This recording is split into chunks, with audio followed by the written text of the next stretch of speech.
Hello everyone, in this video we are going to learn complete AutoCAD software which will be helpful for mechanical engineers. It includes a wide range of tools which are used to create 2D and 3D drawings. We are also going to cover design centers, blocks, how to print and plot and how to make orthographic as well as 3D models. So let's learn it. So hello everyone, today we are going to start with new software that is AutoCAD. We are going to see AutoCAD according to mechanical design point of view. So to start with, we are going to see all the basics of AutoCAD in day 1. We have already completed SolidWorks and Solid Edge and now we are starting with AutoCAD. So if you want to learn SolidWorks and Solid Edge, you can also. So if you want to learn Solid Edge in SolidWorks, you can follow the older playlist. This will be the new playlist for AutoCAD now. So let's get started. So we are going to work on AutoCAD 2019 version. This is the starting page when you start the AutoCAD software. We need to click on this option that is Start Drawing. As soon as you say Start Drawing, you are directed to the home screen. So to start with, we will take the overview of home page. So the above toolbars you can see here. This is ribbon containing different tabs. Tabs such as Draw, Modify, Annotation, Layers, Blocks, Properties and some more tabs. At the bottom side you can see this command line. Command line will help you to guide the further instructions according to the command we are using. Now this toolbar you can see at the bottom right side, this is status bar. This toolbar is also going to be used for modifications in between. So now whatever commands we are going to see in AutoCAD, each command will have one shortcut key. If you want, you can note down the shortcut keys as they are usually questioned in interviews.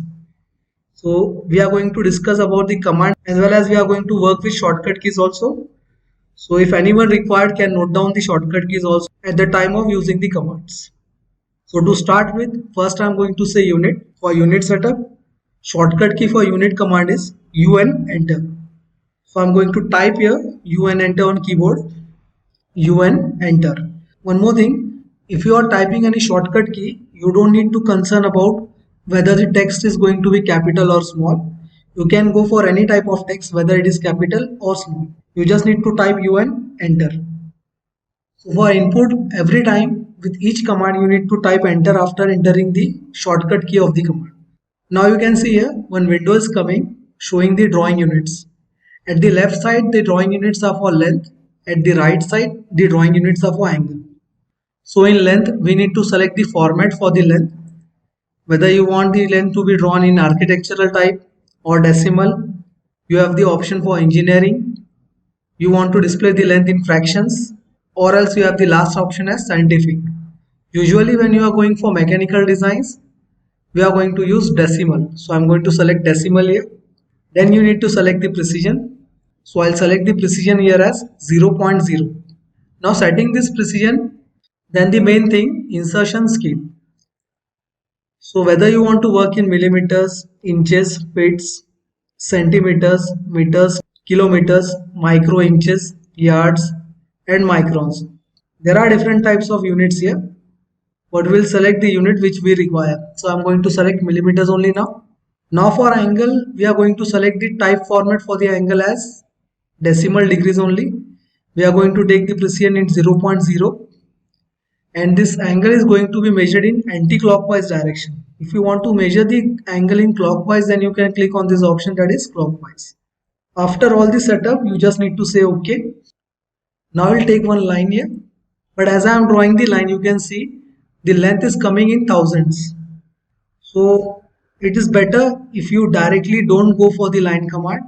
First we are going to click on this box representing the plane. So now we are working on top plane. That's why the UCS icon you can see here at the left side is showing YX or XY. So this XY orientation in AutoCAD stands for top view. So I'm going to click on this top view here.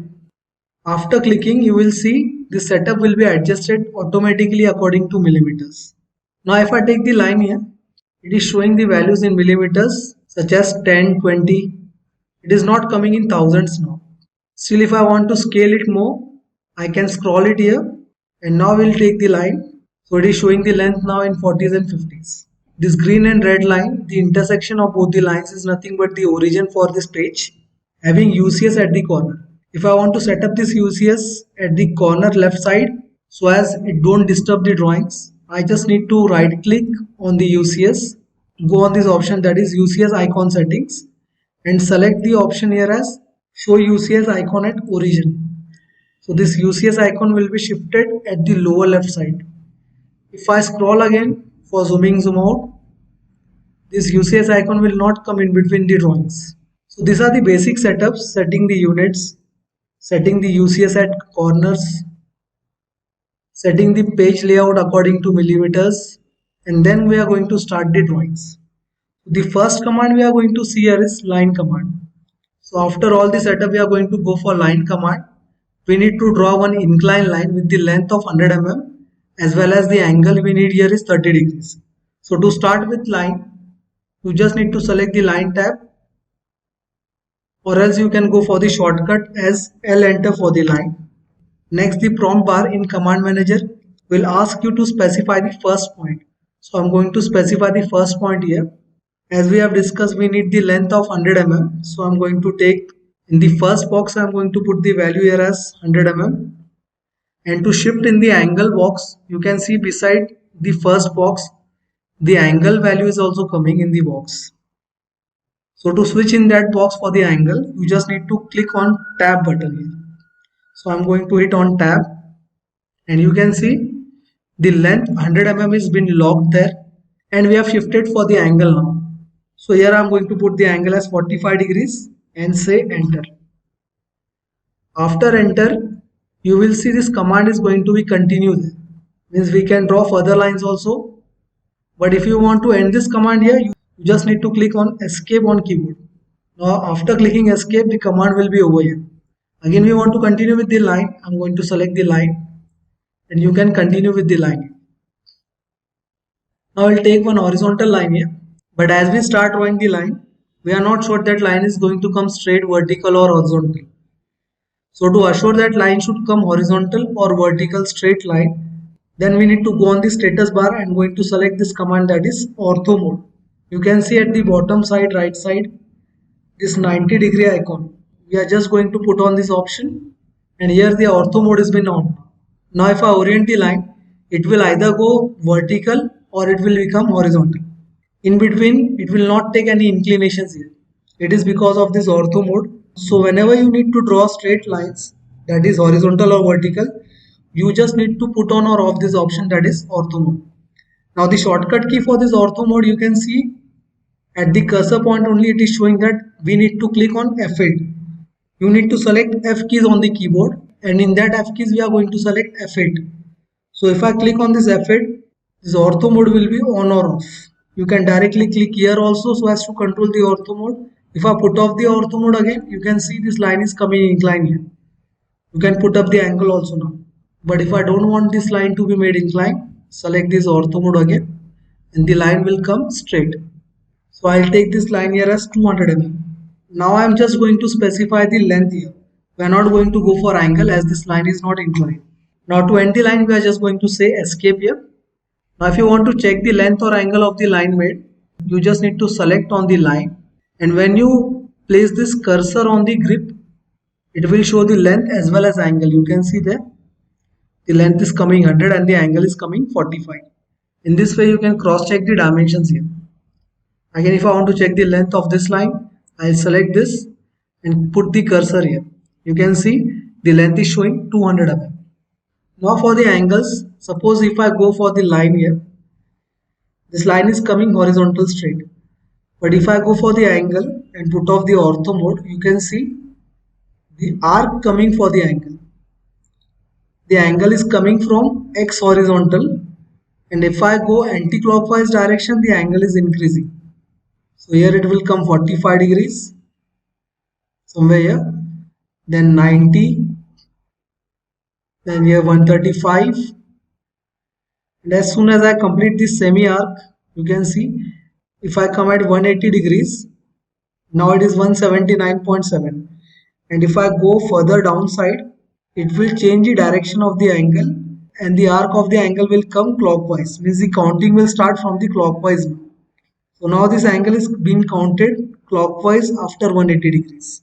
Again, if I go above 180 degrees, the angle here has been counted anti-clockwise again. You can see the curve, but the reference horizontal for x, but the horizontal reference in x direction is same. Only this anti-clockwise and clockwise directions are changed after 180 degrees. So if I go for 45 degrees, in first quadrant it will take 45 degrees only. But if I go for same 45 degrees in second quadrant, it will take 135 degrees. And if I again come to third quadrant, it will go for 135 degrees here.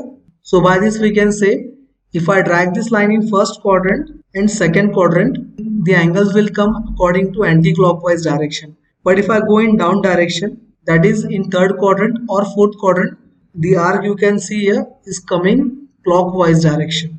So in this way, the angles differ here. So in first quadrant, it is showing anti-clockwise, and in fourth quadrant, it is showing clockwise directions. Now to understand these angles, we are going to refer one sketch. We have one sketch here.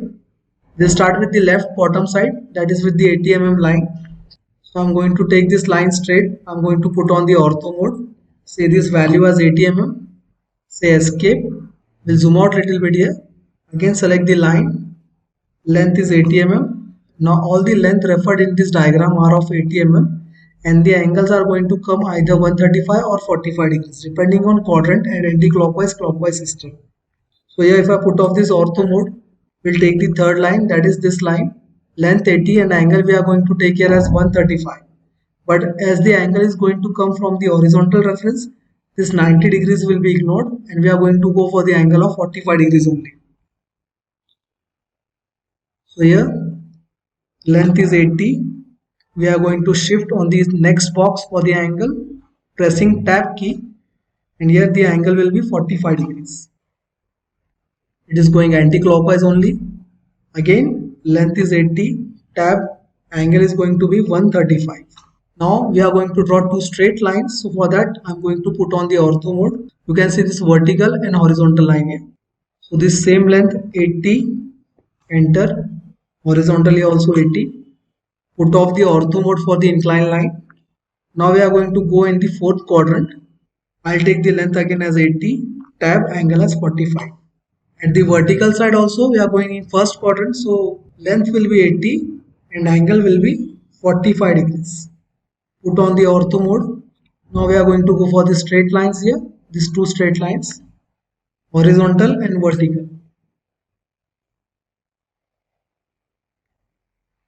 Now this angle is going to come in the third quadrant. So in this diagram, if I go for the angle in second or third quadrant, the angle is going to come by default 135.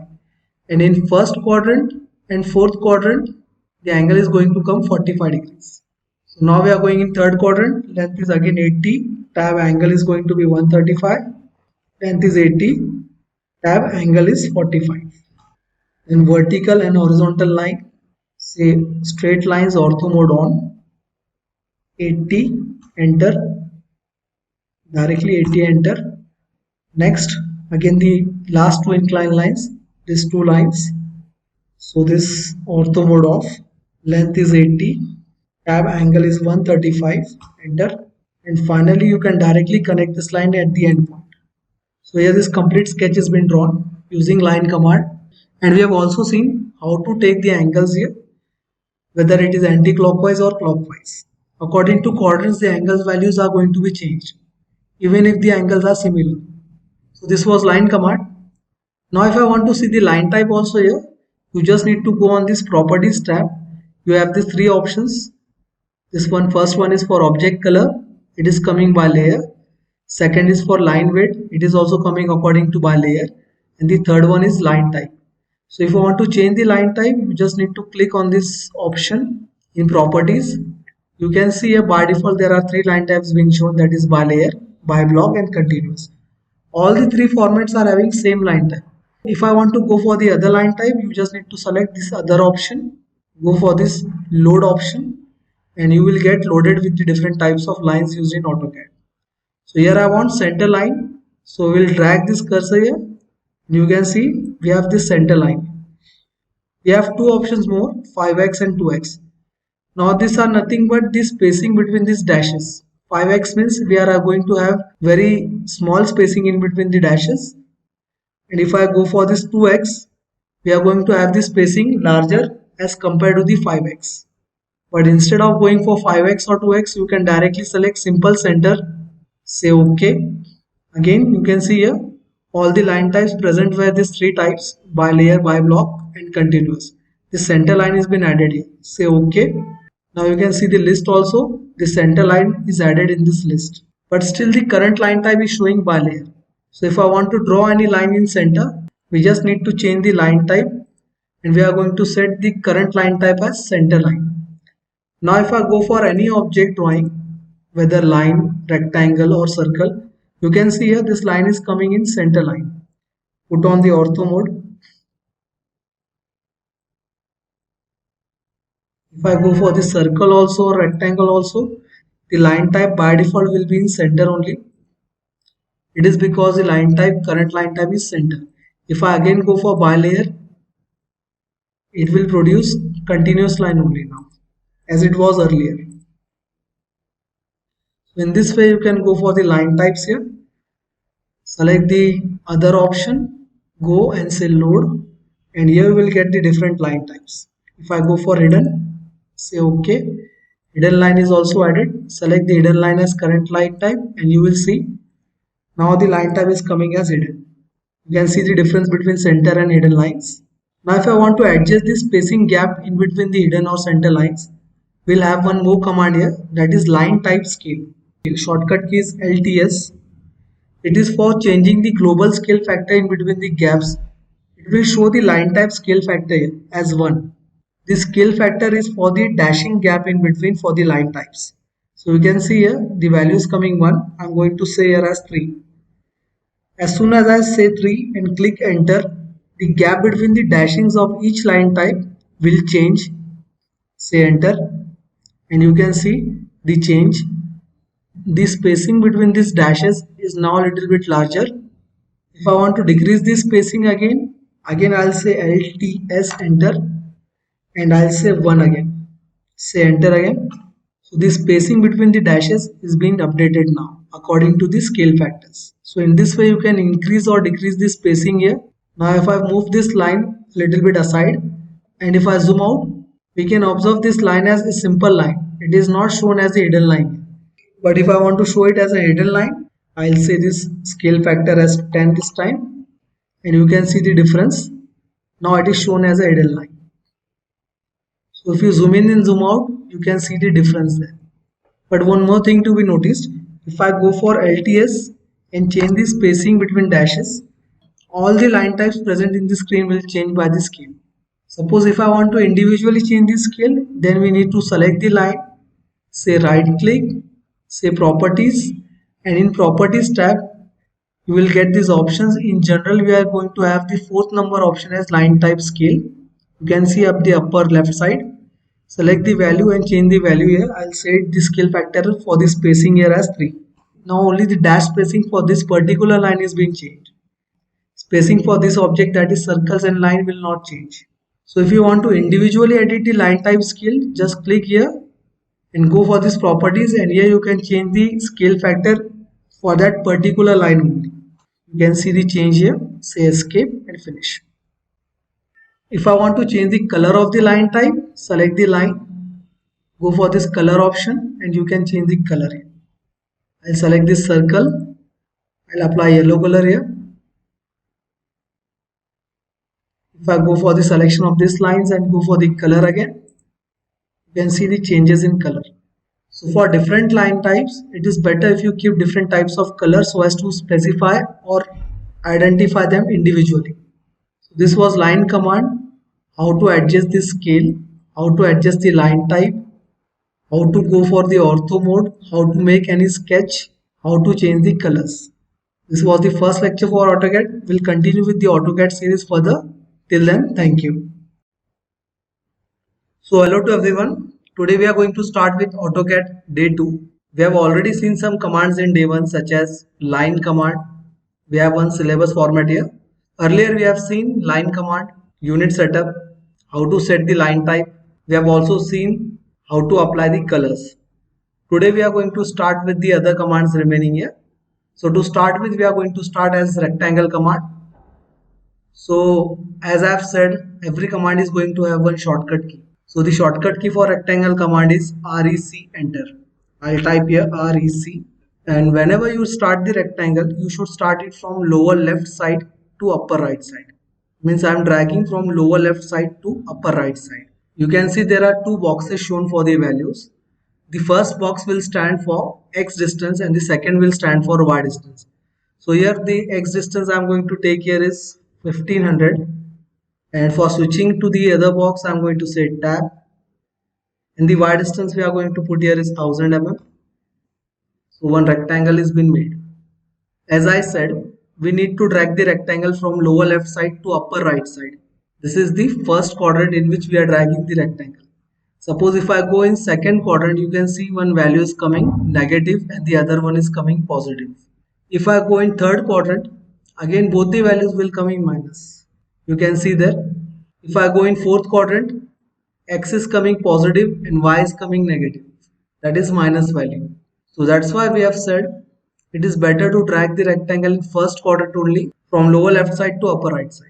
So the first value will stand for X distance. Suppose if I say 500 this time, say tab again, and second value will stand for Y distance. I'll say it as 200.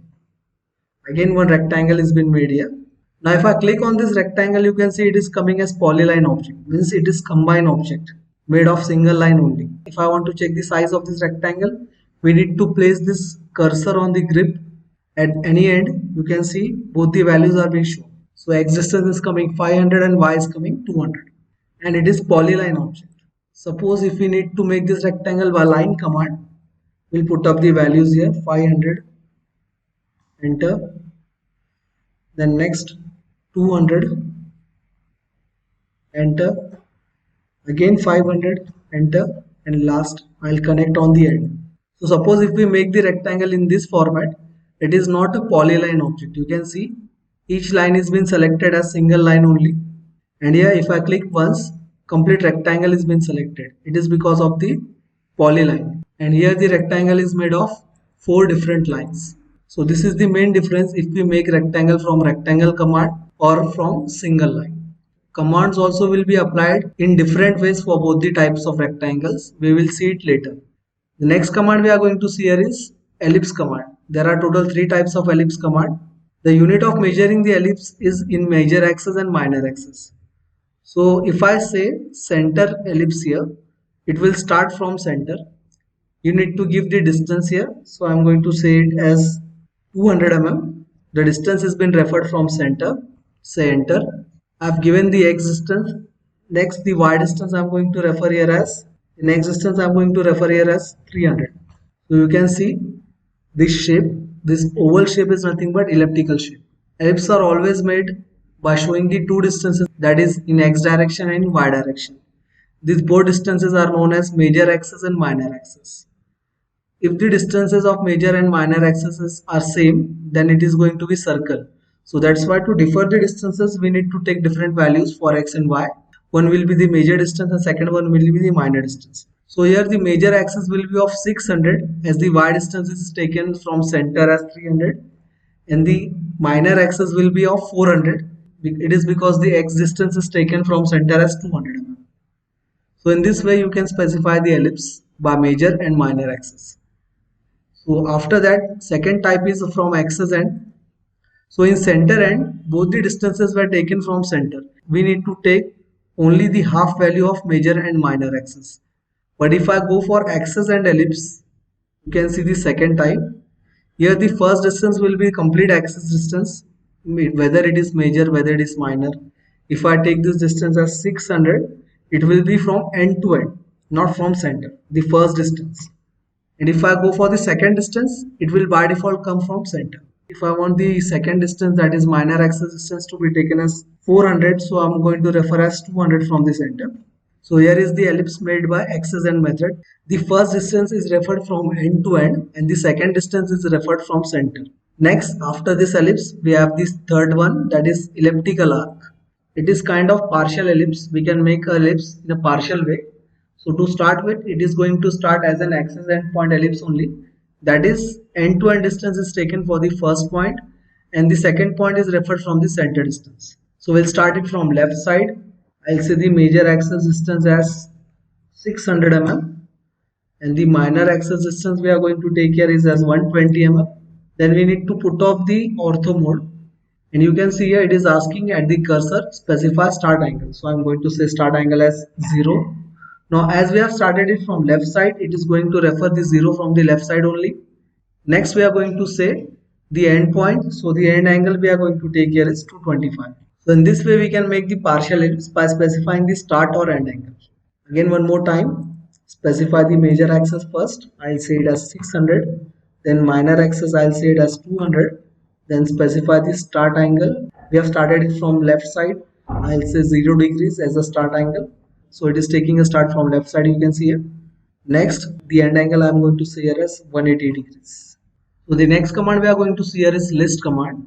This list command is referred only for close objects which are made of polyline, means continuous line, to find out the area, perimeter length as well as x and y coordinates referring from the origin. So to start with, we are going to apply the list command for this rectangle as it is a continuous close object. We also have one rectangle that is not made from polyline. So we will see how list command will react with this type of rectangle. So the shortcut for list command is li enter. So it is asking for selecting the object. So I'm going to select the object here. After selection, say enter. And here you can see one tab is coming showing the area of the rectangle, perimeter length of the rectangle, as well as x and y coordinates of the rectangle. There are total 4 corners for the rectangles. So these x and y distances are referred from the origin. And z distance is showing as 0 as we are working on 2D only, that is on x and y plane. So we have the area, perimeter length and xy coordinates for this particular object. Now we'll go for this ellipse. Applying the same command li enter, select the object, say enter, and you can see here area has been shown, circumference length is also being shown. It also shows the center distance referring from origin, that is x and y distances for the center, then major axis and minor axis distances, that is showing 0 only. Now if I go for any object that is not made from polyline, that is if it is not made by the continuous line, and if I apply the list command for this kind of object, say li enter, select the object. So while selection, if I click once, the complete object is not selected, only single lines are being selected. So if I want to go for this rectangle, I need to select each line separately, then say enter, and you can see here area is not being shown, perimeter length is also not being shown, only length of the line and coordinate distance for starting the point of the line is being shown here. Means if the object is not made from the polyline, or if it is not a closed entity, then it will not show the area and perimeter length. It will only show the length of that particular entity and xy coordinates for that entity. So we can say list command will only work for closed polyline objects. Next command we are going to see here is zoom in, zoom out. So for zoom in, zoom out, if I scroll, it will zoom in as well as zoom out. Now suppose if I want to zoom in only for this object, I will make one closed loop around this object. For that I am going to say shortcut key as Z enter and click here at one end and on the other end. So this closed loop has been made, and zoom in will only be occurred for that particular object, showing the object in the center of the screen. Suppose if I go for this object, I'll say Z enter, make one bounded area and click at the end. Only zoom in will show this particular object at the center of the screen. So in this way we can zoom in at any particular area or object. Another thing in zoom in is if I want to show all the objects in a single screen by zooming in together. So for that we need shortcut as Z enter, E enter. Now all the objects are shown in the screen by zooming in. Now if I make one more line at the corner, we'll repeat the command Z enter, E enter. This line will also be included in zoom in. While this kind of zooming, all the objects in the screen will be present at the center. So this was another way of zooming in. For zoom out, you just need to scroll here. For pan movement, if I want to pan the object or move the object, you just need to press the cursor, and you can see one black hand symbol is coming here. By that we can drag the screen or object wherever in which direction we require. This command is known as pan command. Now if I want to take these rectangles at the left side, You just need to click continuously on the cursor, press it here and then drag it here. So this was zoom in and zoom out as well as pan command. Next command we are going to see here is erase command. So the shortcut key for erase command is E enter. You can see here, you just need to select the object and say enter and the object has been erased. Again one more time, I'll say shortcut key as E enter. Select the object to be erased and then say enter. But instead of erase, we can also use delete. Select the object and click on delete button on the keyboard and the object will be erased. So this way also you can erase the objects or you can use the erase command. Next, after erase command, we are going to see distance command. Shortcut key for distance command is DI. So this command is used to check the length distances here. Suppose if I type shortcut key as DI enter for this command, I can check the distance from one end of the line to the other end. You just need to click on both the ends and one note will appear showing the original distance, the XY plane angle, delta X means X distance, horizontal distance for that line, and delta Y means vertical distance for that line. To understand it better, we'll take one inclined line here. Say click, apply DI, enter, select one end and the other end. One note is appearing here showing the original distance as 751.5. The X distance it is coming 727 here and the Y distance is coming 190. You can also see the angle for this line is coming as angle in XY plane is 15 degrees. All the things are mentioned in the note appearing in the screen. Now the X and Y distances are referred from this point to this point, it is X distance, and from this point to this point the vertical distance is referred as Y distance, that was 190. So in this way you can use the DI command, that is distance command. So these were the commands for today. We are continuing with the AutoCAD playlist now. Do follow the playlist and we will continue the upcoming commands in next lecture. Till then, thank you. So hey everyone, today we are going to start with AutoCAD session number 3. Earlier we have made 2 sessions in which we have seen some commands and today we are going to start with circle. So we'll move to AutoCAD here. Before that, you can see this grid mode. If I don't want this grid mode to be shown, you just need to put off the grid mode from here, that is from status bar. If I click on this icon, this grid mode is off now. Again, if I click on the icon, same icon, this grid mode will be shown. But one more thing to be noted, this green and red line intersection of these two lines is showing the origin of this drawing. If I put off this grid mode, that origin will also disappear from here. Now we'll go for the circle. So at the upper left corner you can see this draw tab, circle command is being shown. So there are different types of circles here. We'll see each circle one by one. So to start with, first we are having center radius. It means the circle is going to be started from center and the referred value will be of radius. So select that circle type, click anywhere in the screen and now you just need to put up the radius. You can see here that yellow dotted line, it is referring from the center to the end. Means we are referring the center radius value, not complete diameter. So if I want the diameter to be taken as 600, I am going to refer the radius as 300 from the center. As the name itself was from center radius, so the starting point was center till radius. Next type is center diameter, in which we are going to start with center and the value we are going to refer here is of diameter, this complete diameter. So to start with, it is showing center diameter, so I'll start with center only. First point we are going to click will be the center point and the next it is asking for the value of the diameter. So this time I want the diameter as 600. So now both the circles are identical, but one is made of center radius and one is made of center diameter. This is the difference. For making this circle, radius was referred and for making this circle, diameter was referred as the value. The third type is 2-point circle. Now this is also very useful tool here. Suppose if I have one line, I'll say ortho mode on. I'll take this line here as 200 mm and I want one circle of radius 50, that is diameter 100. We'll refer here 2-point circle. Now in this 2-point circle, the circle is not going to be started from the center. You can see here in this icon also, both upper circles were started from the center, but this circle will start from the end point to the next end point. So I'm starting this circle from this line endpoint to the next endpoint and we are going to refer the value here as diameter only, but from end to end, not from center. So I'll take the value here as 100. Next one line, refer the value as 30 mm. One more circle from end to end. We need one more circle from starting from the end of the line.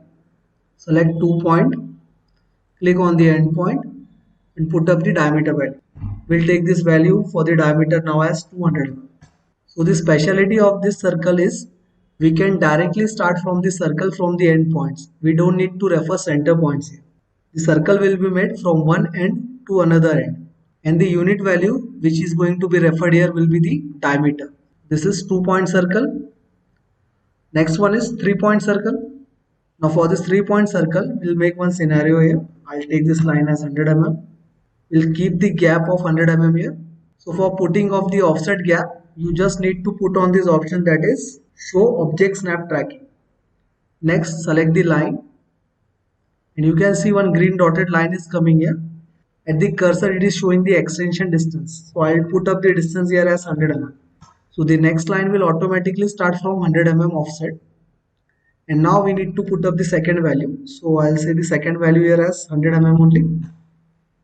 So we have two lines of 100 mm as well as one gap in between two lines, that is also of 100 mm only. We'll make one more line in between these two gaps and we'll go for the offset command. So now we'll see the offset command also here. Shortcut key for offset command is O enter. So I'm going to select O enter, and now it is asking you to specify the offset distance. First we need to specify the offset distance. So I'm going to take this offset distance as 50 mm. After clicking enter and putting the value, you can see one square is showing as the cursor. You just need to select the line and show the direction where you want to offset this line. So one more parallel line will be created by using this offset command of the same length. So this was the offset command. Again, if I want to go for offset, say O enter, put off the offset distance and then go near the object to select the object and show the direction where you want to offset. So I'm showing this direction at the downside this time. Now if you want to continue the offset, you just need to click the line and show the directions. You can continue that with the other objects also. So if I say offset to this circle, still I'm continuing with the same value. Just select the circle and show the direction to be offsetted. I'll change the value, I'll say it as 20 mm. Select the object to be offsetted. Now this rectangle is coming in this way as it was made by the single lines. If I go for continuous rectangle and then go for the offset command, it will take the rectangles as an offset, not single lines, at whatever direction we require, inner sides or outer sides. So in this way you can use offset command. So we were seeing the 3-point circle. I'll delete the remaining lines. Offset was needed only for this line. Now I'll delete this line and go for the circle again, that is 3-point circle. Select this first point, midpoint as the second point and this end point as the third point. One circle is been made referring this 3-point circle. We have not given any radius and diameter for this circle. We have just referred 3 points, first, second and third, and the circle has been made. That's why it is called as 3-point circle. Now if I want to trim some portion of the circle, we'll use the trim command. So shortcut key for trim command is TR double enter. One box will appear. You just need to select the circle and the area of the circle which is coming at the intersections will get automatically trimmed. Now this line is not having any intersection. If I go for trimming this line, it will not be trimmed as it is not having any intersection there. So for this line, you just need to select and say delete. So for making this kind of shapes or arc, we can use 3-point circle. So the next type of circle we are going to see here is tangent radius. Now the name itself suggests there are 2 tangencies and 1 radius. So whatever first selection of the first object and the second selection of the second object will be, that will be tangent, and the other thing we require here is radius. So the circle will be made having 2 sides tangent and 1 value as radius. So we'll start with tangent radius here. For that we are having one rectangle. We need to delete the corner of this rectangle. I'm going to select tangent radius. Now you can read the note. It is asking for the first tangent point. Select the first tangent point. You can see the symbol for the tangency showing circle and one line above the circle which is tangent. So this yellow symbol is the icon of tangency. You just need to select the line first, then second line. Now we need to put up the radius. So I'll take the radius there as 40 mm, say enter. and one circle is been made which is tangent on both the sides and radius is of 40. So if I want to trim the corners now, again we'll go for trim command. Shortcut key for trim command is TR, double enter.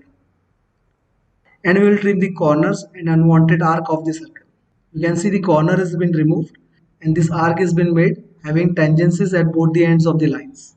Repeat tangent radius. Select the two objects having the ends of the circle as tangent. Put up the radius value. After putting the circle is been made using tangent radius having two sides as tangency. Then trim command to remove the corners or extra entities and say finish. So in this way we can make fillets also by using this command. Suppose if I want to make tangent radius here also, I'll make one circle that is tangent radius, first tangency on first circle, second tangency on second circle, and put up the radius value. I'll say it here as 200 mm. The circle is been made having two tangencies at two ends. We need to select and say trim. Now on this side, again I want tangent radius. Go for tangent radius. Select the first tangency at first end, second tangency at second end, and put up the radius value. I'll say 300 mm here. Now trim the extra circle and you can see this curve is coming having tangency at both the ends of the circle. One more important note to be taken. Suppose if I go for tangent radius and select the inner sides of these two circles as first tangency and second tangency and put up the radius value, the circle is coming in the form of concave shape. Say TR, double enter, and the extra curve will be deleted. Now if I go at the extreme ends as the tangencies for both the ends, I'll select the tangent radius command and instead of selecting inner sides, I'll go for these outer sides of the same circles, put up the radius value and say enter. This time the circle will appear as convex shape. Say TR, double enter. So this arc is coming by selecting at the inner sides and the type is coming concave, and if we select the tangent radius at extreme ends, the arc is coming in the form of convex shape. So this will be the difference if the selection is made in these two different types, that is selecting inner sides or selecting outer sides. The next type we are going to see here is triple tangent, tangent, tangent. For that we are going to make one rectangle here. We don't need any value here. You just need to select three tangencies, that is first tangency, second and this third tangency. And the circle has been made. We'll trim the extra lines here. Say TR, double enter. And here we have the circle arc using triple tan. So after circle and offset commands, we are again going to repeat the trim command. So to start with trim command, I am going to make some lines here. We are going to make some rough random lines. So while trimming, you need to keep in mind that if a line is single without having any intersection, we cannot go for trim command for this line. If I try trim command here, the shortcut key for trim command is TR, double enter, and if I go for trim command here, you can see we are not able to trim this single line. But if we go for these lines which are intersected with each other, you just need to click and wherever the line is intersecting, it will get trimmed there. You can see the portions of this line are being trimmed where the intersection is occurring.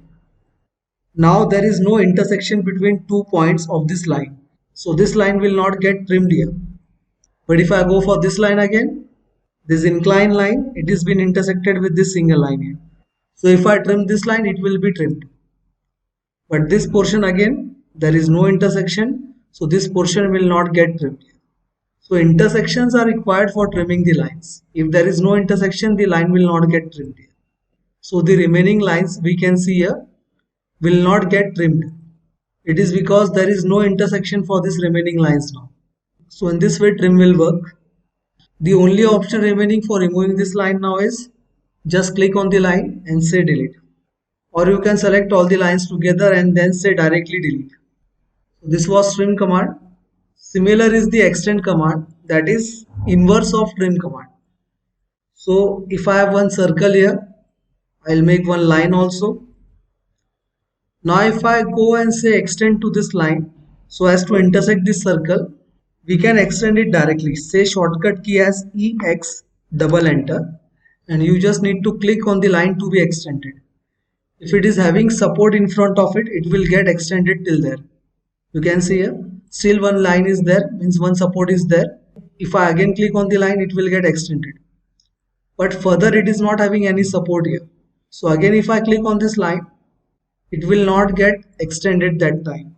It is because there is no support remaining further in the path of this line. So in this way extend will work. Again one more time. If I draw one line, say EX, shortcut key is EX, double enter. You just need to click on the line to be extended. It will get extended till the further support. You can see here, the last support is here, this line.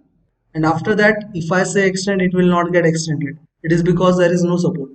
So in this way, extend will work. Next command we are going to see here is explode.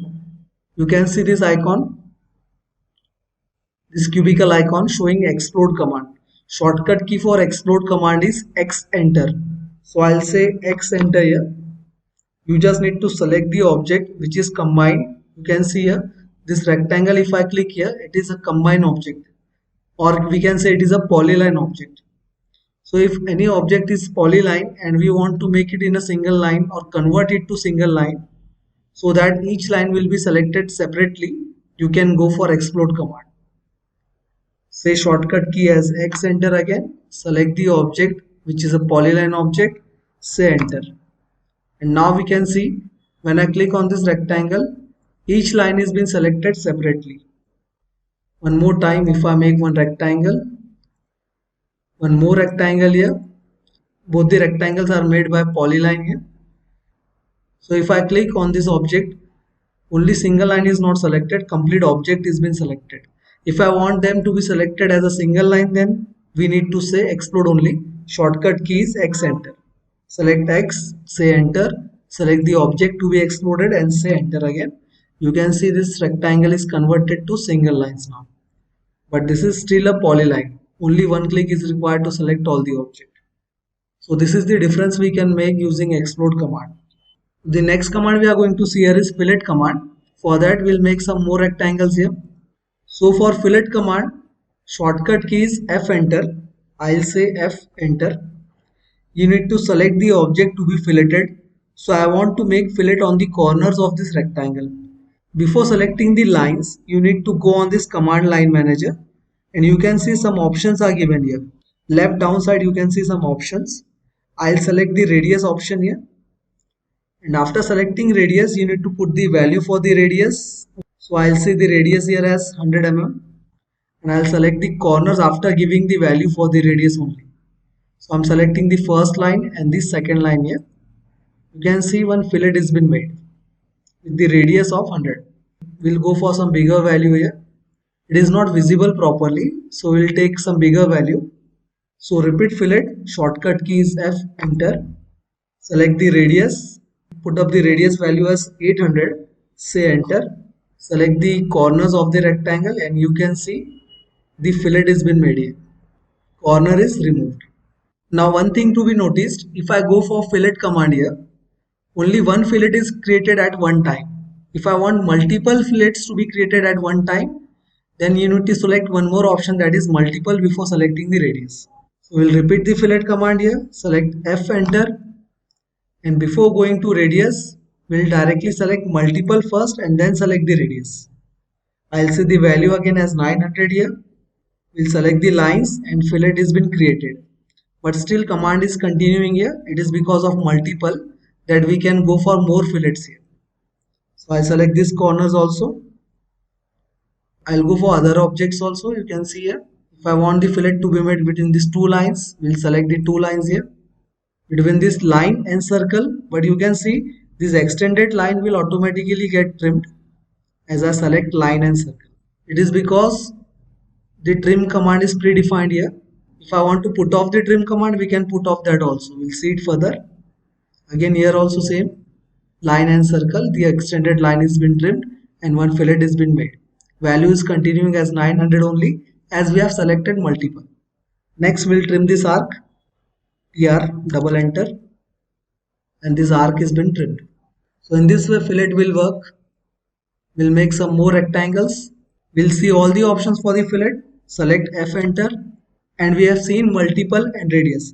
This time we will say trim, no trim. So I'll select trim, no trim first, and here I'll say no trim, and then we'll go for multiple and then radius. I'm selecting radius every time at the last. So I'll continue with the value 900 only with the radius value. Say enter.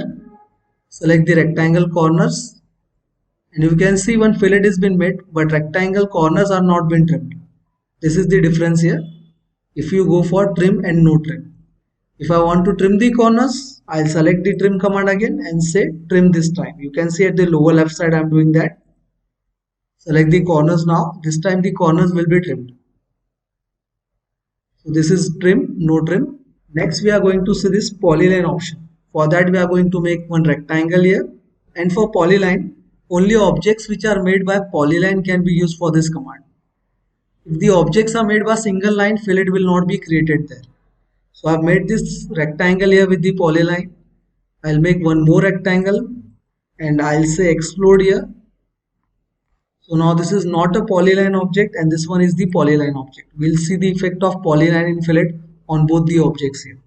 Say F, enter, go for polyline, select the radius value, click on the radius option, and here we'll put the value as 1200. The radius value is 1200, select the corners, and you can see by just one click, instead of one corners, all the corners are being made by the fillet.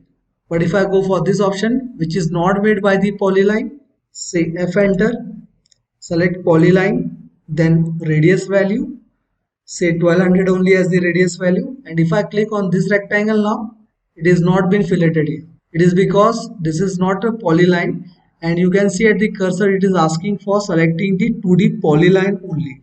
So as this object is not made by the polyline, it is not been filleted here. So from that we can understand that only polyline objects are required here. So as to make fillet with polyline. Now this rectangle is made by polyline. Say F, enter, polyline, select the radius value. I'll say 900 and select the object that is made by 2D polyline. All the corners are being filleted. Next thing we are going to see here is chamfer command. So for chamfer command, we are having some more rectangles here. Chamfer means a slanted cut which we can make by two methods, that is angle distance method, in which we are going to specify one angle and one distance value, and the second one is double distance method, in which we are going to specify two distance values, d1 and d2. So we'll see each of them. So to start with chamfer, shortcut key is CHA, enter. You need to select the chamfer method here at the downside. So if I go for the distance option, double distance method will be selected. It means we need to give two distances, d1 and d2. And if I go for this angle method, we need to give one angle and one distance. So first we'll see the double distance method here. I'll select the distance option first. After selecting the distance option, at the cursor it is asking you to specify the first chamfer distance. So first chamfer distance I am going to go for here is 900 mm. Now it is asking you to specify the second chamfer distance. I'll take it here as 1500. And now we need to select the lines on which we want to apply the chamfer. In this case, when you select the first line, the first distance will be applied on that line, that is 900 mm. And if I select the second line, the second distance will applied on the second click only, that will be of 1500. So if I go for this vertical line as a first selection, 900 will be applied on this vertical line and 1500 will be applied on the horizontal line. So I'll select the vertical line here, 900 will be applied on the vertical, and then the second for the 1500 mm distance, horizontal line. And you can see the chamfer has been made. We'll check the distances here, say DI, enter. Click on the two ends of the line. One note will appear showing the X distance and Y distance. So X distance is for horizontal line, that is coming 1500, and Y distance is for vertical line. Delta Y you can see there, it is coming 900. It is because the first selection we have made the vertical line, that's why first distance is applied on the vertical line. Same goes for the second distance. Now we'll flip the values on this side here. Again go for the chamfer, say CHA, enter. Select the double distance method, put up the values same as 900 and 1500. This time we are going to select the first line as the horizontal line. So the 900 distance will be applied here, and the second selection I am taking this vertical for the 1500 distance. So you can see the difference in chamfers. It is because the selection has been flipped here. Whatever will be the D1 distance will be selected for the first click only, and D2 will be selected for the second click or second selection. Same goes with the angle distance method. I'll repeat the chamfer again. This time we are going to select angle option. Select the method to be applied there. I'm selecting angle. Specify the chamfer length. I'm going to specify the chamfer length as 1600 here. And then it is asking us for specifying the chamfer angle. You can see at the cursor one note is coming for specifying the chamfer angle. So I'm going to take this angle here as 25 degrees. So the length is 1600 and the angle is 25 degrees. Whatever first line I am going to select, distance will be applied there. Maybe horizontal, maybe vertical. I am selecting the horizontal line, so the distance will be applied on the horizontal line. And then we'll go for the angle. The second selection will always be there for angle only. I'm going to select this line here. The angle will be applied on that line, that is of 25 degrees. So this chamfer has been made. We'll cross check it again. Say DI, enter. Select the two ends of the line. Note will appear. We'll check the parameters here. Say DI, enter. Select the 2 points of the line. One note will appear showing the length as 1600 and angle it is taking inverse as 335, means 25 degrees from the left side. Now as the angle is been counted anti-clockwise, that's why the angle is showing 335. But from the left side we can calculate the angle will come 25 degrees only. Again we'll go for the other side with the same option, but values will be flipped here this time. Say CHA chamfer, shortcut key, enter. Select the method as angle distance. First put the distance value as 1600 and angle as 25 degrees, again repeated. Select the lines. This time I am going to select the distance line as this one, this vertical line, and for the angle I am going to select the horizontal line. So you can see the difference here as the values are flipped for the line selections. So in this way you can use chamfer command. Now in chamfer also there are commands such as trim, no trim, polyline, multiple. If I go for chamfer again and select multiple, then go for the angle distance method. Say distance as 1600, angle as 30 degrees this time. And if I select this horizontal line, distance will be applied and vertical will be the angle. But the command is continuing, it is because we have selected multiple. So again I'll repeat this chamfer on the other side also. Distance on horizontal and angle on vertical. So now it is looking symmetric here. Repeat chamfer. Select the trim, no trim method. I'll say trim this time. Then select the method to be applied for chamfer. First distance I'll say 800, enter. Second distance I'll say 1500, enter. Next, select the lines. So for 800 I'm going to select vertical line first. And the second distance was 1600 will be applied on the horizontal line. And the corners are also being trimmed here. So this is the chamfer command. We can go for the polyline command also in chamfer, but only if the angles are coming at 45 or else both the chamfer distance are equal, then only. So if I go for chamfer with polyline, I need to select the angle distance method. I'll say distance as 1600 and angle as 45. And then when I click on this rectangle, you can see the chamfers are being made at each corner at one time only with these equal values. But if I go for chamfer again with the polyline object only, say polyline, say enter with the angle distance 1600, angle as 30, and when I click on this polyline, this time it is taking the chamfers uneven. It is because the angle is uneven, that is not 45 degrees. Instead of that we have taken 30. So this is the problem. System will not detect where to take the chamfer value for the angle and for the distance. That's why in chamfers polylines are not used much. So this was the lecture today. We'll continue with the further commands later. Till then, thank you. So hello everyone. Today we are going to start with day 4, in which we are going to see from powerful tools of AutoCAD, which covers object snap, layering, dimensioning and dimension styles.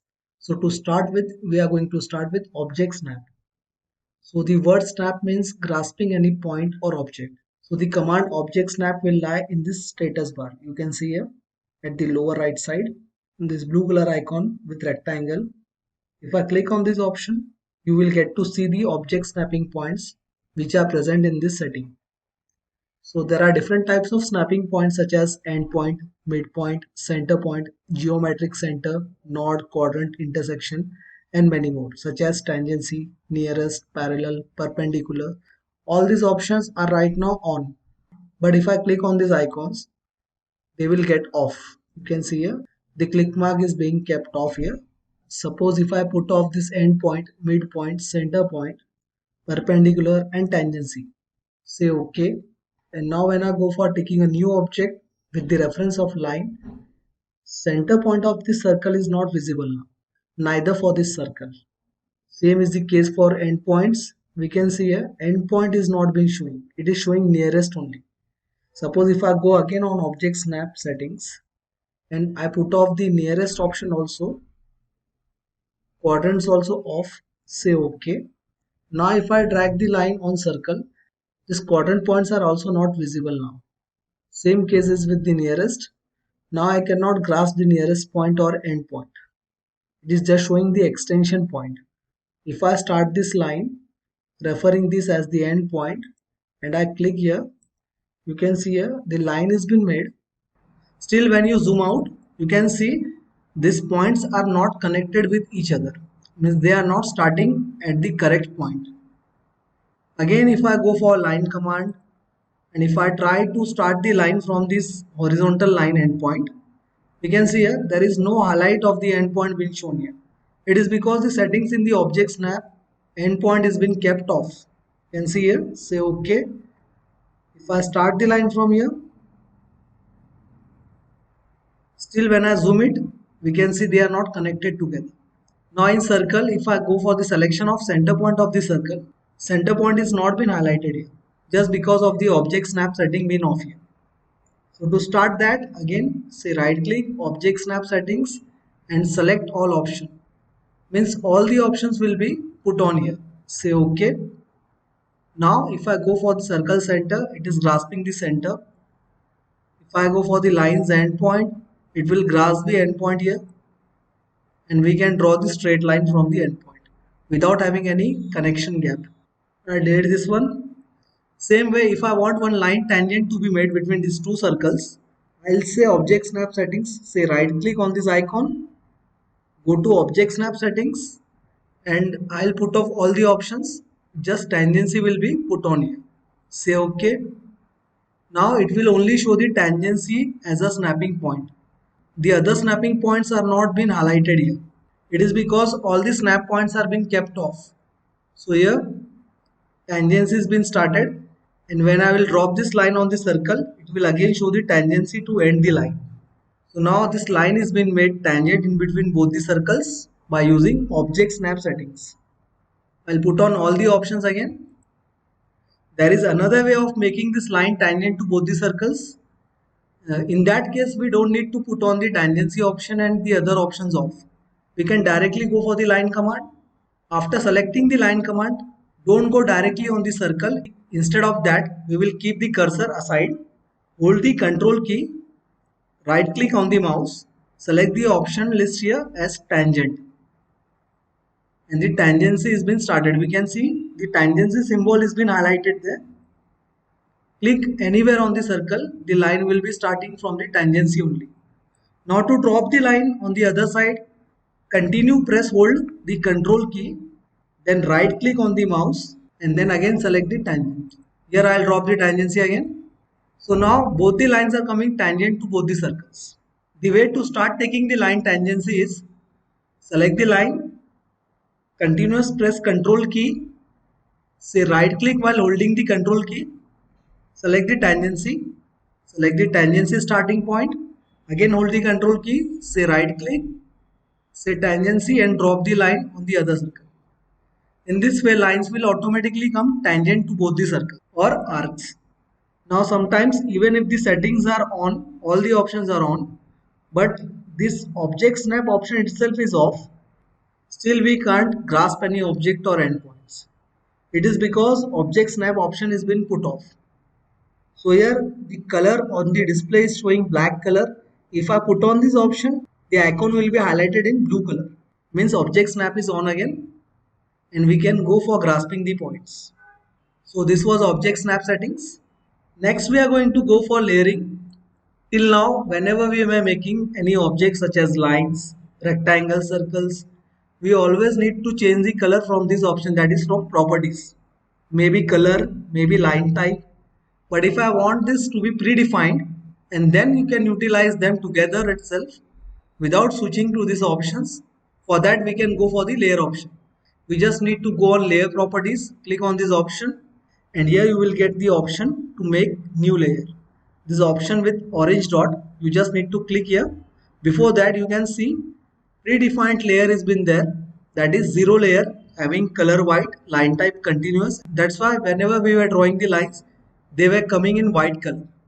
But this time we need to define the new layer. For that again we'll select this icon here, and then we need to define the name. So I'll define this name as center line.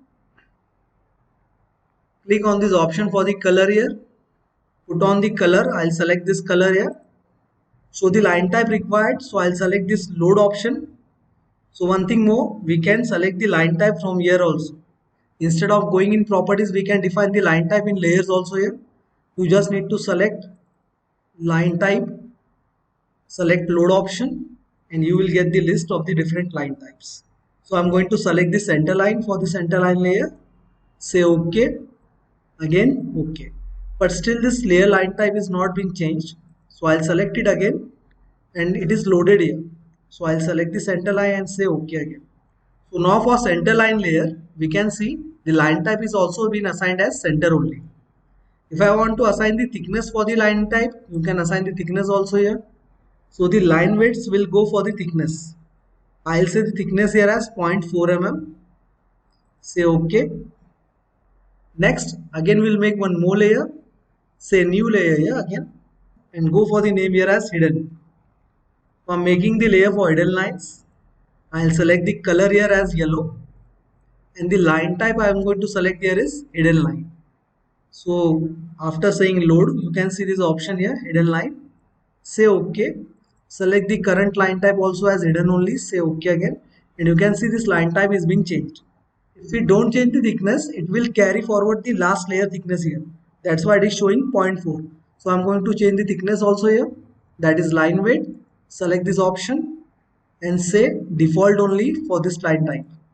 Next, again I want one more layer. For that I'm going to say dimension layer. You can give any name you required here. I'll select the color here as green.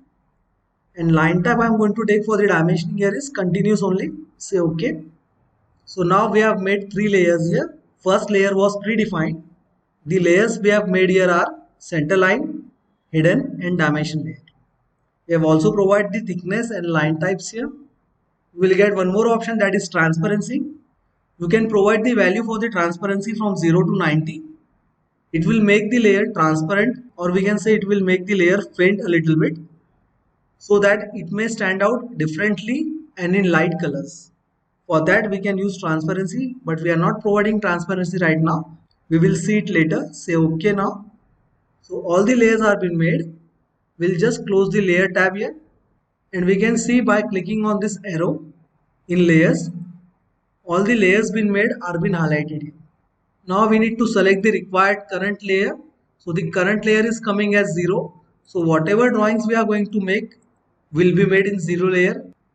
But if I change the current layer and make it center, that time in properties we can see color is coming according to the layer been set. Thickness is also coming according to layer thickness been set, as well as the line type. So now we don't need to go here for changing any property. We can just directly set them in properties of the layer, and that layer can be applied directly as a current layer. So now as the current layer is center line, we'll make the rectangle here. It will by default be made in center line only, you can see.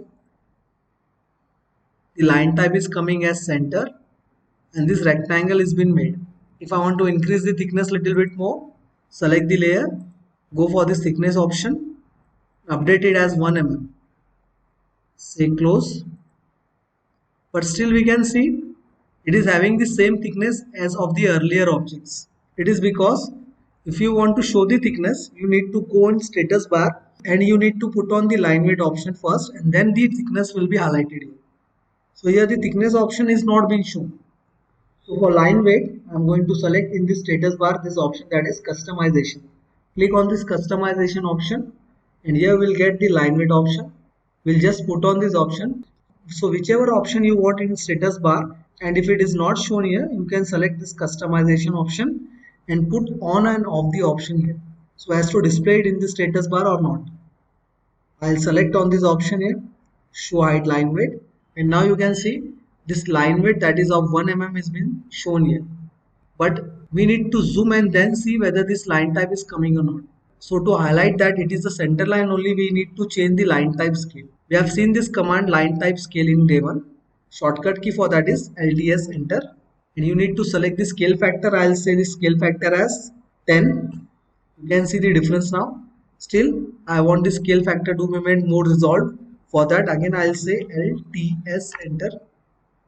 Instead of 10, I'll say 20 as a scale factor value. Say enter.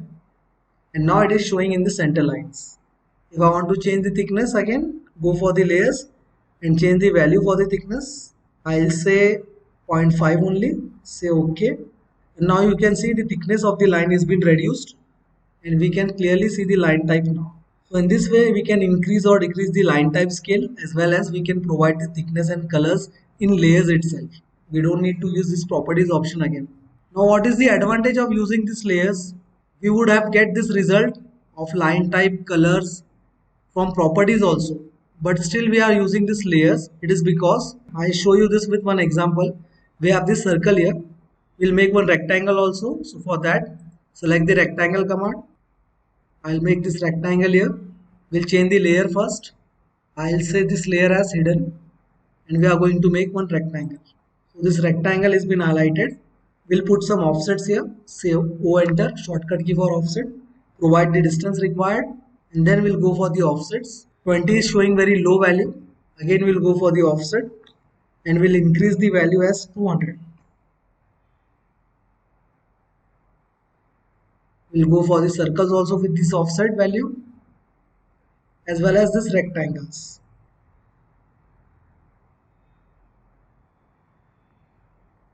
Now we can see both rectangles and circles are coming together only. They are being seen entangled with each other. So if I want to separate these rectangles from the circles, I need to select them separately each time and then move. We'll go on this layer option, and as the circles are having 0 layer, we are going to put off or turn off the layer. This option, you can see the bulb symbol. I'll just click on this bulb symbol and it will put off. Here you can see the circles are been hidden now. Now if I go for the selection, I'll select the rectangles here. Say move, shortcut key for move command is M enter. Just click on the reference point required and move the rectangles. And when I put on this option again, you can see the circles are being shown here. Now they are not entangled with each other and can be easily separated. So there are many functions with this layer. We will see them later. For now, this is the way for making the layers. You just need to put on the current layer required and you can go for the options to be made by that particular layer.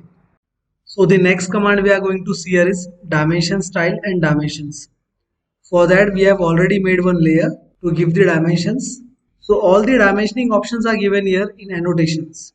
Just click the drop down menu and you can see linear, align, angular and different types of dimensioning. So we'll start with the linear dimension here. Before that I'm going to put on the layer for the dimensions and then go for the dimension first type, that is linear. Select the two endpoints of the line and click at the upper side or wherever you want to place the dimension. After placing the dimension, we can see the value, it is coming very small in size and the precision is coming in 0.2. The decimal separator being shown here is comma and the color of the dimension text is also coming same as of the layer. So we need to update this thing, that is to change the dimension size, change the dimension color, placement of the text as well as the precision of the text. So for doing all this, we need to go in Dimension Style Manager. Shortcut key for Dimension Style Manager is D-Enter. Just click D-Enter and we can see Dimension Style Manager is appearing here. Click on Modify. For primary units, select the primary units tab above here. Set the precision first. I'll say I want to take the precision in 0.1 value. So I'm selecting the fraction format as 0.0. Next, the decimal separator, it was shown as comma. I want to change it to period. Means instead of comma, now the decimal separator will be shown as point. After that, we'll select the text tab. Change the color of the text. I'm going to say cyan color here. After changing the color, we are going to go for text height. So the text height here it is showing as 2.5. I'm going to say it as 10. And same size we'll keep for the arrows also here. Select the tab symbols and arrows. And here you have the arrow size. So as the text size was taken 10, I'm going to keep the arrow size also here as 10. We want the ratio of text and arrow size same, that is 1:1. That's why we are keeping the same size here. Text size was 10 and the arrow size is also kept as 10 only. So if you want to show the center mark, it will be shown in this size, that is 2.5. It is in mm, but here the center mark is not been highlighted in preview window. It is because this line is coming along with the arrow, showing the center of the circle. So if I want to remove this line and instead of that I want to show the center mark, just select the fit tab here and fine tuning option is given there. Put off this option, that is draw dimension lines between extension lines. So I'll put off this option. You can see this line has been removed and center mark has been highlighted. So now we can change the size of the center mark. Go to symbols and arrows. Here is the size given, that is 2.5 mm. So I'm going to change this size. I'm saying 0.5 only. I don't want the center mark to be highlighted at much greater size. Then we'll move to text. And we can see the text is coming above the dimension line. I want this text to be coming center of the dimension line. For that, we are going to go for this text placement option. And instead of showing it above, we are going to say centered. Now the text are coming at the centered position of the dimension line. Same way, offset from dimension line option is given here. It is showing the value here as 0.625. So this distance is nothing but the distance between the text and dimension line. So if I want to increase that distance, I'm going to say 0.8 here. Then say OK. Set current is compulsory to say, and then say close. We can see the text size is a little bit increased here and the color is also been changed. Decimal separator is also been updated here and the precision value is coming in 0.1 only. But still we are not able to see the text properly. So for that I'm going to again go for D-Enter, that is Dimension Style Manager. We'll select the modify and go for this fit option. So instead of increasing the text size and arrow size from both these options, that is text height and arrow size, we'll go for this option, that is fit. So in fit, overall scale is given for text and arrows both. So if I increase this value, the value here will be directly multiplied by the text size been given here. So here I'm going to keep the multiplier as 10 times again. Say OK, set current and close. We can see the text size has been updated. So now we want to again decrease the size. Say D-Enter, modify, go to fit. And instead of 10, I'm going to say 7 only here. Say OK, set current and close. So now this size has been updated. Again, if you want to decrease the size, say D-Enter, modify and just go to fit. This value will directly increase or decrease the arrow and text size both at one time only by scaling their values. Say OK, set current and close. Now after editing all the small things in Dimension Style Manager, we are going to go for different types of dimension. We have used here linear dimension. But if I use the linear dimension for this inclined line, you will see the difference. If I go for the linear dimension with this inclined line, it will either show vertical dimension or it will show horizontal dimension. But I want the aligned dimension, it will not show that. So for that, we have the second option, that is aligned dimension. You just need to select 2 points and the aligned dimension will be shown here. So here is the dimension coming. Next, if I want to show the angle, we have the angular option also. Select the angular dimensioning. Click on both the lines to be shown between the angles. And here is the angle coming, that is 50 degrees. Next option given here is arc length. So select the arc length option, click on the arc, and the arc length will be shown here. If I want to change the extension line color, I'll go for D-enter again, say modify, and in the first tab, that is lines, we have the extension line color. We are going to say it as magenta, say OK, set current and close. So now the extension line color is showing little bit different. Now if I want to show this arc symbol above the text instead of taking it beside the text, we'll go for D-enter, say modify, and in modify go to symbols and arrows. Here you have arc length symbol. It is preceding dimension text. Means the symbol of the arc will be shown beside the value. Instead of that, we want to show the symbol above the text. So you go for the second option, that is above dimension text. Say OK, set current and close. So this symbol is coming now above the text. We'll change the line type color. We will say it by layer only. And the layer we have kept is 0. So it has been updated now. Next type of dimension style we are going to see here is radius. So the radius value should be given for the circles which are not completely of 360 degrees. For that, if I have one arc here, suppose if I am going to take one arc in between these two lines, I'll say tangent radius for that. First tangent, second tangent, and value I'll say 100. Say trim, TR double enter. And now if I want to show the radius value for this arc, I'll change the layer also here. So if I want to show the radius value for this arc, I'm going to select this option here as radius, select the arc, and that particular radius value will be shown wherever you want to place. I'll put off this ortho mode while giving the dimensions, and you can place the value wherever you want. I'll place it somewhere here. Now we can observe that all the dimension text are coming along with the line orientation. If I want to change the orientation of the text and keep it horizontal, you just need to go for dimension style manager again by selecting D-enter on keyboard as a shortcut key. Go for modifications, select text tab, and here you have the option for the text alignment. I'll say it horizontally. Say it OK, set current and close. So now all the text are coming horizontal even if the lines are inclined for the dimensions. You can see here. So the radius value should only be shown for the partial circles or arcs. But if the circle is completely given of 360 degrees, it should be highlighted with the diameters. For that I am going to select the diameter option. Click on the circle and the diameter will be shown here. The value is shown in diameter. So these are the options, that is linear, align, angular, arc length, radius, diameter. Now we are going to go for this ordinate dimensioning. So for that we have the rectangle here. Now to start with ordinate dimensioning, we need this UCS to be placed where we want to take the 0 reference.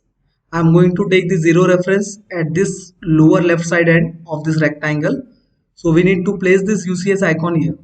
So for that, go on this option, that is below the view cube. We have this option, select new UCS, place the UCS at the corner, show the X reference first and then the Y reference. So this UCS has been fixed at the corner of the rectangle. Now we'll go for the ordinate dimension, and you can see this will take the 0 reference here. We'll zoom out little bit. So it is taking the 0 reference here. Then again I'll say repeat ordinate and this second value. So if I want to place it straight, you just need to put on the ortho mode. It will go straight. Again repeat ordinate. Third dimension, repeat ordinate. Fourth and the last one. If I want to put off the ortho mode, I can put off the ortho mode and place it as I want. I'll put on the ortho mode again and keep it in alignment only. So now this is the 0 reference for the horizontal dimensioning. Again I want the 0 reference here to be taken. We'll select the ordinate dimension, click here. It is taking 0 for the vertical now. Repeat ordinate, second value, the third one. We'll move this diameter here, and the last one. Say repeat ordinate, click here and place it somewhere. So in this way we can place the 0 ordinate dimensioning. next type of dimensioning we are going to see here is jogged. Now suppose if we give the normal radius for this arc, I'm going to select radius option. It is not showing the center reference here. But if I want to show the center reference, we were having the option that is re-enter, modify, go to fit tab, put on this option draw dimension line between extension line. You can see in the preview window it is showing the line here. Say set current and close. Now it is showing the center point of this arc. Now suppose if I don't want the center point to be shown this much far from the arc, we can go for jog option. So I'll select the dimension type as jog here. It is asking for selecting the arc or circle. Near the cursor you can see the note. I'll select the arc. It is asking you for override center location. Means the actual center is coming here, but we can override the center somewhere here. So I'm going to click here. Now it is asking you to specify the dimension line location where you want to place this jog. So I'll place it somewhere here. Now it will ask you to specify the jog location, that is this zigzag line location. So I'm going to place it somewhere here. So by giving this jog dimension style, we don't need this center to be taken so far from the arc. We'll delete this radius and we can show the radius in this way. So this is jog dimensioning. Next style for that, I'm going to copy this rectangle here. Say copy. So for the next type, I'm going to move to annotate. That all option we have seen outer side are coming here also. But there are two more different types of option given here, that is continuous dimension and baseline dimension. So we'll start with the baseline. So for both the dimension style, first we need to give the linear dimension and then go for the baseline. So I'll give the linear dimension first here, any one linear dimension. So I'm going to select linear. I'll give this first value first. Now when we go for baseline dimensioning, it will take the reference of this linear dimension only.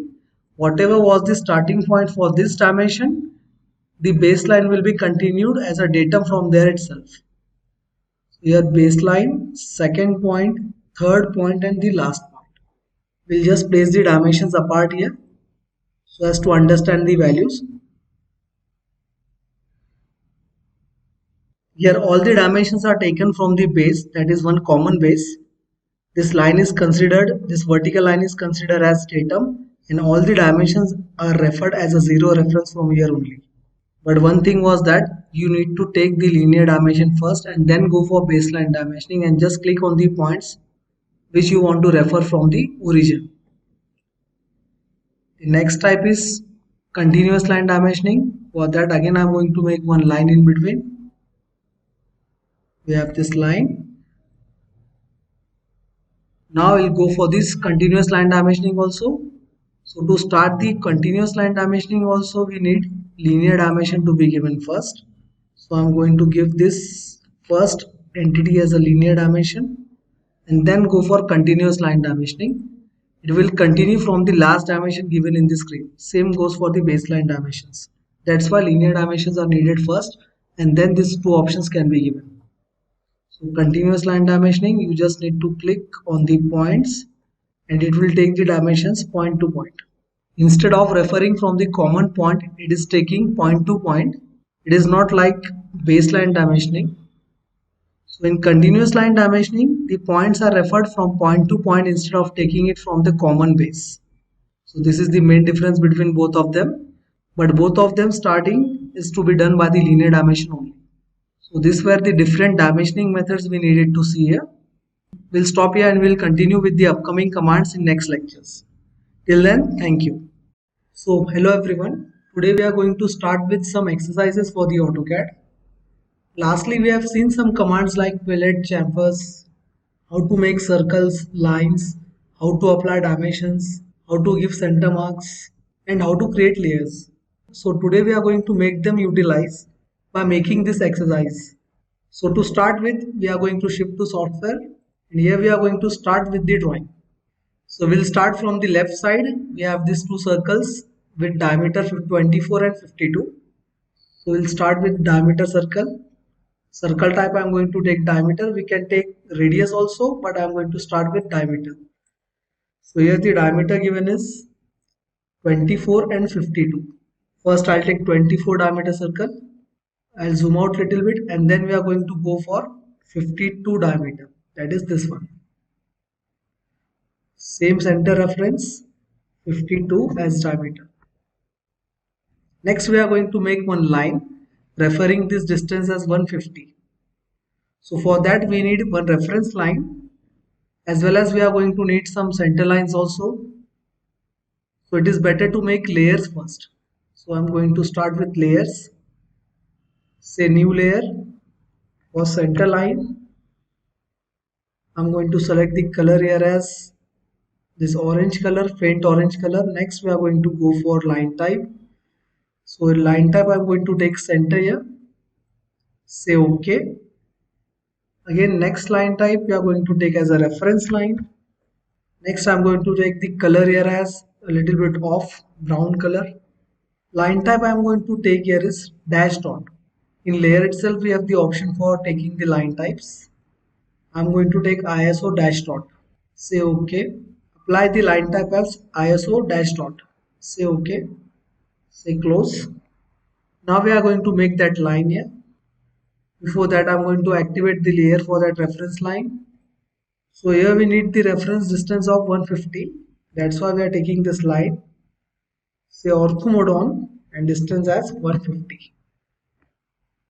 Next we are going to make other two circles on the other side, that is of diameter 172. So again circle with diameter 100 and the diameter in next one as 72. But we can see this layer for the circle is been referred as reference line only. We want to change the layer and we want the layer to be updated as 0 layer, that was the default layer. So for that we can use match properties. Select the layer or line type which we want to apply on the required circles. So I'm going to select the reference given for that layer, that is the circle being made. Next I'm going to click on here and the first circle layers are been applied on these two circles also here by using match properties. Shortcut key for match properties is M8. Match properties helps us apply the properties of the object which we select first. Maybe layers, maybe line types, maybe text size, maybe hatching types. For all these options we can use match properties. Say escape. Next we are going to put up the center marks here. For that I'm going to apply the layer as center. Select center mark and click on the circles. I'm going to select outer circles here.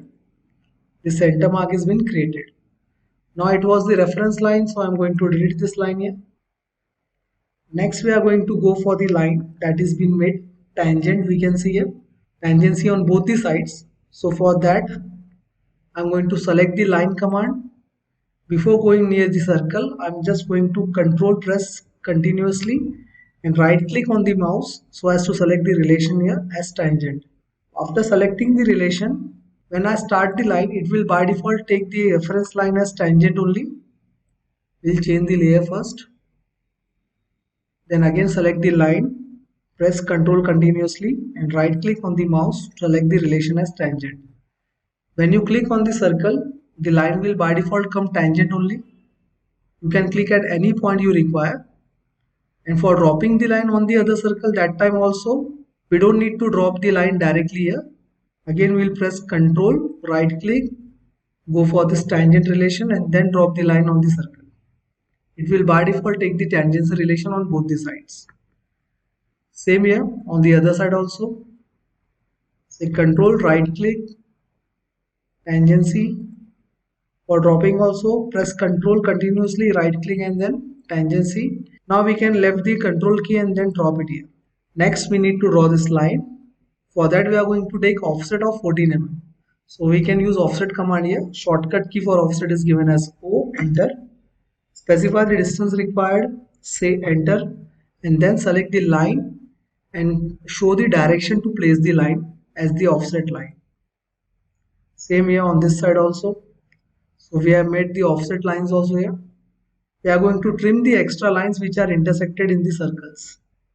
TR, double enter, shortcut key for trim command. Select the part of the lines to be trimmed. Next we are going to go for this arc now, that is of 16 radius. So to make this arc, first we'll try with fillet. Select the fillet command, select multiple and radius, then go for the size of the radius, that is 16 radius. 16. select the line and circle, and you can see radius is coming.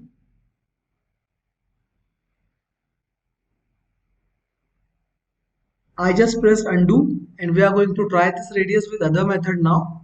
The second method we are going to use is tan radius. There are two methods. You can go either for fillets or also you can use tan radius here. The second method we are trying here. So it is asking us for selecting the first tangent, then select the second tangent and put up the radius value. Circle and tangent radius 16. Again circle. At command line we can select tangent radius, tangent and radius are 16. Same way the last one, tangent and radius. After making circles we are going to go for trim command to trim the unwanted portions.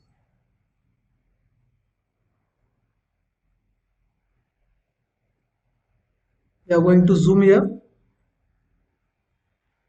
So in this way also we can make the shape by using tangent radius instead of fillet.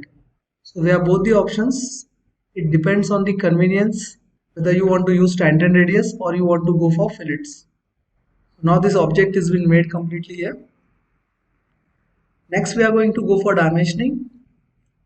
So I'm going to start with linear dimension. I'm going to select dimension here. But we can see it is coming in white or zero layer only. So for that I'm going to make one layer also here. Click new DIM dimension layer. You can name it whatever you want. I'm going to select line type as continuous only for dimensions. Say close. And we are going to set the current layer type as dimension layer only. Now I want the text color to be changed. I'll go for D enter again. Say modify. Go on text and I'm going to change the color as CM. We're also going to increase the text and arrow size. We can do it individually by clicking on arrow size and text size, or else we can go for fit. We can scale both of them together, arrow size and text size, by increasing or decreasing the value. So I'm going to increase the value by 2. So the scale value is coming as 2 now. Say OK, set current and close. So here the dimension text size has been updated. Next, we are going to go for this dimension, that is 14. So now sometimes it becomes difficult to give this align dimensions here. Say select align. I'm going to select the midpoint, and here you can see the perpendicular sign is showing. So we need to click on this perpendicular sign wherever it is showing on the line. So it will take proper 14 mm dimension. Now sometimes if we give linear or aligned dimensions, we start it from center only directly. In this way. In this case dimension is coming correctly, but we can see the center mark is been overlapped by the extension line of this dimension. So we don't want the center marks to be overlapped. In standard protocols for the dimensioning in AutoCAD, we should not overlap the extension lines on the objects. So click here and drag the extension line end at the object ends. In this way, you can see the difference. Now these lines are not being overlapped. You can move the point later also. Next we are going to provide these diameters. So for that I'm going to select diameter option.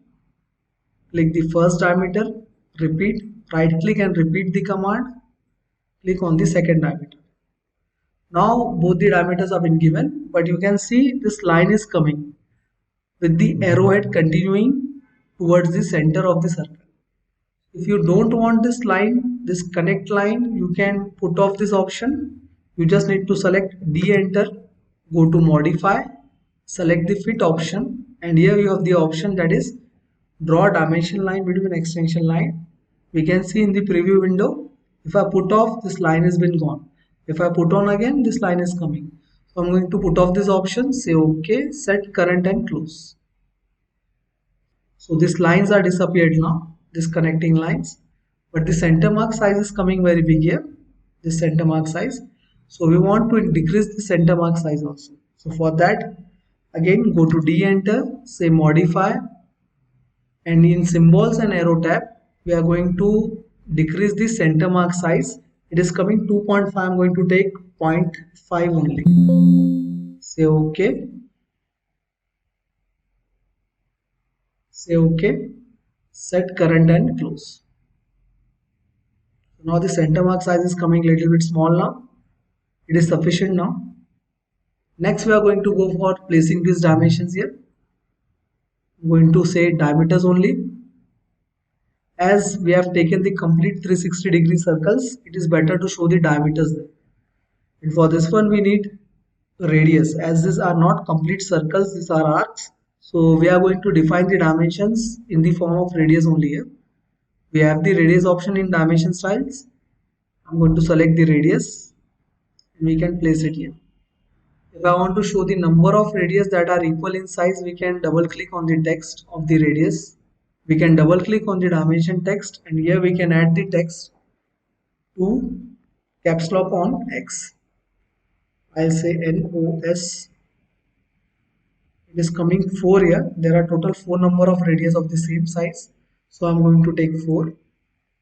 But we can see this text size is coming little bit larger. So again I want to decrease the text size. Say D enter. Say modify. Go to fits. And instead of 2 I am going to take 1.7. Next thing I am going to do here is we can see this text is coming along the dimension line direction. I want this text to be placed as horizontal only. For that, go to this tab, that is text. Text alignment I am going to keep horizontal. Say OK. Set current and close. So now we can see the change. All the texts are coming horizontal, even if the dimension lines are inclined. So here we can see we have added the text here in the dimension and we have positioned the text horizontally. If I want to place it somewhere, I can place it somewhere here also. Instead of placing it here, I'm going to delete this and I'm going to give the same dimension here. Say radius, click here, double click. This time I'm going to add the text later of the dimension value. Say enter, say 4, NOS, means 4 numbers. Now text should not be positioned intersecting the object line. So I'm going to position it properly here. Now all the dimensions are being completed. Just keep in mind that this dimension should not be dragged this much. The first one is looking far away from the circle and the other one is looking closer. So this kind of dimensioning is not acceptable. Just place it so that they look symmetric while placing them. So in this way we have given the dimensioning also here and this sketch has been completed now. We are going to see some more commands related to AutoCAD. So the next commands we are going to see here are hatching and gradients. So these hatchings are given in mechanical drawings to show the section views, or else we can use this hatching to show the different types of materials also, maybe metals or something. And gradients are used to show the solid colors in drawings, maybe 2 colors in combine, or else we can use single colors also here. We can take the example of temperature variation being shown by 2 colors. At that time we can use this gradients command. So we'll continue with hatching and gradients now. So in AutoCAD, we have these drawings here. We are going to apply hatching and gradients in these sections. There are 2 ways to apply the hatching here. Shortcut key for hatching command is H enter. As soon as you say H enter, we can see this ribbon is upper side ribbon is being changed. And we have 2 options to apply hatching. Either you can apply the hatching by using this pick internal point option. That is this pick point option. You just need to go and place it in close bounded area. The type of hatching which has been highlighted here will be applied in the close bounded area. We can change the hatching types from here. We can see this option, that is arrow. As you click on this arrow, there are different types of hatchings being shown here. These are the different patterns of hatching can be used. So I am going to select here NC31, this hatching type, and you just need to click in the bounded area, as we are using the command here as pick points. As soon as you click, this hatching has been applied. Now you can change the color of that hatching. You just need to click here and add the required color you want. We can also scale the hatching. If I want this hatching spacing to be shown a little bit larger in gap, so just scale the value. You can see these gaps are now been increased a little bit.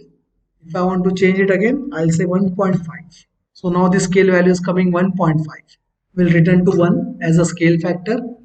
Next, if I want to apply the angle for this hatching, we can apply the angles also. For that case, we are going to change the pattern here. We'll take this pattern, that is of brass. Now these hatching lines are coming horizontal, but if I want to change the angle, we have this angle option. Just click here and say 45 degrees. So these hatchings are coming now in inclined pattern. This way you can change the angles here. Then say close creation and the hatching will be applied. We'll again apply the hatching, say H enter. Go for the type of hatching required. Click in the bounded area and the hatching will be applied. If you want to change the color and angle, just go here and change the color as well as the angle. Say close. So in this way you can add the hatching. But if I don't want to add the hatching according to the bounded area and we want the hatching to be added according to the polyline object, we can see this rectangle here. So for applying this type of hatching, we'll say H enter. And instead of pick points, we are going to select this command, that is select boundary objects. Click on the boundary object. You can see now it is not taking the bounded lines here. It is completely hatching the whole rectangle. As it is a single object boundary, we'll change the color as well as type of hatching. We'll take sand type here. I want to decrease the scale factor, say 0.5. So you can see this granules of the sand will show. I'll say 0.2 only. And it is not constrained within the line boundaries. It is completely been applied to this single object, that is this rectangle. So in this way you can use the select boundary objects as well as add pick points. In pick points, bounded area is required, whether it may be of lines or objects. And for selected boundary object, we need a complete polyline object as a boundary so that we can apply the hatching. Say close creation. So this was hatching and types, how we can apply the hatching there. Now if I want to apply the hatching in this area, I'll select H enter. I'll go for 3-1 hatching only and say 3-1. Select pick points option and just click on this pick point area. I'll keep the angle as 0 only and it is not covering the dimension area. So these dimensions are exempted from the hatching. It is because we have applied the dimension earlier and then we have applied the hatching. So it is better to apply the dimensions earlier only and then go for the hatching, so that it will not overlap the dimensions here. So that the hatching will not overlap the dimensions here. Next we are going to see gradients. So the shortcut key for gradients is GRA, enter. So the difference between the hatching and gradients is, in hatching we are going to get different patterns here. We can see these patterns. And in gradients we are going to see the combination of colors or maybe single colors, which we can apply in the bounded area or an object. So here I am going to put the color combination as dark gray and white. In that color option also we have the patterns we can see here. This is the linear pattern. In this, the shape is going to be cylindrical little bit, and this one is inverse cylindrical, maybe curve shape, hemispherical, spherical, inverse spherical shape. So these are the different patterns in gradients also.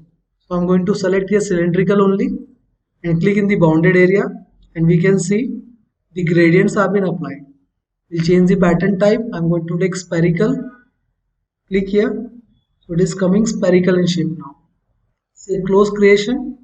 So for this next bounded area, we are going to go for gradient now. Go for shortcut key GRA, enter. This time we are going to change the color combination. I'll take red and yellow. And I'll take the pattern type here as hemispherical shape and click here in this area. So you can see gradients have been applied in combination colors. Next, if I want a single color to be applied for the gradient, we can do it by two ways. For the solid color, we can directly go for the color we required. Say this blue color and the same blue color in the second option also. So when you click here, only a single color has been applied. As we have taken both the first and second color as blue only, that's why. Or else you can do one thing. Go for gradients again. Select blue color here. And instead of second color, we are going to go for this tint option. So as you put on the tint option, the second color option will be off here. Now it will show a black shade with the first color being taken. So I'm going to click here. You can see this combination. If I want to adjust the tint, you just need to drag it here. We can see the percentage of the tint to be shown can be adjusted by the value when given. So I'm going to take 50% here. So it is taking complete blue color now. You can increase or decrease this number. I'm going to say 25% only. So here the tint is 25%. We can see the appearance here. Say close creation. So in this way we can apply the gradients and hatching. Next command we are going to see here is text command and rotate command. So in text command there are two types, multi-line text and single line text. First we'll see single line text. So whatever size you require, you should know the size first and then go for the single line text. I'm going to click at the downside, then at the upper side showing the value. I'm going to take this value as 10. Then it is asking us for the angle. I'm going to put the angle here as 90 degrees only. And then we can start typing the text we require. So I'm going to type any spelling here.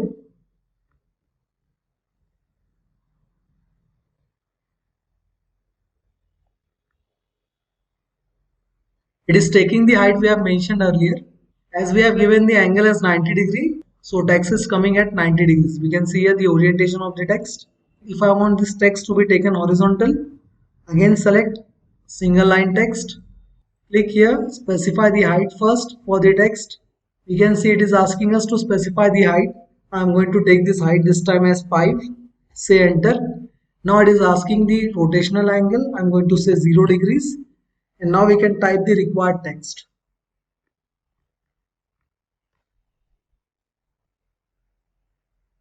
So this text has been placed and the orientation is coming horizontal. It is because we have taken the angle as 0 degrees this time. Earlier it was 90 degrees for this text. We'll move the text. You can just directly click on the text. You will get one grip point. You can drag it and place it wherever you want. If I want to increase the text size or change the content of the text, we need to put on the quick properties option first. So in status bar at the downside, we have here this 3 lines customization. As the quick properties option is not being shown, I'm going to select these 3 lines. And here we have the list of the options that can be added in the status bar. So I'm going to put on the option that is quick properties here. Now the quick properties option is being shown here. Just put on this option. You just need to click once and the quick properties will be shown. So we can update the different properties of the single line text. I want to increase the height. I'm going to say 10. I want the rotation angle to be changed. I want it to be a little bit inclined. I'll say 45 degrees. You can see this angle is being changed of the spelling. I'll say 0 degrees again. I want some more properties to be shown. For that, in quick properties dialog box, there is one option that is customize. Click on this customize option and here you will get the different properties you want to add in quick properties box. So I'm going to add color here. We can add obliquing. We can add width factor. We can also add line type and say apply and OK. Now as you click on this text, you will get this dialog box again for quick properties, but this time you can see more options have been added here as we have customized the options. So if I want to change the color now, I can change the color of the single line text. You just need to go on the color option and you can see different colors have been shown. So I'm going to take it blue color. Next I want the obliquing angle. So I'm going to say 25 degrees oblique. So the text can be added 25 degrees little bit inclined. Say right click and finish. So in this way we can edit the single line text. Now if you want to give the titles or headers to any objects, you can go for single line text. But if you want to write complete paragraph or you want to write the content which is more in the words, then you can go for the type of text that is multi-line text.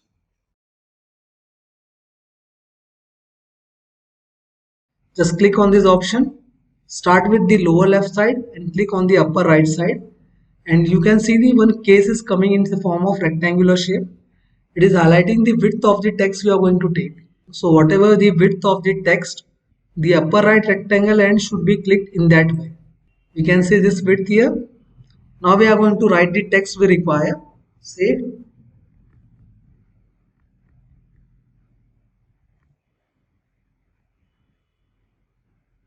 And gradients. Select the text. You will directly get this option as we get in MS Word. You just need to select the style of the text you want and the text has been placed.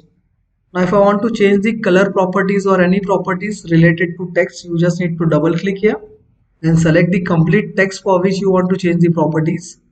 You can see the upper ribbon. In multi-line text, this ribbon is coming by default only when you type the text. It is kind of MS Word only. We can edit the text as we edit in MS Word.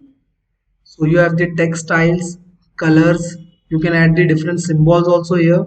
You can justify the text positions, you can take the paragraph positions, whether you want them to be centered, right or left aligned.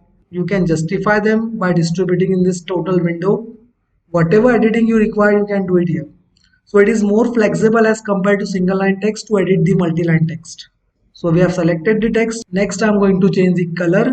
Now according to this width, if I want the text to be placed in center, I'm going to click on this option, that is center.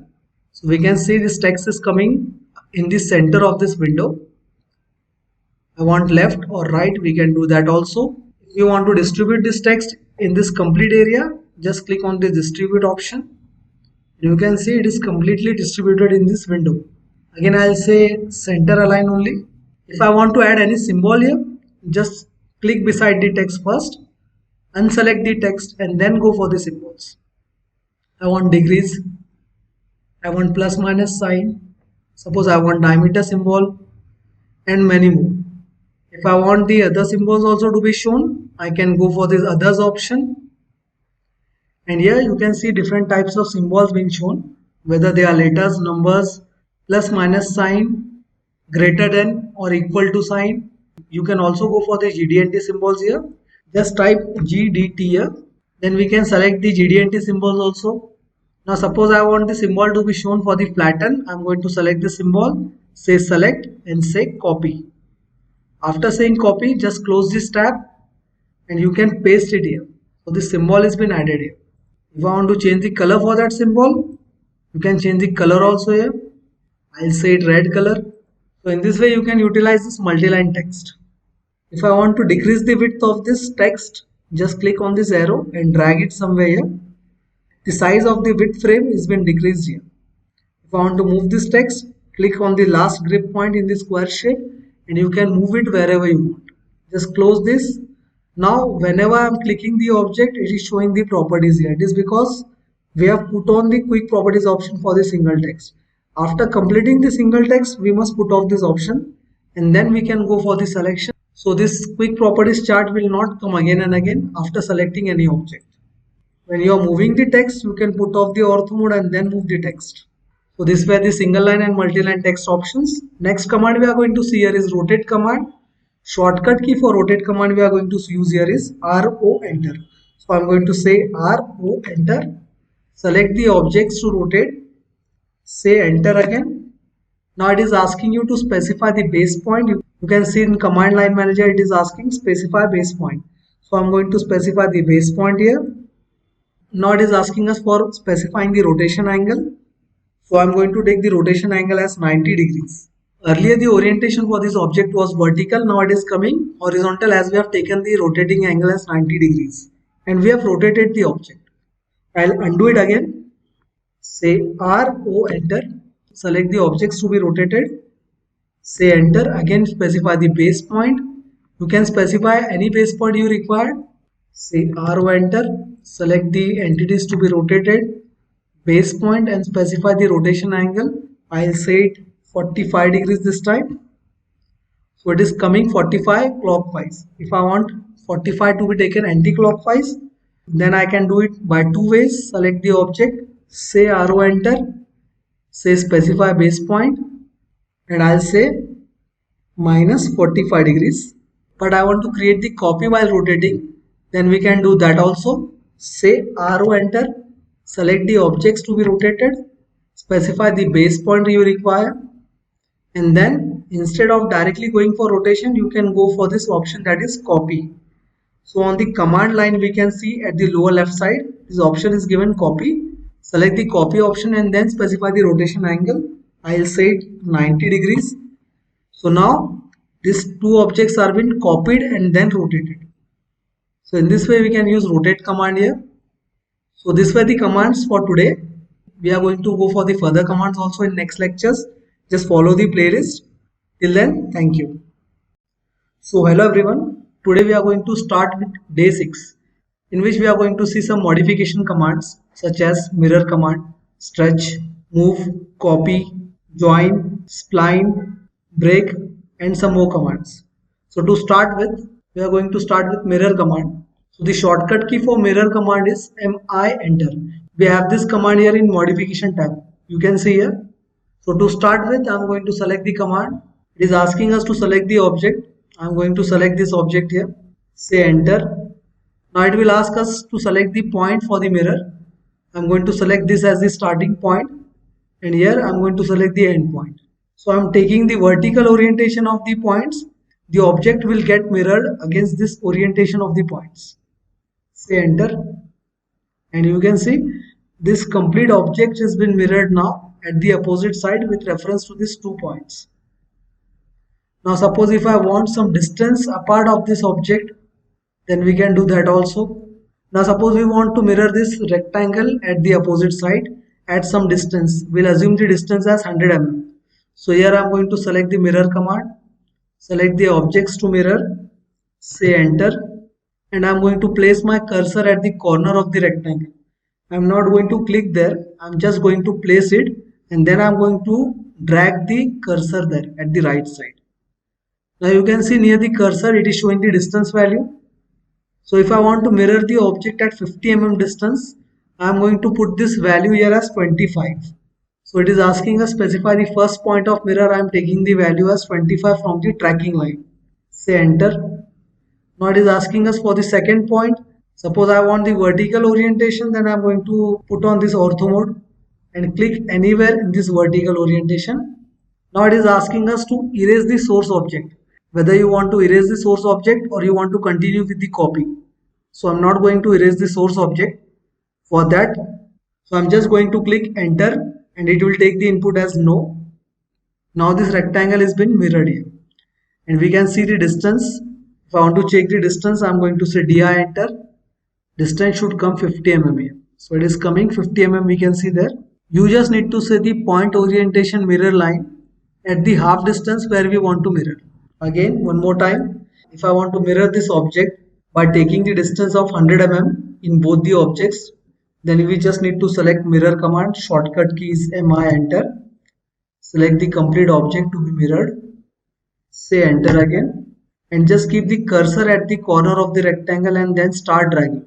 You don't need to click here, you just need to place the cursor and then you need to drag the line. You can see the green line coming as an extension line. It is asking for the extension distance there. I'm going to say 50 mm as I want the distance of 100 mm between 2 objects. That's why I'm taking half distance, that is 50 mm. Say enter, and then you just need to click on the opposite side. So depending on the object orientation, whether I want to take it at the upper side or I want to take it beside the main object, I'm going to click the second point. Say no, enter. And these things which were selected are mirroring. Next we will take this object a little bit aside, say M enter for move, select the base point to move, put off the ortho mode so as we can move it properly here. I'm going to place it somewhere here. Now I want to mirror this object at 90 degrees. It is vertical, I want to make the copy of it as horizontal here by taking the angle as 90 degrees. So to start with, I'm going to select mirror command. Select the objects to mirror, say enter. I'm going to click the first point of mirror line here, and for the second point I'm not going to give the length, I'm just going to click tab button and I'm going to give the angle here. So I'll take this angle as 135, say enter. It is asking us to erase the source object. I'm going to say no, say enter again, and the mirror has been completed. As I've taken the points from this corner to 45 degrees, the mirror has been created at 90 degrees. Whatever angle I am going to take for the mirror points, that double angle will be taken for placing that mirrored object. Next command we are going to say stretch command. For that I am going to copy this object there. So select the object. Now the copy command, shortcut key is CO enter. I am going to select CO enter. Click on the base point. It is asking us for the base point. So I am going to take this point as the base point and copy wherever you want to copy. So just put off the ortho mode so that you can flexibly copy it wherever you want. So I've copied this one here. I'm going to delete this text here. Next, I want to change the orientation. So I'm going to say rotate command, RO enter. Select the object to rotate. I'm going to select complete sketch, say enter. And taking this as the base point, we are going to say the angle of rotation as 90 degrees. And this object has been rotated. Now if I want to stretch this distance, you can see the distance is coming 150. I want this distance to be taken as 200 mm. Place the dimension first here properly. Now I want to use stretch command here. So stretch command shortcut key is STR enter. Now while selecting, you should select the part in such a way that only the portion to be stretched should be selected here. So I'm going to select the lower portion only. Click here, say enter. You just need to specify the base point. So I'm going to specify the base point at this stretching area somewhere here, the center of the circle. And now you just need to drag it here so as to provide the displacement. So I'm going to take this value as 50 mm, put on the ortho mode here. I'm going to set the displacement as 50, enter. We can see here the distance is coming 200 now. So it is stretched by 50 mm and only that portion was selected which was going to be stretched, not the portion which is going to be fixed.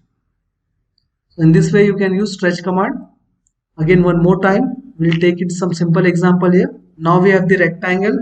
I'll take this rectangle size as 145, tab 200. We'll put up the values also here. I'm going to put on the dimension layer.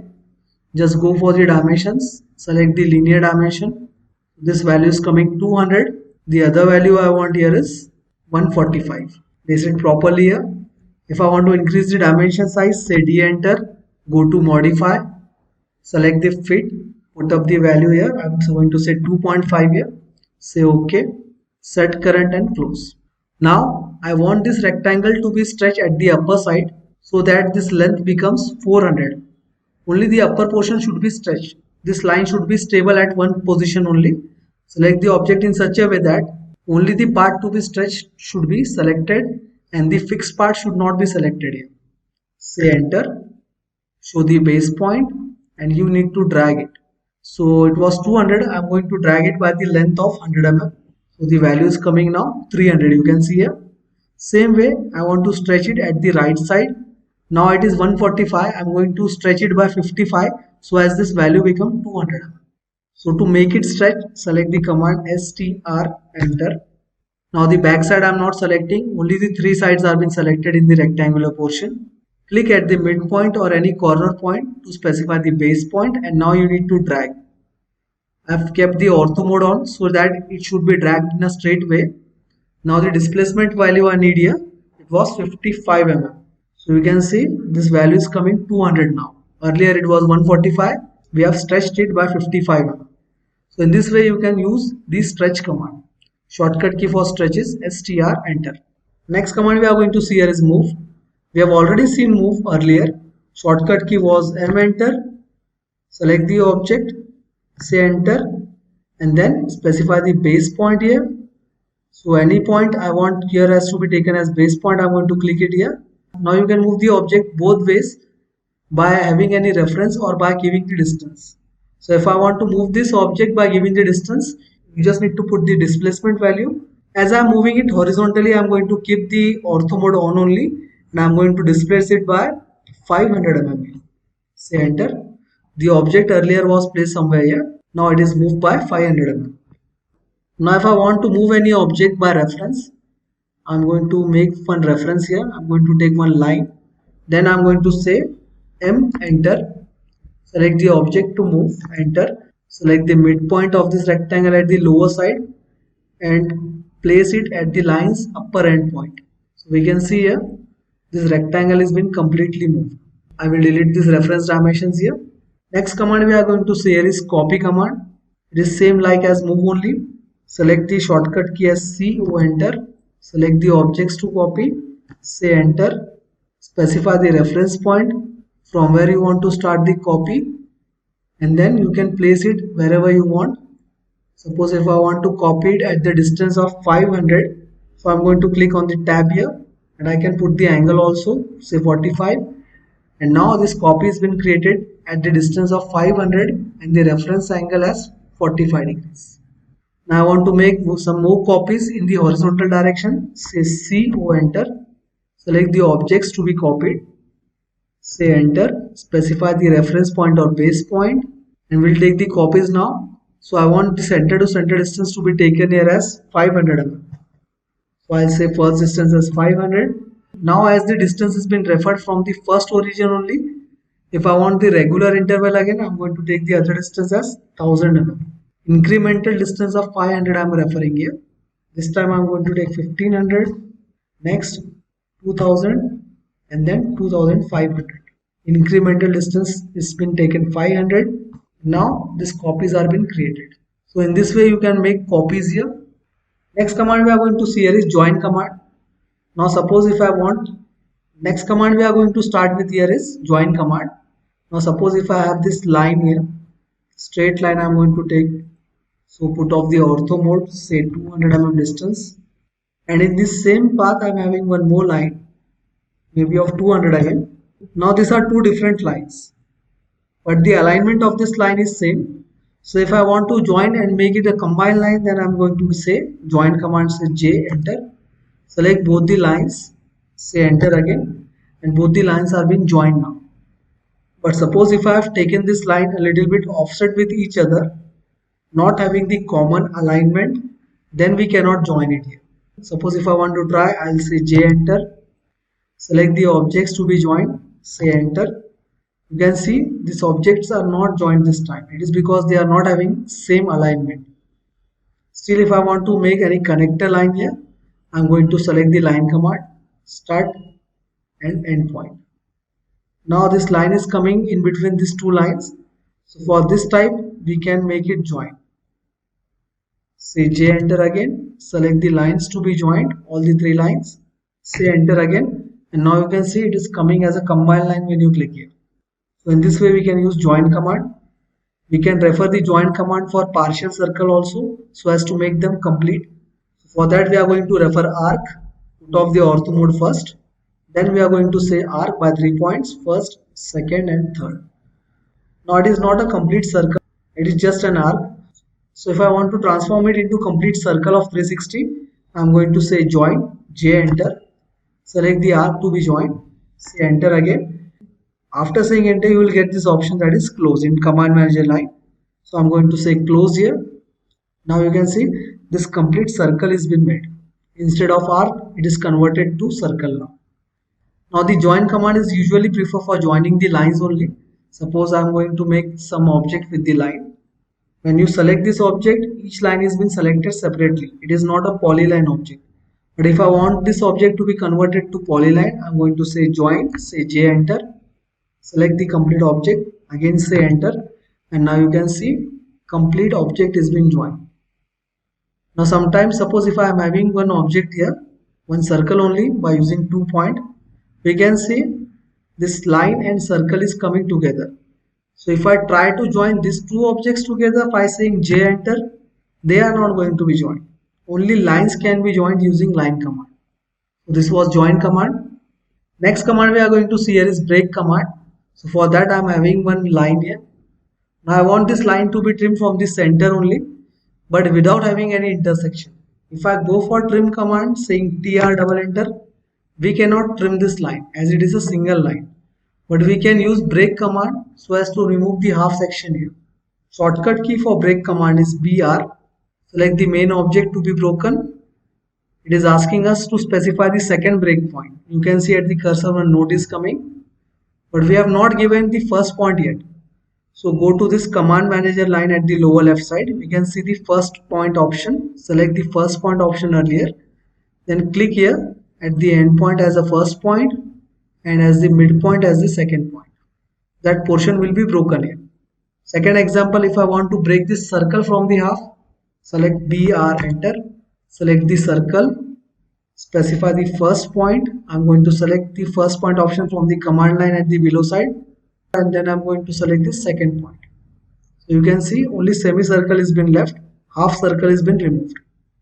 In this way you can break any object you require without having trim command. Next option we are going to see here is spline. Shortcut key for spline command is SPL, enter. SPL, enter. If command wise I want to see where it is placed, you can click on this draw tab, and here you can see spline command is coming. Select the spline command. When you start the command, you just need to click the points. I'll put off the ortho mode first. So I'm going to click 3 points here. First point I've clicked, second point here, and I'm going to click the third point in the orientation only. So this third point. Now if I want to finish this command, don't directly click on the escape command as we do for all commands. You just need to click enter here to finish the spline. So after clicking enter, you can see this portion has been created. Spline means a flexible line. We have clicked 3 points here.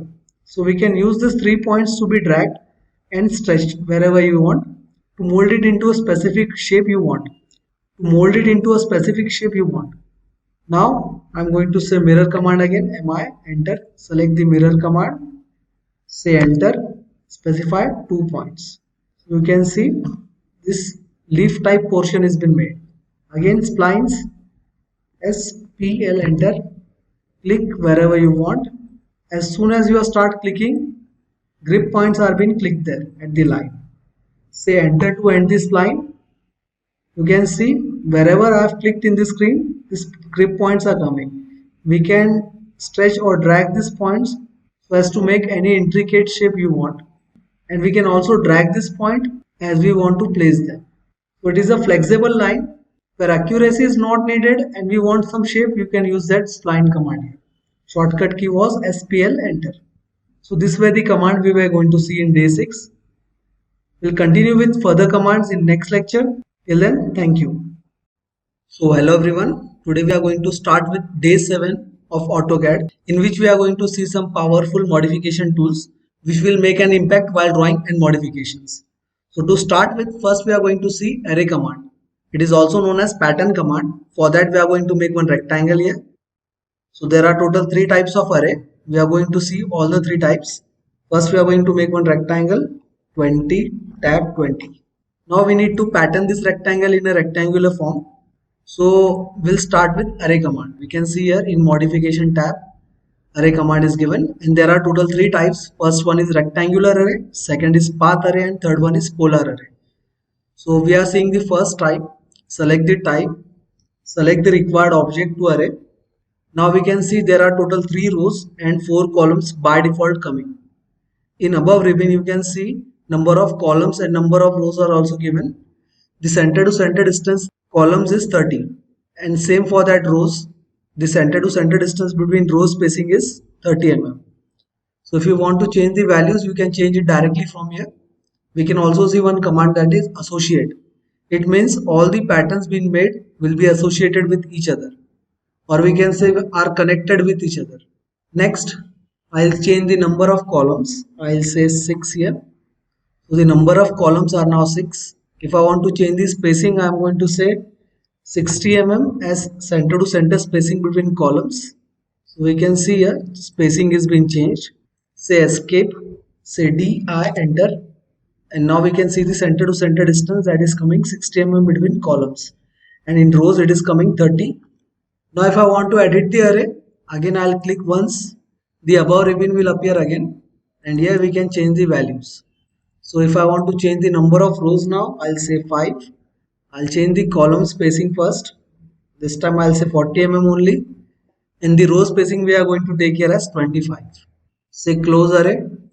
And now we can see this pattern is being made from one rectangle to multiple rows and columns. Spacing we can adjust according to the need. You just need to click once and the options for editing will appear here. I can also change the number of rows and columns by clicking on this arrow. You just need to click here and you can change or drag the number of rows or columns if you want to increase or decrease. So I'm going to increase here. Same way the upper arrow for row, and you can see the inside arrows are also there.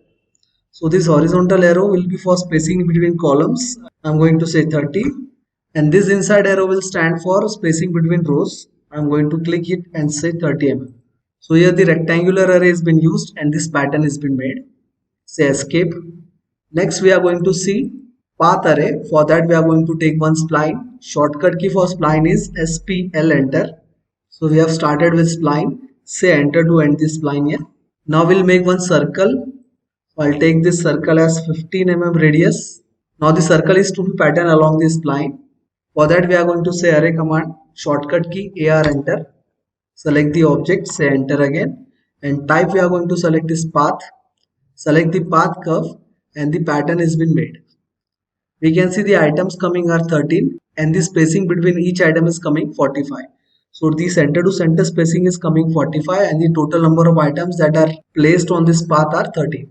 If I want to change the items, I'll just click off this option. You can see at the above ribbon, you just need to click on this hashtag sign and we can change the number of items. If I go for higher value than 13, it will not support as the path is ending occupying only 13 items. But if I go for the lower number than 13, it will change. So I'll take the number here as 10. So item numbers are 10 now. We can see it is updated. And now the spacing between item is 45. I'm going to change it. I'm going to say 60 here. So now the spacing is also been adjusted here. But we need to keep in mind the items and the spacing will only be adjusted according to the path length. So if the number of the item count and the spacing is exceeding more than the path length, it will not occupy the entities along the path. This thing is to be noted here. Say close array and finish. Next we are going to go for circular array, or we can also say polar array. For that I am going to make one circle here. We are going to make one entity. Now we need to pattern this entity along the circle. We can say circular pattern or polar pattern. For that, say shortcut key AR enter for array command. Select the objects to be patterned.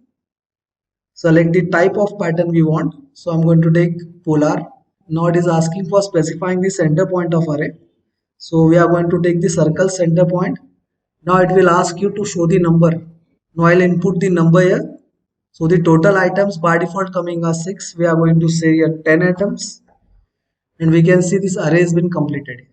Now all the entities in this pattern are coming within the angle of 360 degrees. Suppose if I want to change this fill angle, we can see here this option, that is fill angle. It is coming 360. Suppose I want all the items to come within 180 degrees, then I'm going to change this value here. Now all the items are coming with the fill angle of 180 degrees. If I want to change the direction, just click on this direction option above the ribbon and you can see this direction is been changed.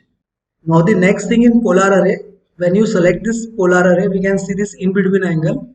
It is coming 20 degrees now. So this angle is referred to two lines between these two circles. To highlight that, we are going to make two lines here. Click on this pattern. Now you can see these two lines are having some angle that is nothing but 20 degrees in between angle. If you want to change this in between angle, we can change it. So now the angle between each circle is coming 30 degrees. It is updated now. I'll take this line here. So I'm talking about this angle. It is updated to 30 degrees. So in this way you can change the in between angle also. But as soon as you change the in between angle, this fill angle also changes. Earlier it was 180 degrees. Now it is coming to 70. Again if I say 20 degrees, this fill angle will change to 180 degrees. Say close array and finish. Now when you click on this array command, you can see all the entities are coming associated. So if I want to break down these entities, so as to trim the objects better, you need to go and select explode command. Shortcut key X enter. Select the patterned object, say enter. When you click on this object now, after exploding, it is selected individually. Means it is exploded here. Earlier it was associated, now it is exploded. Same thing here also. As soon as I click once, all the entities are being selected. Say X enter. Now each entity is selected individually as they are not associated now after exploding. So these are the three types of array command, that is polar, rectangular and path array. Next thing we are going to see here is scale command. For that we have drawn one rectangle here. We'll apply the layer of dimensions. We need to change the size of the text so as to understand the values. Say modify, fit, 10 times, primary unit as 00. Say delimiter as period. Select the text color. I'm going to say yellow. Alignment as horizontal. Set current and close. So now these values are readable. We are going to go for scale command. So the shortcut key for scale command is SC enter. Select the objects to scale. Say enter. Specify any base point. You can take any point for the base reference. I'm going to take the center one only. Now you can see these values are coming 222 at upper side and 241 at the right side. So when you click on specify base point, by default scale factor will be 1. And if I want to decrease the size of this rectangle, we need to go below the 1 value, that is maybe in zeros, 0.1, 0.2, 0.8. And if I want to increase the value, we are going to take the value above 1. So I'm going to place the base point first.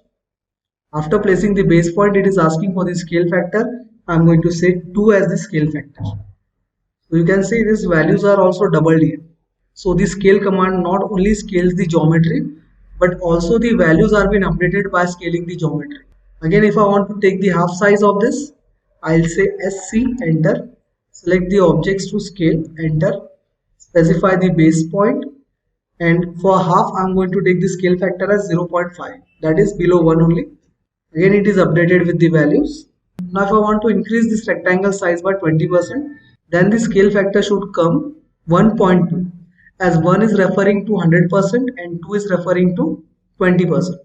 So again, scale command, SC, enter, select the objects to scale, say enter again, specify the base point, and then if I want to increase the value by 20%, then I'm going to say 1.2, say enter.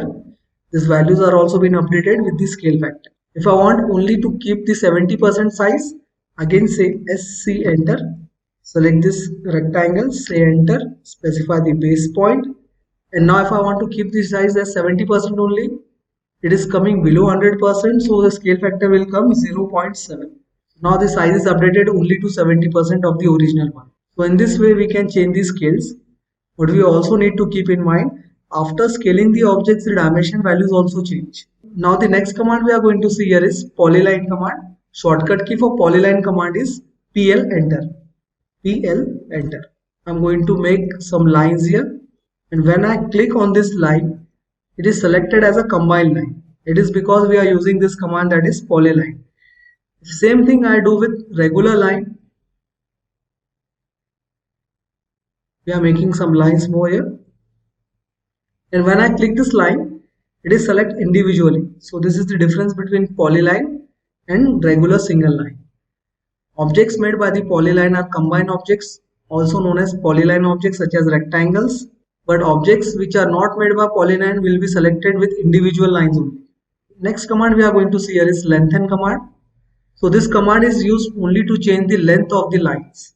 Suppose if I am going to keep this line length as 100 mm, and now we'll go for the lengthen command, shortcut key LEN, enter, select the first type as delta. So if I want to increase the value in the length, then I need to add the value here, say delta length as 50 mm. I'm taking this value positive, so it is going to add the distance here. Means when I click the line, this length will be increased here. Suppose I'm taking again delta, put the value as 50 only. So whenever you click at any end, the length will be increased from that side. If I want to decrease this value, say repeat lengthen, say delta. Now as I am decreasing the length, we are going to take this value in minus sign, minus 30. So at whatever end I click, this length will be minus 30 from that side. You can see here, again minus 30 from this side, and now the length, total length is coming 140. Next type in lengthen command, there are total 4 types. First we have seen, second one is percent. So whatever the length is, the percentage it is taking here as 100%. Basically the percentage is 100%. If I want to double the length of the line, then I'm going to put this value as 200. Say enter and click at the any end. The length will be increased and the line will be doubled in size. So earlier it was 140, now it is coming 280. I'll repeat this lengthen command. If I want to decrease the length by percentage, I'll take this percentage value below the 100%. Suppose I want only the 70% of the length of this line. So I'm going to put the percentage as 70 only and click at any end. From that end the length will be decreased. So we can see here this value is updated to 196 now. Only 70% of the length is remaining of the earlier length. Repeat lengthen command. The next type is total. So in total we just need to apply the total length we require for the line. So here I need the total length to be taken here as 158.7. I'm taking the odd number. I'll type here 158.7. Say enter. And when you click the line, the length will be increased or decreased according to the value we have given. So now this length has been decreased here, but the final length we are going to get here is 158.7 only. Just check here, the value is coming 158.7. Whatever the total length you want, you can give the value in total and that value will be updated there. Repeat it, say lengthen, total, I want this time the value as 90 mm. Click on the line, it will either increase or decrease according to value. Now it has been decreased and we can check the total here, it is coming 90 only. So this was the third type in lengthen. Next we are going to repeat the lengthen again, and last one is dynamic. You just need to click and drag. It will increase and decrease the values according to the drag position.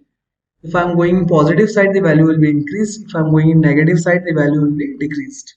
Next command we are going to see here is construction line. So it is an infinite line which can be taken in angles as well as in ortho modes, that is vertical or horizontal. So the command we are going to get here in this draw tab, we can see this third option, that is construction line. Shortcut key for construction line is XL, enter. It is used for projecting the views. Suppose if you are referring orthographic views, we can see the front view feature in top view by referring these lines, whether it is coming in alignment or not. So you just need to click wherever you want and this construction line will take place there. You can see this vertical line and horizontal line it has been showing, and it is infinite line.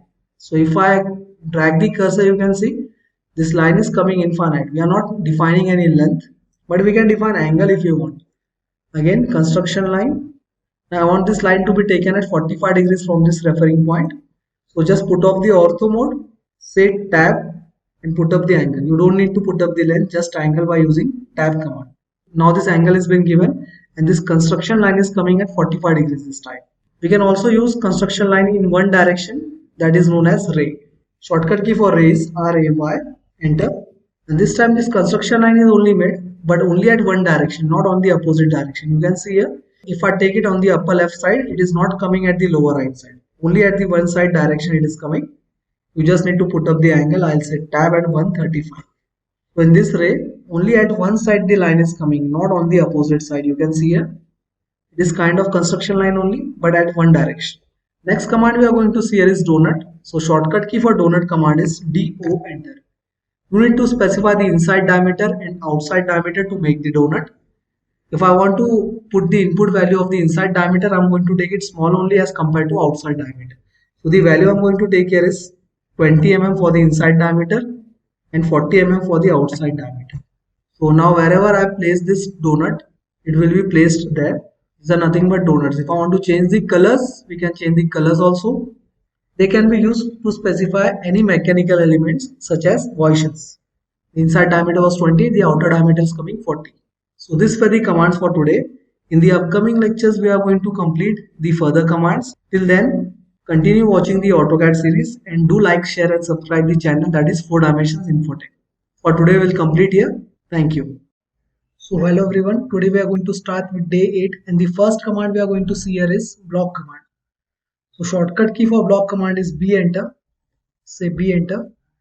The first step is to specify the name. I'm going to specify one name here. I'll say 4DI Infotech. Second step is to select the objects. So I'm going to select this object here. Say enter. Third step is to add the pick point. So I'm going to add this pick point here. This point is going to be the point by which we are going to insert the block if we required it again. So I'm going to specify this midpoint as a pick point. Now you have three options. First one is retain block, second is convert to block, and third one is delete block. So if you use retain block, it means the current selected object will not be blocked, but one copy of this block will be saved that we can insert it later. Second option is given convert to block. If I go with this option, then the selected entity will also become a block and it also will be saved for later if you want to insert the block again. Third one is delete. So if I go with this option, the selected entity will be deleted but will be made block and we can call it later by using insert. So these are the three options. We are going to see one by one here. First I'm going to select retain. Now when you click this diagram, you can see it is not converted to a single object. Each selection is coming separately, means it is not converted to a block. But if I go in insert, block has been inserted by the name of 4DI Infotech. So block was made, but not the current selected sketch was been blocked. So you can call this block later. Now it is coming in green color because the layer of dimensions was on. If I want to change the layer, we can change it here. Select and then change the layer required.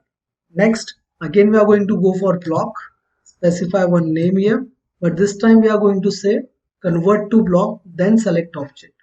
So I'm going to select this object and this object will be converted to block itself. Say enter, add pick point. Say OK again. Now we can see after a click, all the entities are selected with dimensions. It is because this time the sketch is converted to block and even it is saved as a block. We can see in insert here.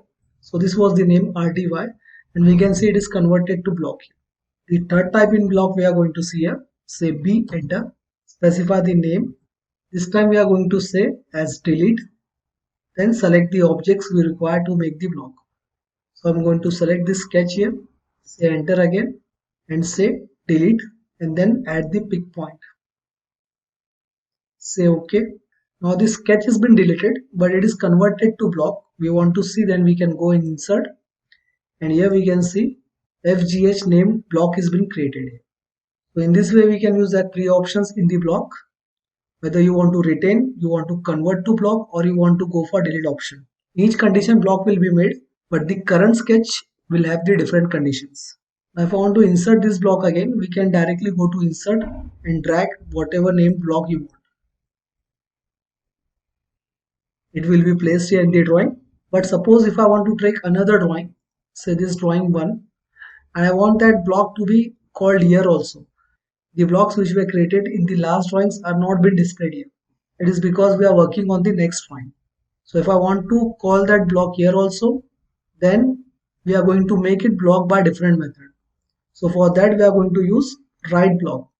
Shortcut key for right block command is WB, enter. Select the objects we need to make a block. Say select object. We are going to make this one as a block here. Say enter. And now we need to add pick point. So I'm going to add a pick point also here. Lastly, we need to specify the path where you want to save this block. So I'm going to specify this path here. Now this is different than the first command. We need to specify the path also in right block. So I'm going to place it somewhere here on the desktop.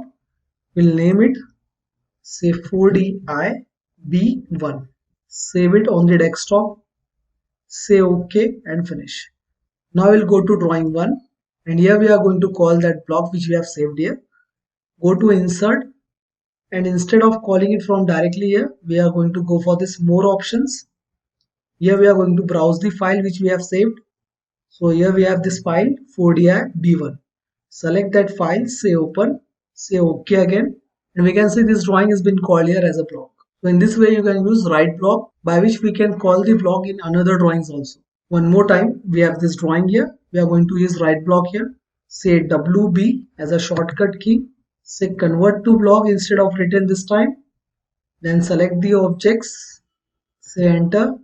Add a pick point and save where you want to save.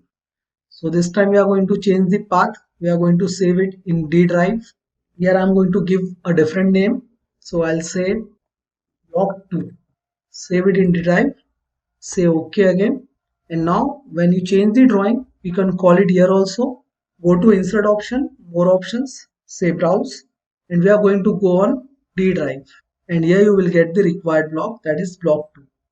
Say open, say OK, and the block which was made in last drawing is now here. We can utilize it in the other drawing also. So in this way you can use block command. Now if I want to edit any block, suppose if I want to change the size of this dimension in this block, if I go directly for D enter, say modify and go for overall scale size, I'm going to say 3 times, say OK and set current, close. So the text size is not being changed here. It is because this diagram is already been made as a block diagram.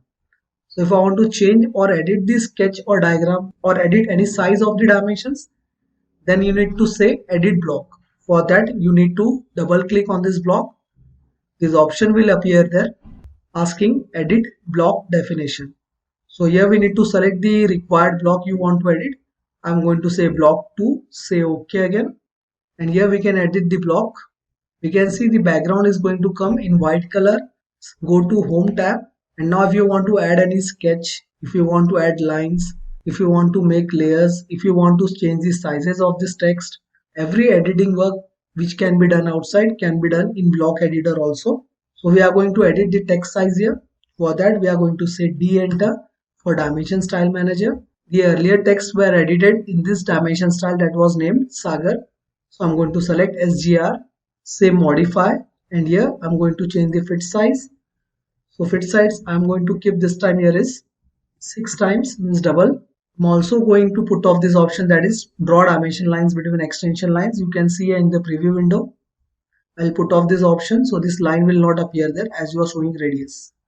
Say OK, set current and close. So this text size is been increased, as well as the lines which were coming from the center reference are been removed. If I want to edit the diagram also, I can add any geometrical entity or modify the sketch by using modification tools. So I'm going to add one circle here, add this radius as 16, and lastly we are going to say close block editor so as to save the changes which we have made in block. Now we can see here this block has been made as well as the changes are been saved. Same thing if I have done here directly without editing the block. Suppose if I am going to add one circle here also, say this center point, and we are going to add one circle here. We want to mirror it, so I'm going to select the circle, go for this 2 reference point. We can mirror it also here, but as you select the block, it is been selected just by one click, but the circles are not included by the selection. So if I move this block, those circles will remain at their place only because they are not considered as the part of this block.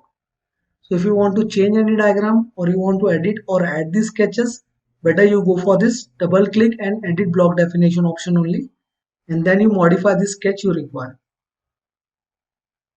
I'll say mirror only here. Say enter. Say close block editor, save changes to block, and this block has this changes been saved now. The circles are also been added. So in this way you can edit the blocks here. We have seen how to make a block, how to insert any block, and how to edit block, as well as we have seen how to call this block in another drawings. Now the next command we are going to see here is boundary command. For that I am going to modify this sketch here.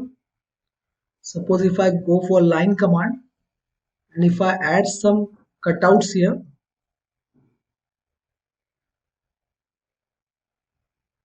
I'm going to trim this line here, say TR, double enter. Now if I want to show any dimension, suppose I want to show this step dimension, I'm going to go for linear dimensions, select the 2 points, and we can see that dimension is coming as 3.7. But if I give it here only, it will be complicated to understand and the dimensions will overlap the geometry. Because of that, we cannot see the proper shape of this geometry. So to avoid that, I am deleting this dimension here, and I am going to take this detail view of the selected portion which I want to dimension. For that I am going to say one circle here. I have covered in this circle the feature I want to dimension. Next we are going to say boundary command. Shortcut key for boundary command is PO, enter. Now in boundary can be made by using 2 options, that is region and polyline. So I'm going to use polyline only here. You just need to say pick points, click on this pick point option and require to give the pick point here. So I'm going to give the pick point somewhere here in this complete close area as well as in this area also. There are 2 areas been selected by using pick point. You just need to click in this blank area and the pick point will be selected. Say enter, and now 2 overlapping boundaries are being created. You can see the first one and this second one. We are going to move these boundaries aside by using move command. Say M, enter, select both the boundaries, say enter, specify one base point, and we are going to move it somewhere here. Now the boundaries which were made overlapped on this drawing are being moved here, and now there is no boundary being remaining here. So I'm going to scale this diagram for showing the detail view. So this boundary command can be used to show the detail views of any intricate shapes in the mechanical drawings. So I'm going to scale it, say SC, enter, select the objects to scale, say enter again, specify the base point, and the scale factor we are going to put here is 4 times. So now this diagram is being shown 4 times larger as usual. But one more problem will arise here. Earlier the dimension for this line was coming 3.7. We can see here the linear dimension was 3.7. But if I give this dimension here only, then it will overlap the diagram and the diagram will not be understood clearly. That's why we have taken the boundary aside and then we have shown in the detail view. But as you take the detail view, the size of this diagram is increased so as the value will be increased. We can see here. But we are supposed to show the 1:1 scale value, that is 3.7 only. So to solve this issue, we can say D enter for dimension style manager, and we are going to create one new dimension style. Say copy to of Sagar, say continue. And in primary units, as we have scaled the diagram by 4 times, we are going to change the scale factor also, dividing this 1 value by 4. So instead of 1, I am going to take the scale factor as 1 by 4. It is because we have scaled it by 4 times, that's why I am taking 4 here. 1 by 4. Say enter, say OK, set current and close. Now if I go for dimension again, it will show me the correct value.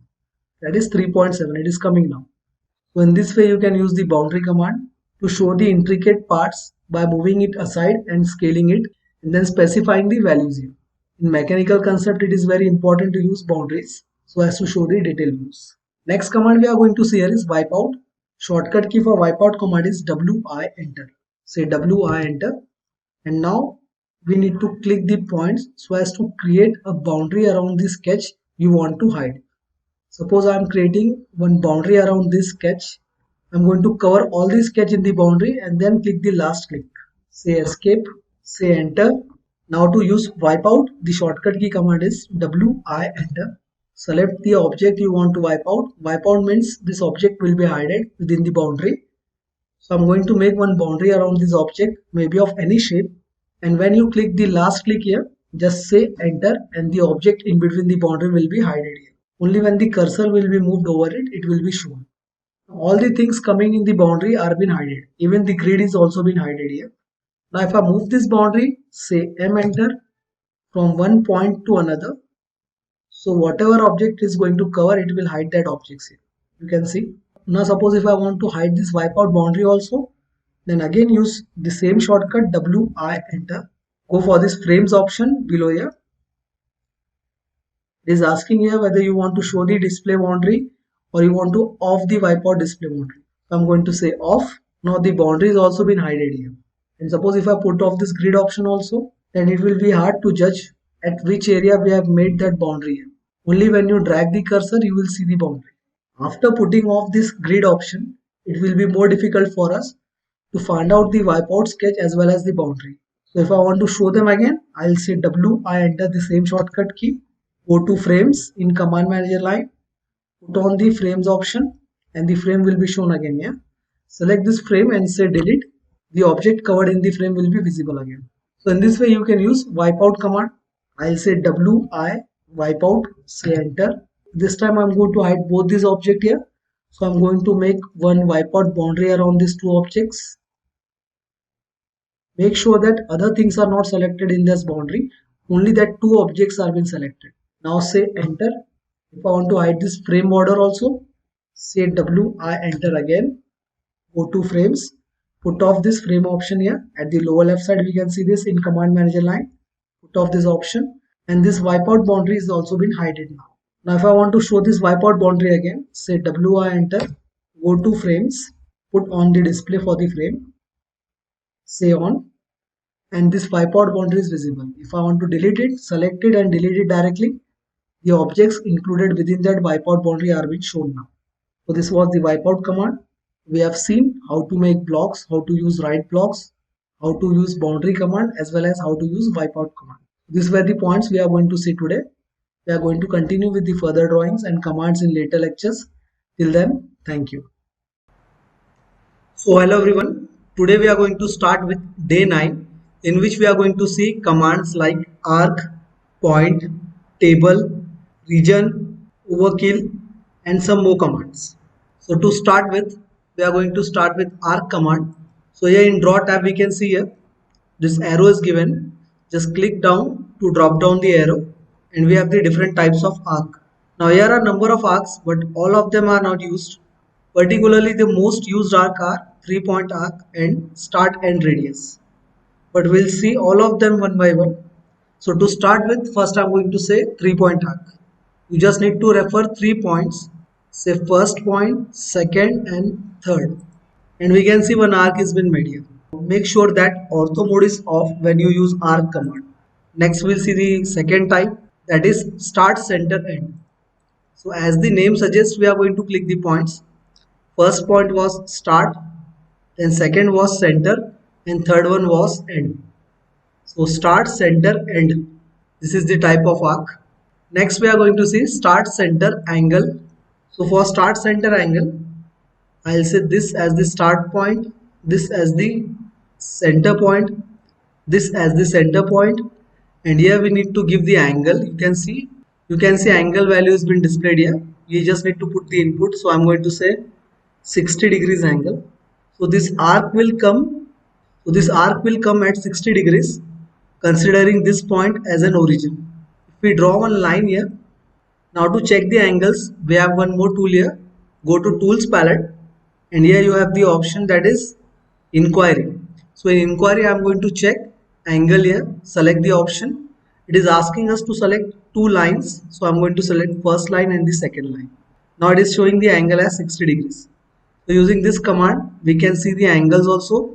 We don't need to give angle dimension. We can directly see them. What is the angle between the 2 lines? Say escape. Now I'll delete this line and the arc also. The next type we are going to see here is start center length, in which we are going to define the chord length. Chord length is nothing but the distance from one end to another end of the arc, the straight distance. So I'll say start center length. This is the start point, this is the center point, and the length I'm going to define here is 120 mm. Now when the length will be measured from one end to another end of this arc, this chord length will be measured as 120 mm. We have the command shortcut keys D, I, enter. First point and the second point. We can see the distance is coming as 120 mm. The another way, we have seen the tool earlier also. Inquiry, again we can go to distance. The same command will be activated here. You can access it by using this tool command. Say inquiry and distance. You just need to click and we can see the radius here. Click on the arc and the radius will be shown. So in this way you can check the values of arc, length and angles. Next type of arc we are going to see here is start end angle. So here we need to specify the start point, then we need to specify the end point, and then we need to specify the angle. So I'm going to give the angle here as 90 degrees. This was the start point, end point, and here is the angle.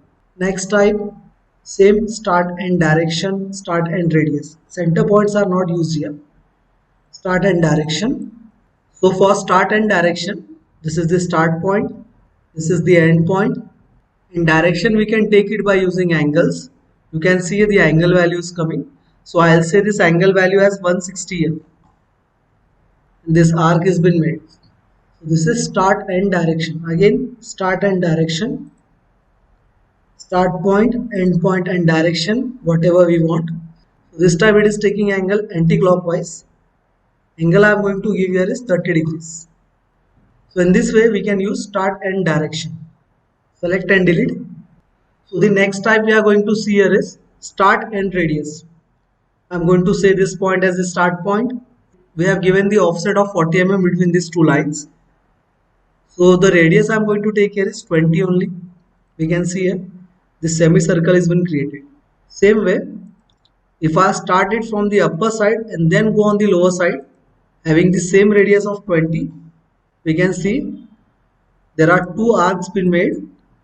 Now we'll make one square here, 40 by 40. We'll use start and radius.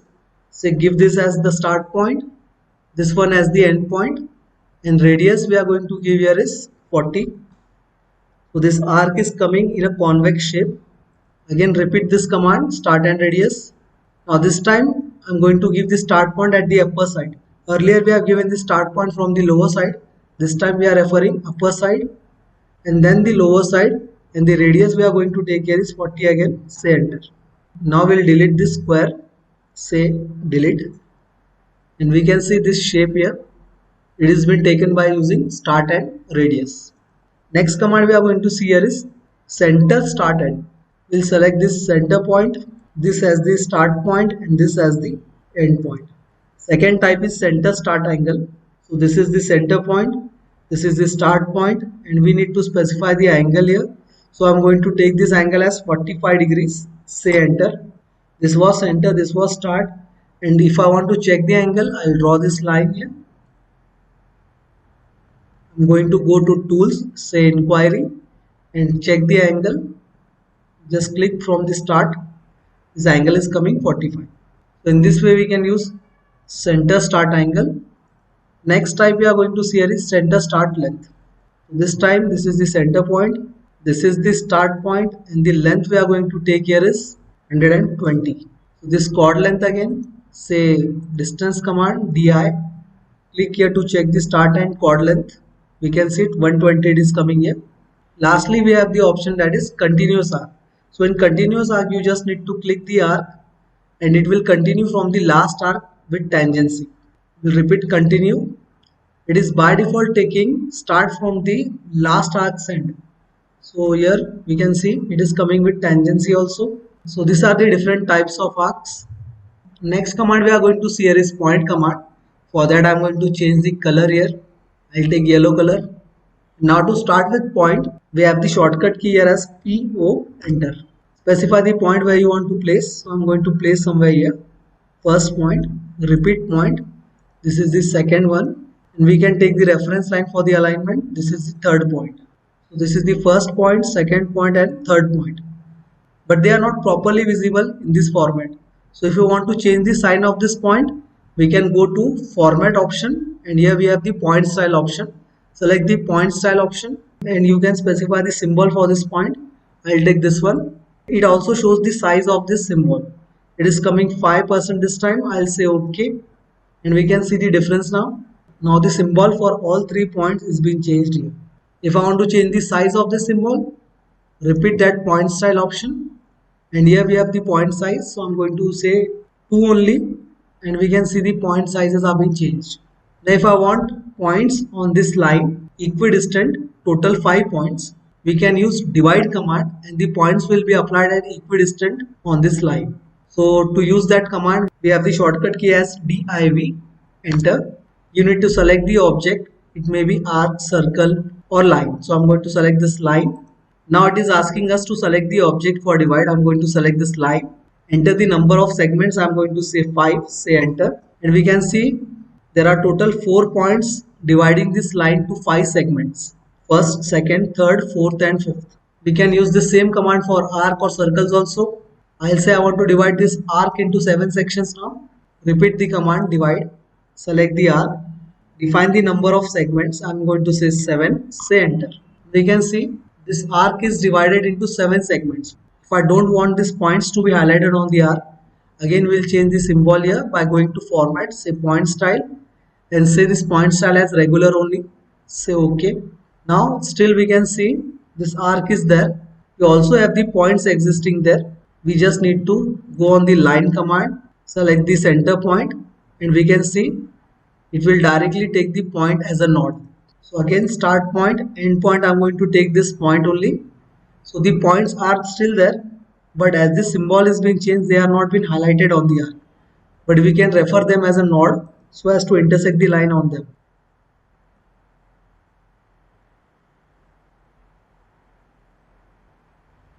The last one.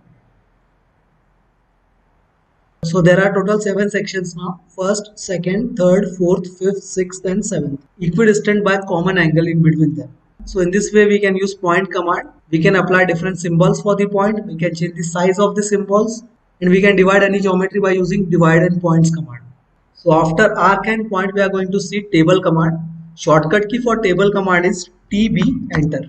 Here it will ask you this insertion behavior. We are going to take the columns as 5. The column width it is taking as 63.5. I'm going to say 40 only.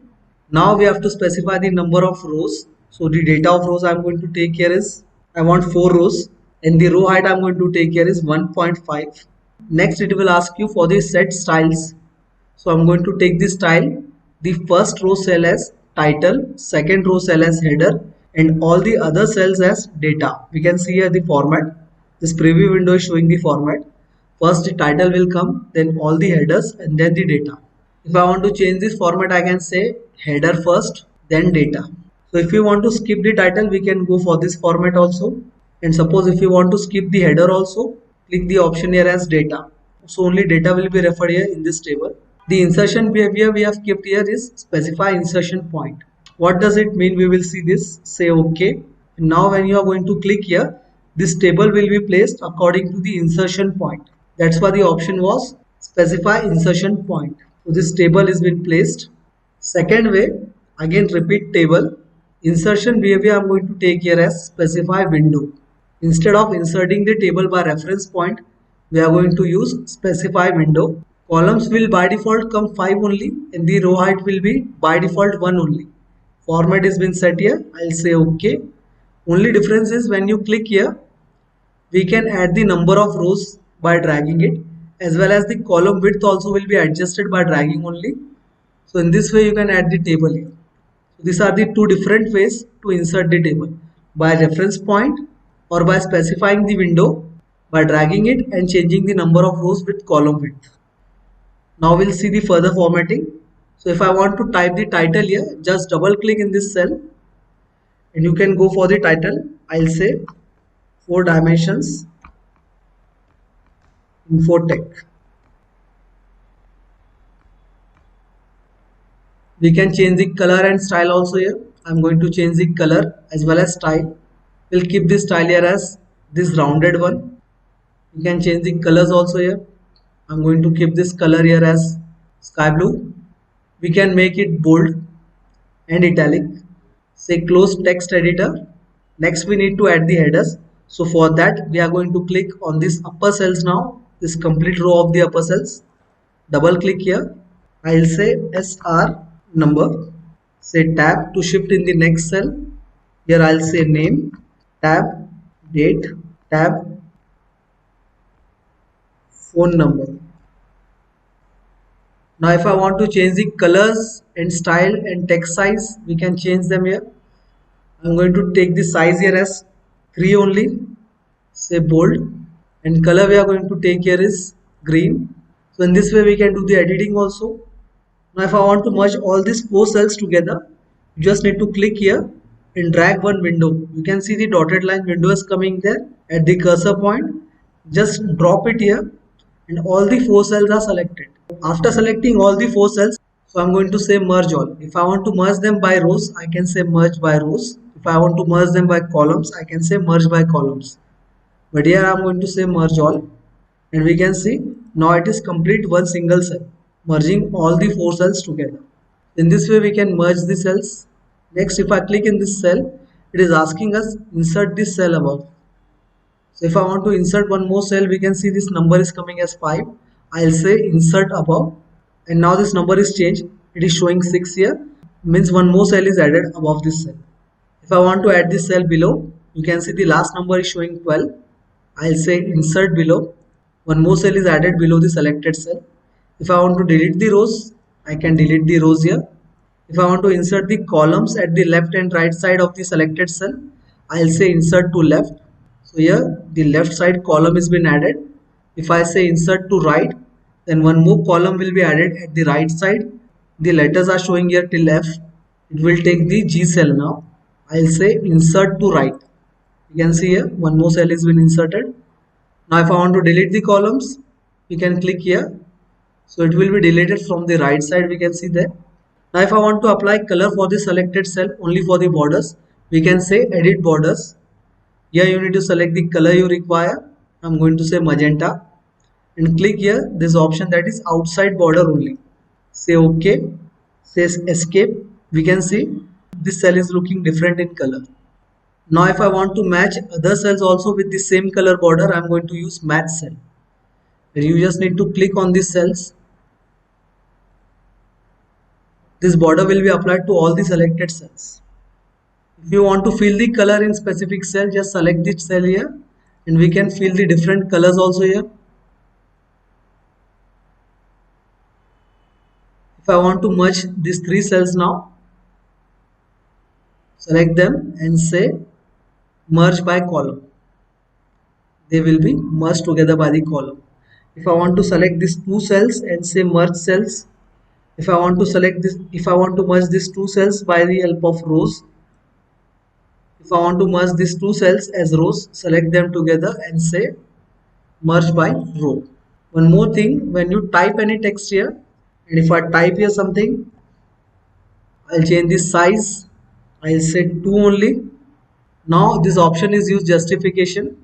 So here you can say I want this text to be at top left. So it is coming at top left. I'll decrease the size little bit more. I'll say 1.5 only. Now this text is coming at the top left side. I'll say top center. It is coming at top center. I'll say top right. It will be moved to top right. Same way, middle left, middle center, middle right. And lastly, bottom left, bottom center and bottom right. So in this way, you can adjust the position of the text. I'll say middle center. If I want to add some symbols also, we can add the symbols also here. Say OK and close editor. So in this way, we can make table and edit them. Double click for adding the text in the cells and single click for editing the cells. Now if I go to format and select this option, that is table style, say modify. Now in general, we have this option table direction. Now if I want to change the table direction, it is showing downside. I'll say upside. So we can see here title is coming at the last, second last are the headers and then data. Say OK, set current and close. So now this name is coming at the below side, then the headers and then the complete data. So we can change the order of this table. The numbering also you can see here. This numbering is coming from the bottom side. So in this way, we can change the table format also. Go again to format, say table style, say modify. I'll change the direction, say again down. Here we can also change the default setting for the table. The default color was coming white. Alignment for the text was coming top center. Go to text, we can change the height also. We can change the text color. If I want to change the angle, we can change the angle also here. I'll set 10 degrees incline. If I say set current and close, now we can see here the data text is coming incline. Say repeat table style. Say modify.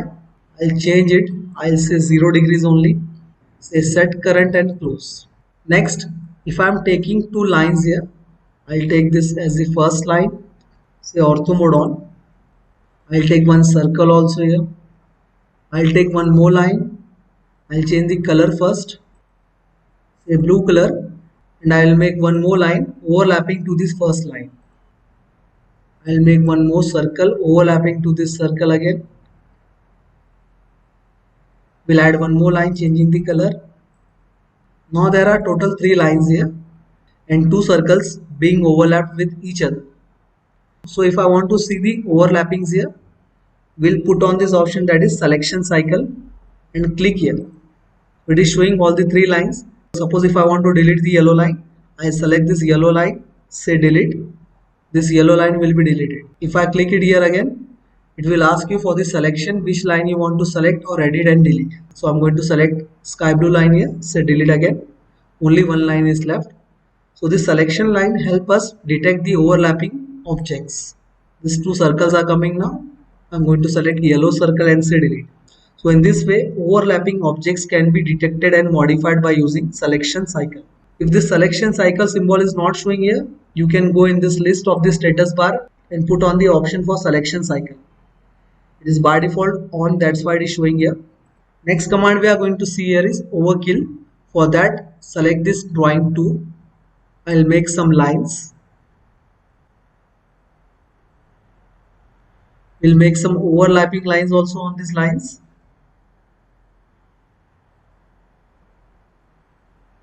The selection cycle is on.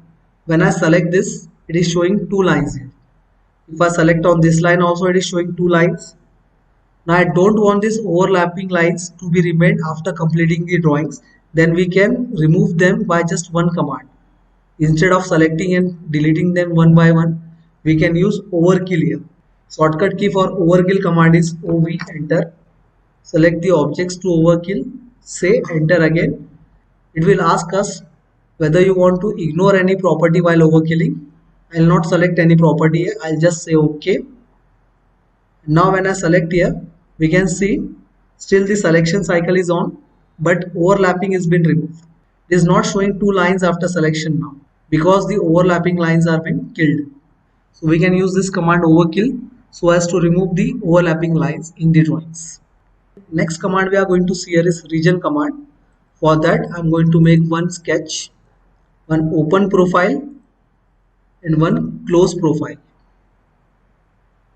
We are going to take copies also of these objects. Say CO, enter. Now when you click on these lines, they are not selected completely at one click because they are not joined together. If I apply join command, say J, enter. Select all the lines, say enter. Now when you click once, all the lines are selected at one click because they are joined now. For this object, this close object, I'm going to apply region command. Shortcut key for region command is REG, enter. Select the objects to make one complete region, say enter. Here also at one click we can see this complete object is been selected. So this is the region command being applied, but for the closed object, and it is working same as join command. But if I apply this region command on this open entity as we have applied the join command on this one, say REG, enter. Say enter again. Still it is not selected as a complete object even after applying region.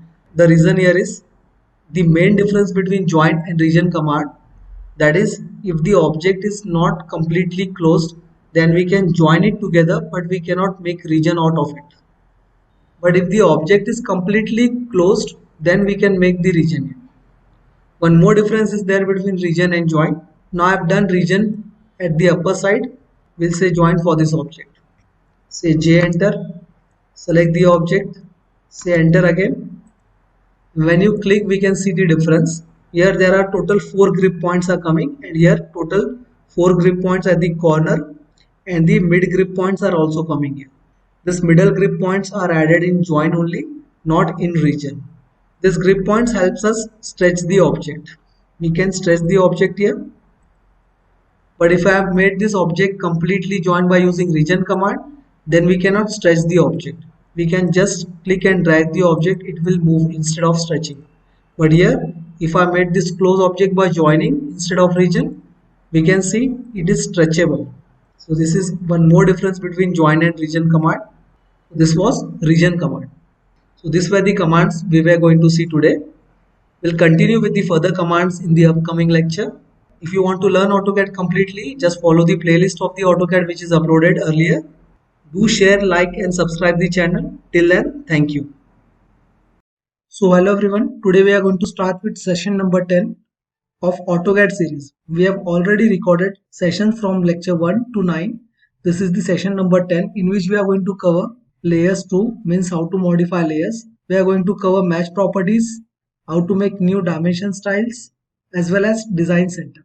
So to start with, we are having some layers here. We have already applied this layer on these objects. So we are just going to see how to modify the layers.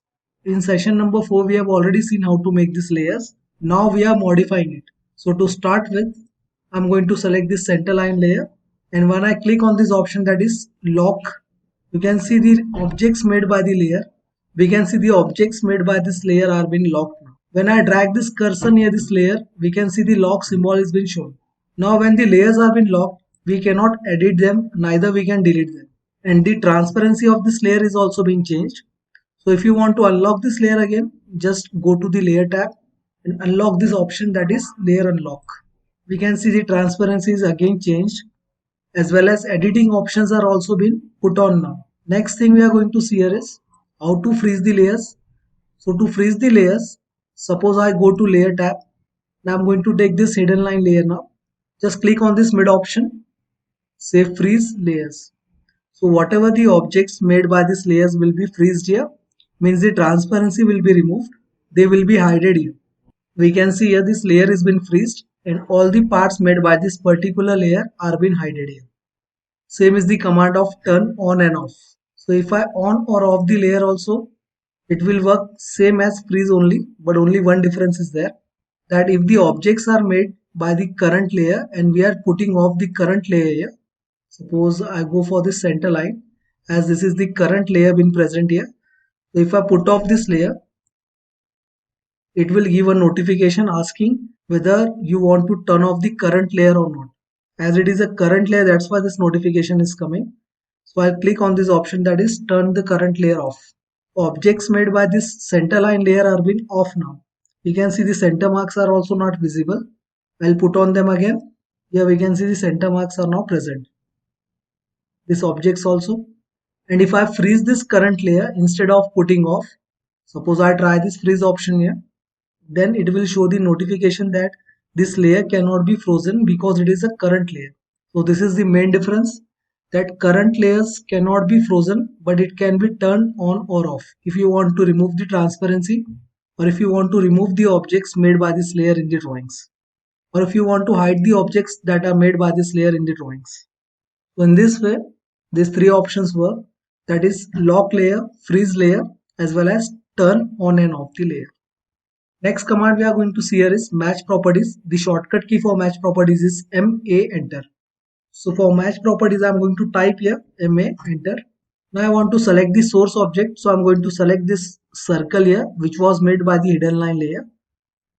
As soon as I click on this layer, a brush symbol is coming there. You need to select the other object by which the properties of this particular layer, that is hidden layer, will be copied on the other layer. So if I select on this arc here, we can see earlier the center mark layer was been applied. As soon as I click on this arc, this will turn to hidden layer, matching with the earlier object we have selected. Say escape. We can see the properties of this circle are been matched to the arc also here. Now if I want to select similar entities, suppose this dimension example we can take here. Now I want to select all the dimensions which are given for this diameter. So I'm going to select one out of it, say right click and go to this option, that is select similar. So all the diameters are being selected here. Now suppose if I want to change the layer for this diameters at one time only, we can select the layer here. Suppose I want to apply this layer, that is text layer. I'm going to select that particular layer and we can see all the dimensions are being updated with the layer, that is text. For multiple selection, we can use select similar, as well as we can change the layer at one time only. Next, if I want to use this match properties option for the text also, we can apply that. Select this match properties option. Now we can see the text here having different sizes. So match property only match the sizes of this text, not the colors as well as the font style. So here we are having this text, that is 4 dimensions infotech. The style of this text is totally different from this text, that is like and share. So if I want to update this text with the sizes, not by the layers or the color or font style, then we can use match properties. Select the first text size, that symbol has been appearing for matching. Select the other text and the font sizes are being matched here. We'll repeat it again. Say match properties, select the first text, click on the other text, the sizes will be matched. You can see here layers and font size will not match, only the sizes will be changed. Say escape. You can use this match properties for matching the hatching types also here. So I'm going to select this match properties option. I want this hatching to be applied on the other side also. Select the first hatching required to be applied on the other side. Then click on the other side. This hatching is now been matched. The colors are not been matched. Here also for the gradients, say match properties. Select this gradient and click on the other gradient that will be matched with the first one, which we have selected earlier. So in this way, match properties can be used for matching the layers, dimension, text size, as well as hatching properties. We'll undo it here. Next thing we are going to see here is new dimension style.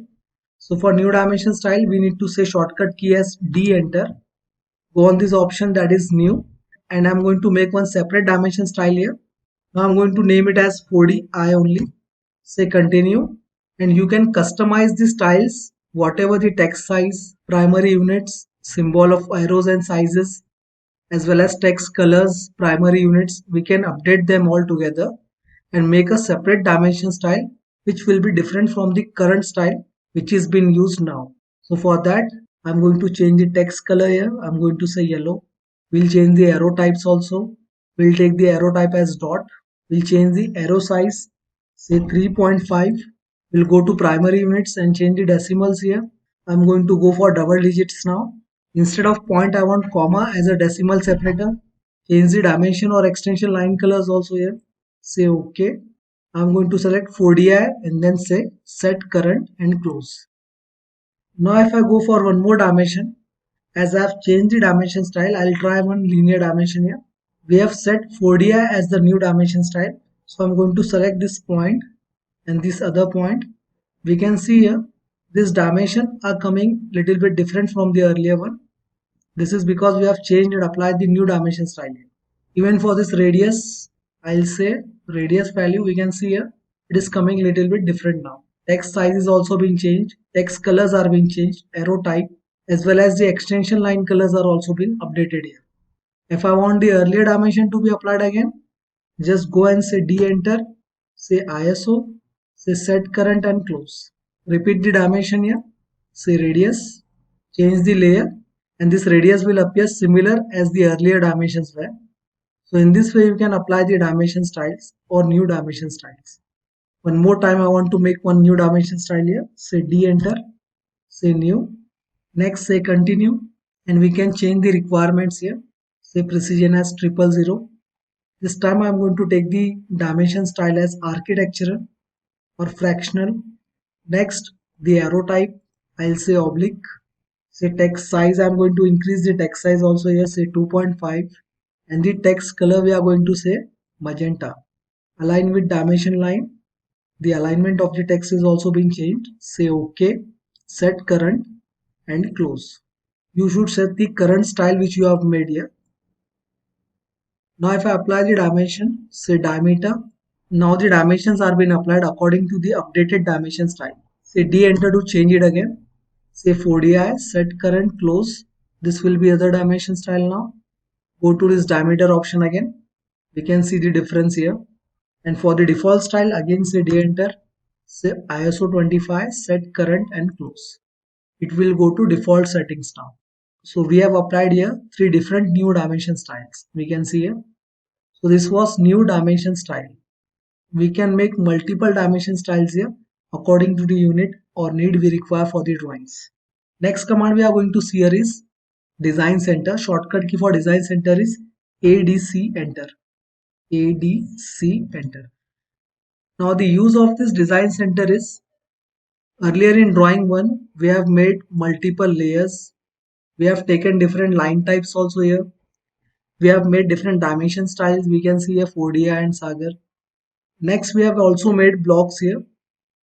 We can see in insert this block was made. So if I want to forward this all things, that is the block, line types, dimension styles, this layers to another drawing, so as to save the time required to make them again, we can use design center. Shortcut key for design center is ADC enter. Now after typing the shortcut key, we have this option list here. We have all the 3 options. We are going to continue with open drawings here. So we have the open drawings, drawing 1 and drawing 2. And we need to copy all the properties of drawing 1 in drawing 2. So I'm going to expand this drawing 1. Go to blocks first. It will show all the blocks that were made in this drawing. So I'm going to copy this block, that is block B. Select the block, click here and drag and drop in the drawing. So this block has been now dragged and dropped into drawing number 2 as we are working in drawing number 2. I want this layers also here. Select this text layer, drag and drop. The other layers also same thing. Just click and drop the layers here. Whatever layers you want to continue with. Next we'll go for line types. All the line types I'm going to take here. Just click here, drag and drop them together. Just click and drag and drop them here. Lastly, the dimension styles. This 4DI also, drag and drop. Now say close. And now in drawing 2, as we have taken the new drawing, we have copied all the properties that were present in drawing 1. That is this layers. We can see here all the layers are been coming here. the line types, blocks which were made in the earlier drawing. We can see this block also, as well as I say D enter, new dimension styles are also being shown. That is this 4DI and other dimension style named Sagar. Say close here. So all the dimension styles are also been copied here. Just you need to say design center and we can copy all the properties of the earlier drawings to the new one. The only thing is whatever properties which we are going to copy here, the drawing for that particular property should be open in the background here. Then only we can copy them. Suppose if I close this drawing, say drawing 1 is closed, I'll save it. And if I go for ADC now, that is design center shortcut key, drawing 1 will not be shown here. So in this way we can use design center also. So this were the commands which we are going to see today. We'll continue with the next command in the upcoming lectures. We are going to start with 3D now in AutoCAD. So follow all the lectures in the playlist which we have made for the AutoCAD. Till then, thank you. So hello everyone, today we are going to start with day 11 in which we are going to see AutoCAD 3D. Now AutoCAD is a non-parametric software, that's why the 3D we are going to make here is not that much flexible, but still you should know the 3D commands. That's why we are going to cover some commands here. So we are going to cover extrude boss, how to extrude the material, as well as how to rotate, loft, how to make mirrors. So these things we are going to cover here in AutoCAD 3D. So to start with, we have the regular interface. We can see here this 2D UCS is being shown here. This is the cube showing the top plane and this is the ribbon for 2D commands. But as we are going to make 3D here, we need to change this interface here. So to change the interface, we are going to go on this setting symbol at the lower right side. Click on this symbol and you just need to click on this option, that is 3D modeling. We have switched to 3D modeling here. We can see the above ribbon, it is completely changed and it is showing the 3D commands now. We are going to click here on this home tab. So now the interface is looking in the isometric view. We can see all the 3 axes are visible now. We are going to start the sketch for the 3D same way as we were starting the 2D sketches. So I'm going to make one rectangle here. Now one thing to be noted, that whatever sketch you are going to make for 3D extrude, it should be made by polyline only. So I'm taking here the rectangle command. It is by default polyline object only. We'll give the sizes here. I'll say X distance as 30, tab Y distance as 20. So now this rectangle is made as a polyline object. We are going to go for extrude command. So for extrude command, the shortcut key is EXT, that is extrude, enter. We can directly extrude it here, or else we can go in the modeling tab here above left side. We have this option here, extrude. After selecting the command, just select the object, say enter, and then we are going to start here as an extrusion. So to extrude here, I'm going to say the value as 20 mm, enter. Now we can visualize this part. It is looking in a 2D wireframe sketch form. We want to change it. We want to show it into a 3D part. So for that, we are going to go for this view tab, and in view tab we have this 2D wireframe. We are going to change it and say shades of gray. Now we can see, we can visualize it in a 3D form. So here we can change the styles, whether you want to show it shades of gray. If I want to show in a hidden view, just click. Then the material will not be shown, only the edges are shown. If I go for the other type, that is shaded, then edges will not be shown, only material will be shown. So there are different types here. We are going to select shades of gray so that all the edges are also visible and material is also visible here. So we'll see the cut later. First we'll see the press pull command. So again we are going to make one rectangle. Now one more thing we have to remember, that we have said that extrude can be done only if the object is made by polyline. Suppose this object is polyline, and if I say explode command here, now it has become the single line object. We can see here by clicking a single line, only one line is selected, not complete object. So now it is not a polyline object. Suppose if I go for extrude command using this single line object, we need to select all the lines and then say extrude. Only surfaces will be extruded here, material will not be added as a complete solid body. So to avoid that, there is command that is known as press pull. So if you have not made a polyline object and then you are going to try extrude, it is not possible. Alternate option we have here is press pull. We are going to select the press pull command. We just need to click on the internal area, not on the sketch, and we can press pull it here. It is similar to extrude command only, alternate of extrude command. Only difference is press pull can be used for both close polyline or a single line object, but extrude can only be used for polyline objects. So this is the main difference here. Next, we were seeing how to cut the material. For that, we are going to make one sketch. We are going to make one circle here. As I take circle, on this face, we can see one 3D object snap point is being shown, naming as 3D center. That's because this option is on. That is 3D object snap. If I put off this option and then go for circle, this point will not be shown. But it's compulsory while working on 3D that 3D object snap should be put on. And then we can select the points here. And we are going to make this circle on the surface. So I'm going to take the circle of radius 6 here. We can see the circle is made on this face only. But suppose one more thing, if I put off this option that is DUCS, and then if I try to make circle, it will not be made on this surface. So to avoid this and to make the proper sketches on the faces, we should compulsory put on this option that is dynamic UCS. Shortcut key is F6. Then only we can make sketches on the 3D faces. So this is very important to put on 3D object snap also as well as dynamic UCS. So after making this circle, we are going to extrude the circle. Select the circle, enter, and then we are going to extrude it here. So whatever depth for the cut we need, we are going to extrude it by that size. So I'm going to say the cut I need is of 10 mm. So I'm going to extrude it by 10 only. Say enter. And now this body is added here.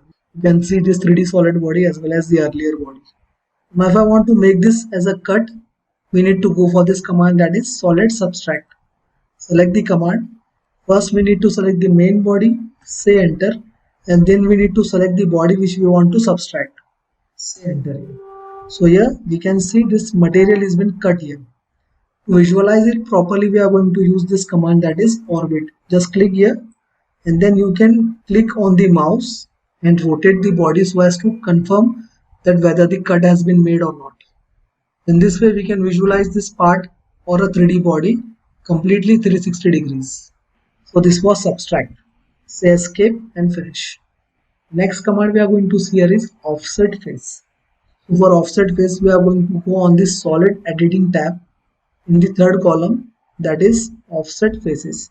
So I'm going to select this face, say enter, and click on the distance at which you want to offset this face. I'm going to say 20 mm.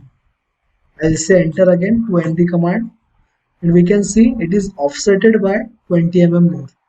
We'll repeat the command here. Select the face you want to offset, say enter, and put up the distance you want to offset. So if I want to add the material, I'm going to put the value in positive. I'm going to say 10 and enter. Again repeat enter. And if I want to remove this material by using offset, then we can do that also. Select the command, select the face, say enter, and instead of taking the value in positive, I'm going to say minus 15 mm. Now this material is removed by 15 mm. So offset face can add the material as well as remove the material.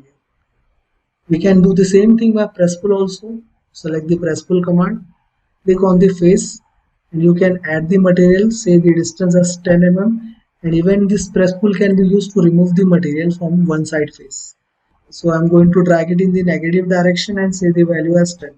So now the material is removed by 10 mm.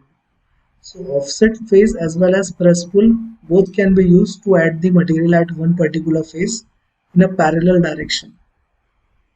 Next command we are going to say here is 3D rotate.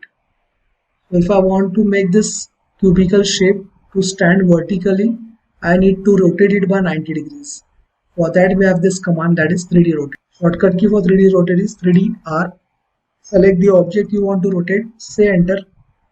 And now I need to select one ribbon. Now this ribbon colors are matching with the UCS colors we can see here. So this red ribbon stands for rotating the object by the x-axis.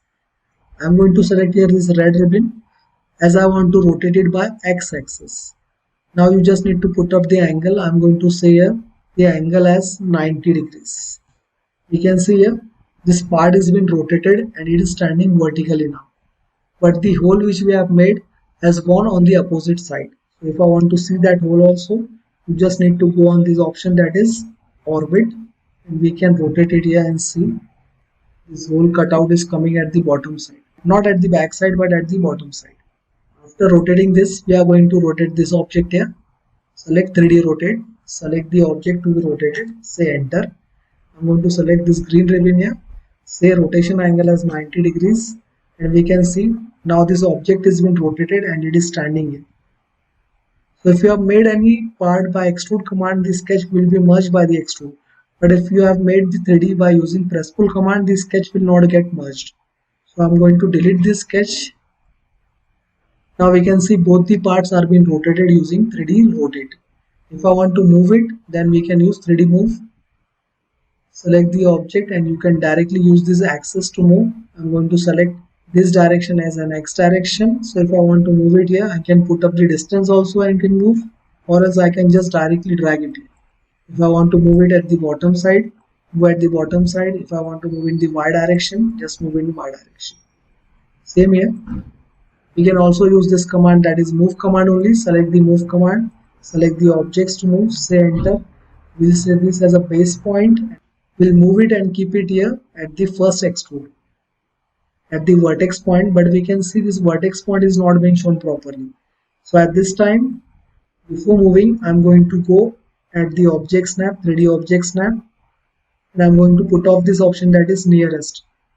Then we are going to use move command again, say enter, select this vertex point, and I want to keep it or place it on this 3D vertex point. Now both the extrudes are different. We can select and see this is selected separately and this one is also selected separately. But if I want to combine them together, then we can use union command. So select this solid union, select both the objects here, say enter, and we can see the edge formation which was earlier, it is now been removed and it is been selected as a combined part now. I'll undo it one more time. We can see the difference. When we have not applied union, both the objects are selected separately and there is one edge, common edge between these two objects. So if I merge this object, this edge will be removed. This in between edge we can see here, this edge will be removed here. So union command, select both the objects, say enter, and these two parts are being combined now. In this way you can use union command here. We have seen extrude command, we have seen press pull command, we have seen solid subtract, union and offset faces. We have also seen how to use 3D rotate as well as 3D move. Now we are going to use mirror command. So for mirror command, just select the command here. Here is the command, that is in modify 3D mirror. Select the objects to mirror, say enter. So I'm going to specify this as a first point, this as the second point, and at the bottom side vertex point as the third point. Say enter now, and this part has been mirrored here. I'll undo and show it again, just see it properly. Select the 3D mirror command, select the objects to mirror, say enter. Select the first point as a vertex point, this second vertex point, and the third vertex point I'm going to select at the bottom side. Say enter, and we can see this part has been mirrored. If I want to join them together and remove this mirror line, that is edge line showing this part are separate, then we can go for union command. Select both the objects, 3D objects, say enter, and now they are combined together. So this was 3D mirror. Now the next command we are going to see here is loft command. It is only used when two or more different shapes are to be connected and made as a solid body. So for that we are going to make some cross sections here, maybe of different shapes and sizes. So I'm going to select here a rectangle first. First we'll make one rectangle. Next we'll take one circle here, say 30. I'll move this circle now by using 3D rotate command. Just click on the axis in the direction which you want to move and drag it at the height you require. So I'm going to take the height here as 150 mm, say enter. If I want to change the diameter, I'm going to double click it here. I'll change the radius, I'll say 35. So the diameter is a little bit bigger now. Next, go for this command, that is loft. Select both these sketches to loft, say enter, again enter and exit. Now if I want to make this part hollow, we are going to use the command here as shell command. So in solid editing, in this option we have the shell command. Select the shell command, select the 3D solid, Next it will ask you to show the removing face, so I'm going to select this upper face here, say enter, specify the thickness, common thickness we required here, so I'm going to take the thickness as 5 mm, say enter again, say exit and exit. So now we can see here by using orbit command, this part is being made hollow here. Constant thickness is coming of 5 mm as a wall thickness. So in this way we can use shell command and loft command. The next command we are going to see here is revolve command. For that we are going to make one axis and one profile which is going to revolve around the axis. I am going to make one shaft with overall length of 400 mm. Now we'll take the cross section sizes 50, then inner length I am going to take here 60, next 70 as a radius, this length I am going to take 150, and then here I am going to take the length as 80, and we are going to match it by the end in this way. Now we'll measure the distances here. I'll say D, I enter. So the first radius we have taken here is 50 mm, the second radius we have taken 120, and the last radius we have taken here is of 200. So these are the three radius we have taken, and we are going to revolve them together now. Select the revolve command, select the sketch to revolve, but as we can see while selecting, all the lines are selected individually. Say enter and provide 2 points here. This part will be revolved but will not be completely solid. We can see here this part will come hollow only. It is because this line command is being made by using single line, not by polyline. So to make it properly we are going to join them together. Say J enter, select it, say enter. Now it is a polyline object, then we are going to go for revolve. Select the profile, say enter and show 2 points for the axis around which it is going to be revolved. Put up the angle by which you want to revolve it, so I'm going to say 180 degrees. It will be made as a semicircular part. I'll undo it. Again go for revolve command, select the profile, say enter, select the 2 points around which we are going to revolve. This time I'll say 360 degrees. This complete part is been made. The first radius was taken 50, so diameter will be 100. Second was radius 120, so this diameter will be 240. The third one was taken radius as 200, so this diameter is going to be 400. In this way we can use revolve command here. Next command we are going to see here is sweep command. For that I am going to make one spline here. So ortho mode off. Say enter to end this spline. Now at any one cross section I am going to make one profile also. This was the path. We are going to make one profile, then we are going to swap this profile along this path. So circle we are going to take here. I'll take this circle radius as 50, enter. We have this profile, the path is also ready. We are going to go for swap command. First it will ask you to select the objects to swap. Say enter. I have selected the circular profile, say enter. Then it will ask you for the path. I'm going to select this as a path, and we can see here whatever was the radius or diameter, that circular profile is being swept along the path to add the material. We orbit it and see it along 360 degrees direction. We'll use this orbit command to see it properly. We can see here this path is being added with the material. One more time we are going to take lines here. So ortho mode on. Suppose I have made one profile. I'm going to take fillets also here.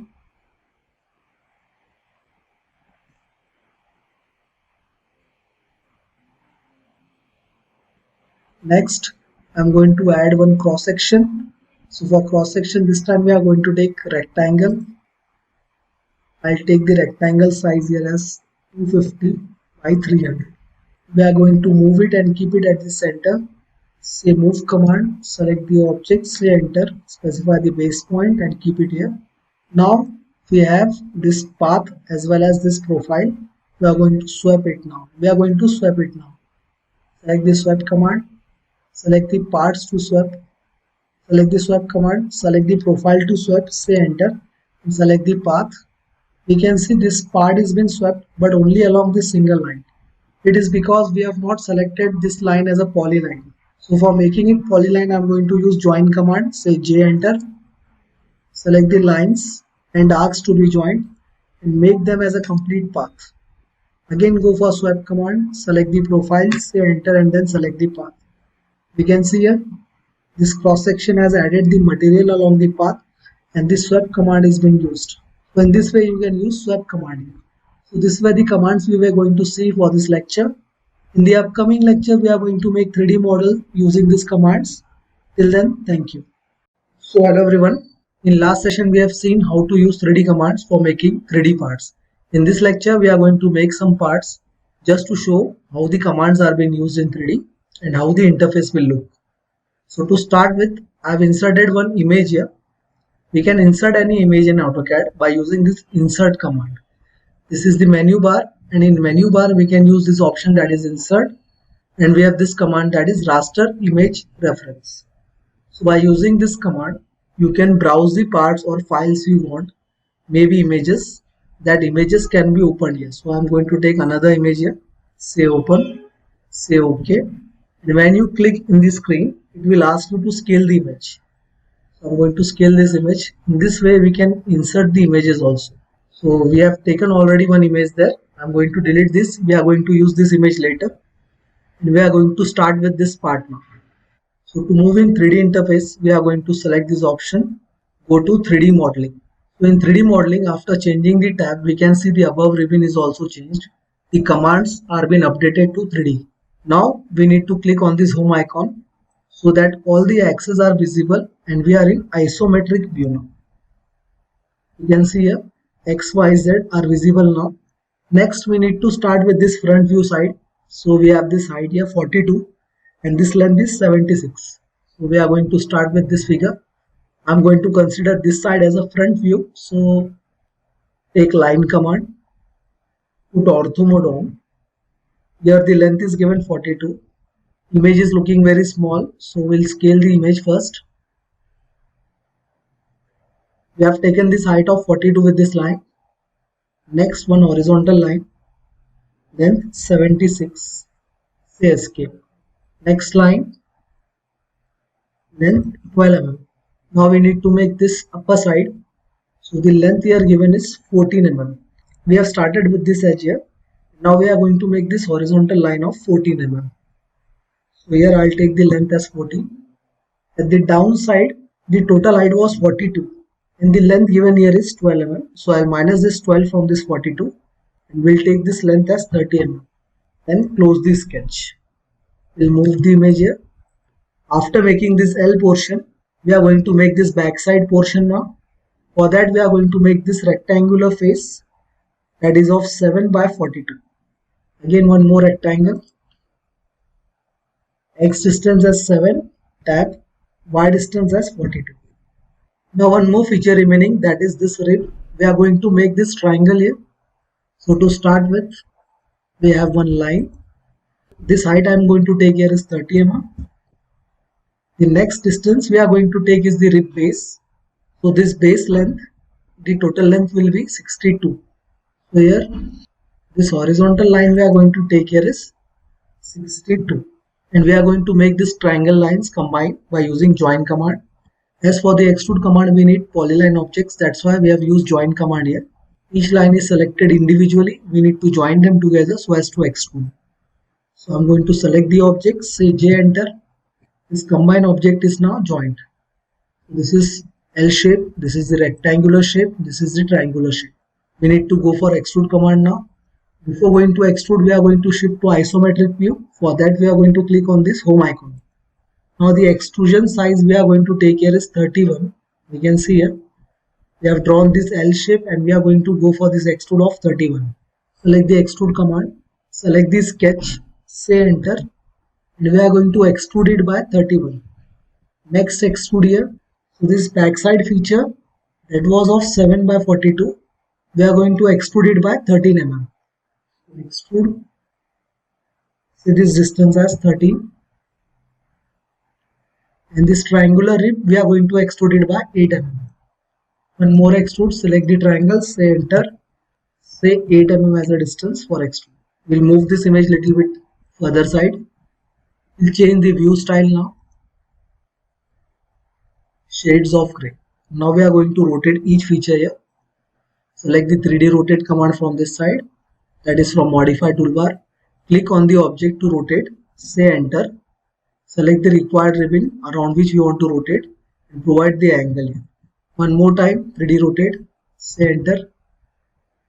For this last feature, select the part, say enter. Select the required ribbon and provide the angle. Say escape. And now these complete features are being made in 3D. We are going to place them together now. So for that I am going to say move command here. Enter. Select the object, say enter. Specify the base point. So I am going to take the midpoint of this rib from the back side. You can see this 3D midpoint it is showing here. Click here and I am going to place on this part's 3D midpoint. Next we are going to use orbit command to rotate the object. Now we need to place this feature by using the 3D midpoint of both the parts. So move command again. Select the part, say enter, specify the 3D midpoint. 3D midpoint for this part also, and this feature has been placed here. Say orbit. Now we need to join all the features together. For that we are going to use union command. Select all the three features. Say enter. We can see this combined object is being joined now. This part is completed here. We are going to select this top plane again. We need to insert the second part now. So I'm going to delete this image. Go on this option and show the menu bar here. Say insert. Again say raster image reference. Select the image you require. Say open. Say OK again. Place it where you require and scale it. So we are going to make this part now. For that we are going to start with the rectangle. The size is 80 by 40. So I'm going to make one rectangle here. 80 tab 40. Shift to isometric view and we are going to extrude it. Select extrude command, select sketch, say enter. The height is given 40 mm. Next we are going to go for this cutouts. For that we are going to make the sketches outside only and then we are going to move the sketch on the part. So to start with we have this cutout here that is of 60 by 7. And for placement of this cutout, the side distance we are going to take here is of 10 mm. So we are going to make one line here on this edge. Length will be of 10 mm. Next we are going to make one rectangle. Say 60, tab 10. We are going to rotate this sketch here. Select this sketch, say enter. Say 90 degrees. Then move this sketch. Say enter. Say base point now. Base point we are going to take this corner point and we are going to place it at the end point of the line we have drawn. Next we are going to use press pull command here. Select and drag it here. So this cutout has been made but sketch is not merged as you are using press pull. So delete this sketch later. Now we are going to go for this second cutout that is of 14 by 14 placed at the midpoint of this bottom edge. One rectangle 14 by 14. Say 3D rotate. Select the sketch, say enter. Select the required ribbon, put up the angle. Next say enter. Select the sketch, say enter again and move it here. Place it at the 3D midpoint. Now we are going to go for press pull. Click on the internal side of the sketch. Delete this rectangle later. Then the next cutout is of this circle that is of diameter 8. So we are going to take one circle here. Select the radius as 4. The diameter will come 8. Say rotate 90 degrees angle. Say enter. Move. We are going to place it somewhere here. But for that the height was given as 22. We have already taken 14 mm cut. So we need to put one line from this midpoint in the center of the circle that will be of 8 mm. So from this midpoint we are going to take one straight line. One straight line of length 8 mm. Then move this circle to the line. Select the center point as a reference point. Place the circle on the face. We will delete this line later. Select the press pull command. Click in the circles area. Click in the internal area of the circle and drag it in. Select the orbit command to visualize the cut. You can see through all cut has been made for both rectangle and circle. Say escape to exit from the orbit command. Click on this home icon for the isometric view. Next we are going to go for these upper cuts. The size for the rectangular cut is given 24 by 24 and the placement is of, and the placement for this rectangular cut we need to specify the position, that is from the side we can take the value as 9 mm and from the bottom we are going to take this value as 8 mm. So this wall thickness is of 8 and this side wall thickness is of 9 mm. So we are going to take that values for position of this rectangle. First we'll make one rectangle that is of 8 tab 9. Move this rectangle here, click here, place it somewhere. Next make one more rectangle beside the part 24 tab 24. Move it using this base point, place it here. Later we are going to move this polyline which was used to place this rectangle at the position. Say move, select this corner point and place it at the other opposite side. We'll make one more rectangle of 24 by 24. Say move, select sketch, specify base point, place it at this corner. Later we are going to delete this polyline. Use press pull. We are going to take the depth here as 5 mm. Same on the other side. Lastly we are going to go for the circular cuts now. This circular cuts diameter 20, depth as through on both the sides. So we are going to select circle command again. Select the 3D center. Say radius as 10, enter. On the other side also select the 3D midpoint of the face, radius as 10. Next go for the press pull command, select the sketch, say through on. Use orbit command to visualize the 3D part and we can see here all the cuts were made as we required. Say escape. So in this way we are going to use 3D commands and we have made these two parts. This was the first and the second part. In the upcoming lectures, we are going to continue with the orthographic views. So if you want to learn orthographic views, just follow the playlist of the AutoCAD and subscribe the channel, that is 4 Dimensions Infotech. Till then, thank you. So hello everyone, today we are going to start with day 13 of AutoCAD series. Earlier we have seen 2D commands, we have also seen 3D models. Today we are going to start with orthographic views. Means converting a 3D part into 2D views. It means drawing front view, top view and side view of 3D models so as to visualize them two-dimensionally. So to start with, we are going to make some layers first and then we are going to insert the part which we want to convert to orthography. So I'm going to make the layers first. We'll click on layer properties. We have by default layer, that is 0 layer. The objects we are going to make is from 0 layer only. The other layers will require, we are going to make that. So the first layer we are going to take here is center layer. Specify the name, color for the layer and line type. We'll take center line here. Say OK. Next, reference lines. We may also require reference lines there. So I'm going to take the layer dark in color. So whatever layers which we don't want to highlight after completing the model, that we are going to keep them in dark colors. Next layer, projection. We'll take this color here as dark blue color. Say OK. Next layer for dimensions.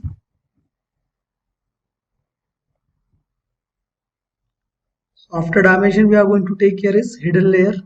Hidden layer will also be required there. Line type we are going to use here is hidden line. So all the parts or features which are not visible will be shown by hidden lines or hidden layers. For dimension I am going to take the color here as green. These are the layers we required here. Main object will be made from this 0 layer.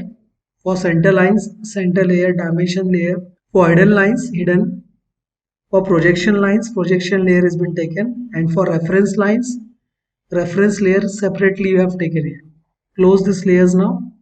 Next we are going to insert the image of the object. So to insert image, I am going to click here. We'll show the menu bar. And in menu bar, we have this option insert. So in insert, we have raster image reference. Click on this option. Now I'll take this image here, say open. Say OK. Place it where you required and then scale it. So we have taken this image. If I want to move this, say M enter. We'll keep this aside and we are going to draw complete view for the orthography here. We'll scale the image a little bit more here so as it becomes readable. Next we are going to set up the unit. Say precision as 0.0, unit scale as millimeter, length type here as decimal. Say OK. Line type we want here is continuous only for reference lines. For projection line also we want continuous line, and for dimensions also we want continuous line. Now the first command we are going to take line here. We have kept the current layer as reference line layer, and we are going to make one quadrant system. We'll match the centers of these lines. Next, we'll take this view aside.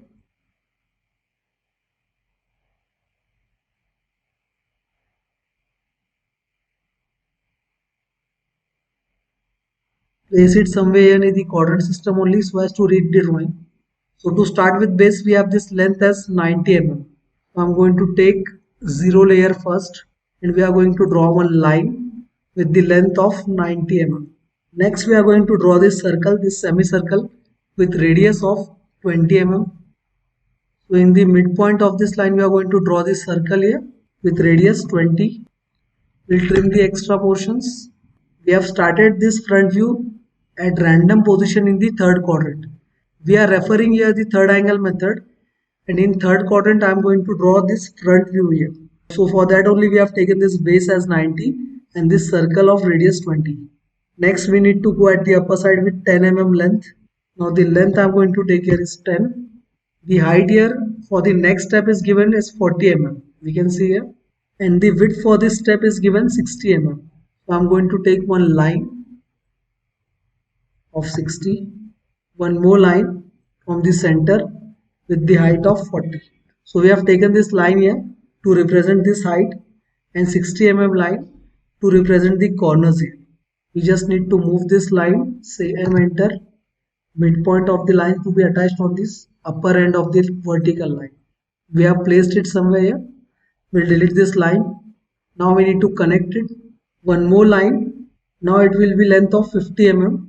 Earlier we have taken the 60 mm width. Now we are going to go for 50 mm width with the offset distance of 70 from the bottom. So if we consider the 60 mm line, we will take this offset distance as 70 minus 40, that is 30 mm.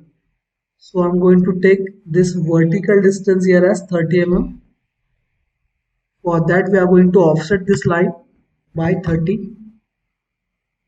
Now the width of this line we are going to take here is of 50 mm only. So I'm going to apply lengthen command, L-E-N, enter.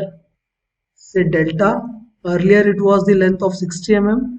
Will minus 5 mm from both the sides. Say minus 5 in delta length and keep here minus only. So now this width will come 50 only. So we are going to draw one line here, straight perpendicular line from this 50 mm line. We are going to trim the center portion here of this line.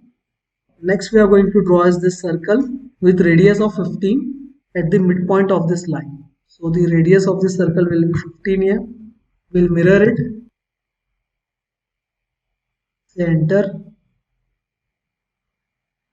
First point and this second point. Say enter again. Say trim, TR, double enter. Now we have completed this front view. We can see here this complete front face we have taken as a front view in third quadrant with proper dimensions. Next step is we'll take the offset of the reference lines here. Now I'm taking this offset of 20 mm on both sides of the vertical lines as well as horizontal lines. Now this step we are doing here is to keep the views at equidistant from each other. That's why we have made these lines. We are going to make one more reference line here, put off the ortho mode. This reference line will be of 45 degrees. Length doesn't matter here. Say tab and say angle as 45. We'll match the property by the reference line. Say M, enter. Move it where you require. Put on the ortho mode while moving. Again M, enter. So now we have coincided with this upper point with this line and this side face with this line. So we have placed the front view in the third quadrant by reference of these lines. Next we need to take the projection lines now. and I'm going to draw the overall sizes of the side view and top view. So for that I'm going to take the projection lines. Same for the top view also. Now we are going to draw the outer borders of the side view and top view. So here in side view, the total height we are going to take here is of 70 plus this 15, that is 85 mm. So the total height is of 85 mm and the total width will be of 50 mm. So I am going to consider this direction for the side view, and we are going to take the overall height and width of this side. So here the height, for the reference of the height we have already taken projection lines. We just need to change the layer. This width is of 50 mm. So I'm going to take this as 50. Then it was 85 and we are going to close it here. Same way for top view, the total width will be 90 mm and the height will be 50 mm. This height we are going to take here is of 50, and for which we have already taken the projection line. We just need to connect it together. So this is the overall border view of the top side and front side view. So now we are going to take the projection lines for the internal features here. We'll start with top view here. We'll take these corners of the curve. Next, these side corners.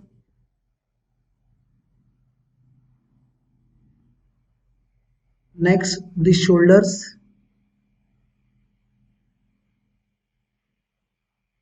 And we are also going to take the reference view for this circular cutout at the bottom side. Now we have to keep one thing in mind while working on orthographic views, that each feature should be shown in all three views.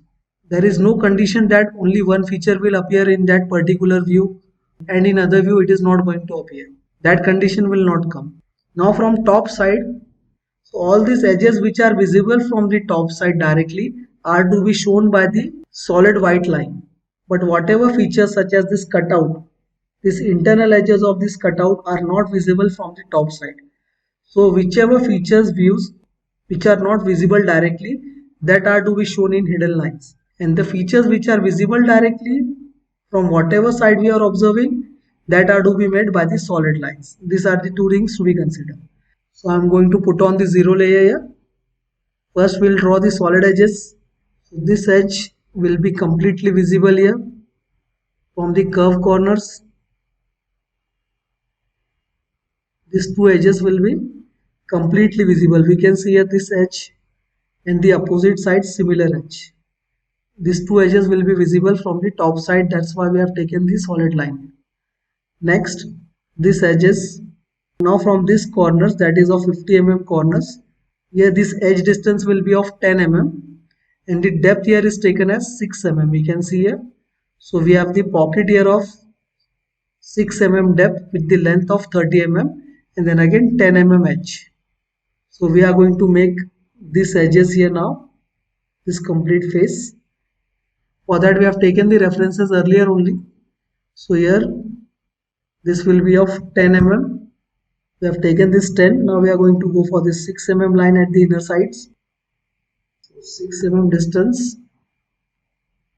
Now this cut is of 30 mm inside. So I'm going to take 30 mm here. This length is of 30 mm. So we have taken this 6 mm and then we have moved to 30 mm here. Now again we are going to come outside with 6 mm and then 10 mm forward. This side, so this distance will be of 6 mm and then connect it here perpendicular. This one will be of 10 mm only. This is the distance of 30. This is the distance of 6 mm and on the opposite side also 10 mm. So we have completed this profile here. We are going to mirror it on the other side also. Say MI. As it is a symmetric part, so the features are also symmetric. That's why we are allowed to mirror it. So on the other side also it will come same as a profile. Next, now for this internal pocket, first we need to show this pocket in front view. So the depth was 45. We are going to take the line here of 45. Length will be 45 and it will be connected to this side face. I'm going to intersect the side face which is inclined. trim the extra portions. Both the lines are to be taken now in hidden lines. We are taking them as a hidden line in front view. It is because in front view, this pocket is not visible from the front side. We can see here. And whatever feature which is not visible is to be taken in hidden lines. So this pocket was not visible from the front side. That's why we have taken this feature in a hidden line. We'll do one thing. We have taken the projection lines for the circular cut. We'll take them later. I'm deleting them. Same pocket is to be shown on the other side also. Say mirror. Select the line. Say enter. Say enter again. Now we need to take the projection lines at the above for this cutout so as to make this surface here in the top view. I'll put on the projection lines. We'll take the reference here till the end. Same on the other side also. We don't have the length of this line. We can now directly extend this line to the further projection line, which is representing the width of this cut, this length. We'll directly extend it. Say shortcut key as EX, double enter, change the layer, and then we are going to close it here. Same on the other side also.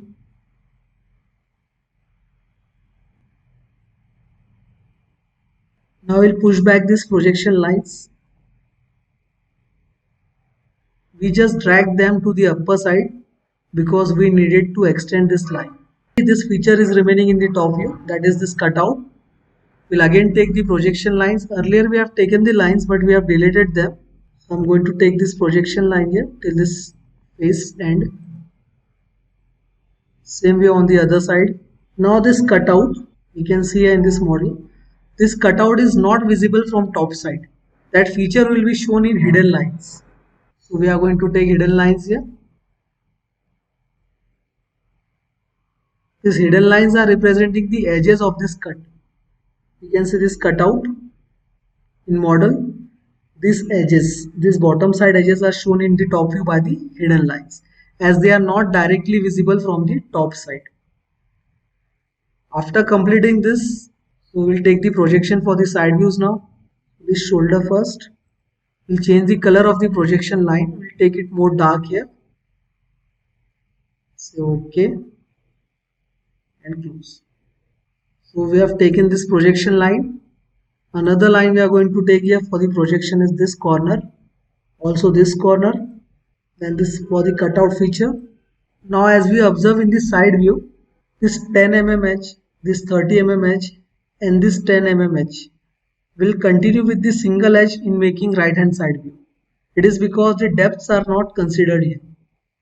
So I'm going to take the regular line layer first and then we are going to go for the line. This will be from end to end as the depth are not shown, 6 mm, 30 mm and then 6 mm. All these three lines are combined together in a single edge. Next, this one also a combined single line. Now for this pocket that is to be shown in side view, we are going to take projection line from the top to the right hand side view. So for that we are going to put on the projection lines again, and this cutout, this pocket cutout will intersect it here by this 45 degrees line. And now again we are going to go for this projection line in this side view. So I'm going to place it somewhere here. Same, this intersection of this 45 degrees and projection line, we are going to place it here. We are going to extend this line here for this pocket to be shown. Projection line was taken and we have extended it till the end. Next we are going to go for the regular lines. Place it here. These lines are being placed here. And this line end to end. So this is the 30 mm pocket that is been made here. Now we need to make this feature in all three views. So this was of 20 mm in width and 7 mm in depth. So here we are going to take one line, one reference line showing the depth as 7 mm. One more line from this reference. We are going to trim the extra lines here. Now this line we are going to take as hidden line as it is going to show the cut feature, that is this above cut feature. This edge is being shown there. We are going to take this reference for the hidden lines in top view also. So projection lines again.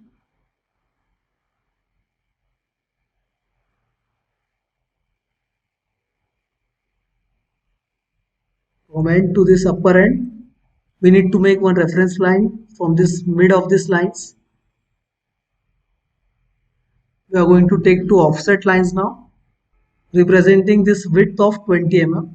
So offset by 10 on both sides, and the upper side and the lower side. Next, we are going to take the solid lines which will be visible for that cut. This will be the portion. This distance is of 20 mm, and the depth of cut here we have taken 7 mm. We'll take the references for this cutout also now. Say projection lines, take lines. Reference should intersect this 45 line, and from the intersection we are going to go in right hand side view. So these two more lines we have taken from the projection, that will represent the cutout here. We'll take the solid line now. Depth was 7 mm. We'll trim this upper line. So now this cutout is visible in the side view, in the front view, as well as in the top view. So in all features this cutout is being shown now. Now this circular cutout is also to be shown in the side view here. So for that again we will take with the projection lines, and then the hidden line. As this cutout will not be visible from this side, that's why we are taking this feature as in hidden line. You can see this cutout is not visible from the side view. That's why we have taken the hidden line here for this circular cutout. So now all the features are visible here. Now we can see here, after completing all the views, all the three views, showing the features in all three views, there are multiple unwanted lines here which we don't want to be shown, so as to read the drawing views properly. So for that we are going to go on layers, and in layers we have transparency option. So for the projection lines I am going to keep this transparency, we have the limit of 0 to 90%. I am going to make it transparent by 87%. Say OK. Same for the reference lines also, we'll change the transparency here. So this transparency I am going to take 87% only. Say OK and close. Now we can see these views are completely visible without having any overlapping lines or projection lines. In this status bar there is option at the bottom side, transparency. So this transparency option was on here to display. If I put off this option, all the projection and reference line will be shown again. We can control the transparency from the bottom side in the status bar. Now after completing the views we are going to go for dimensioning. So we are going to put on the layer for the dimensions. First we are going to go for this linear dimension showing the base value here. We are going to make some changes. We'll change the color of the text, say modify, say primary unit at 0.0. Text color we are going to take here as cyan. Text alignment as horizontal, say OK, set current and close. If you want to place this text in the mid of the extension lines, say D, enter again, say modify. Say this text placement at centered, say OK again, set current and close. Next, we are going to put up these values also here, 25, this radius. Now we don't want this line with the radius to be extended to the center. So for that D, enter again, say modify. In fits we are going to put off this option here for this lines. Now this line is not visible, say OK, set current and close. Next, we are going to show the height here.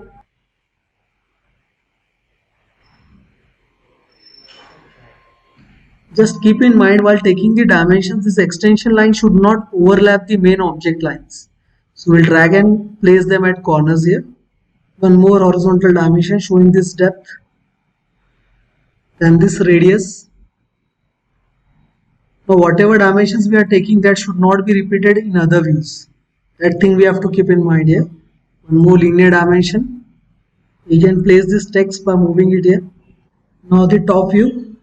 So this pocket distance we are going to see here, 30 mm. This total width, that was of 50 mm. Length for this upper side pocket, that was of 25. Some more distance is remaining in front view. The 60 mm distance, repeat linear, and also this 50 mm distance. We'll delete this 90 mm here in front view. We'll show it in top view only. I'm going to delete this one. Again select the linear dimension, place it somewhere here, and this 90 mm I'm going to show in top view only. Now inside view, this depth of cut we are going to show it here. Now this pocket length also 45, we can show it in side view. We'll avoid the overlapping of the extension lines. We have shown it already in front view. We are going to delete that one. Total height.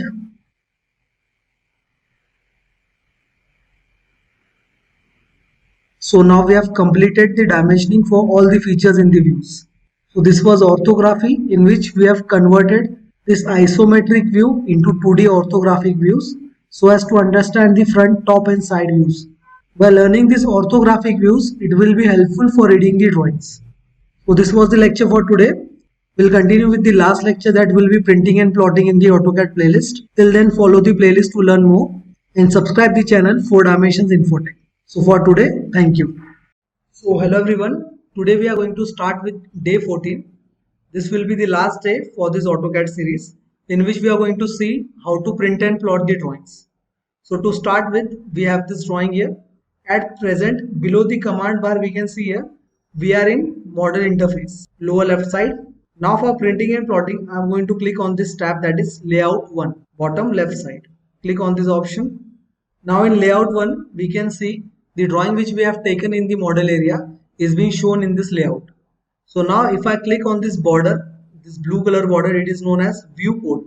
Viewport. So to start with printing and plotting, I am going to delete this viewport first. Directly say delete on keyboard, and now the viewport is deleted with the drawing. The next step, we are going to go on this output. At the upper ribbon left side, click on this option, that is output, and in output we are going to say page setup manager.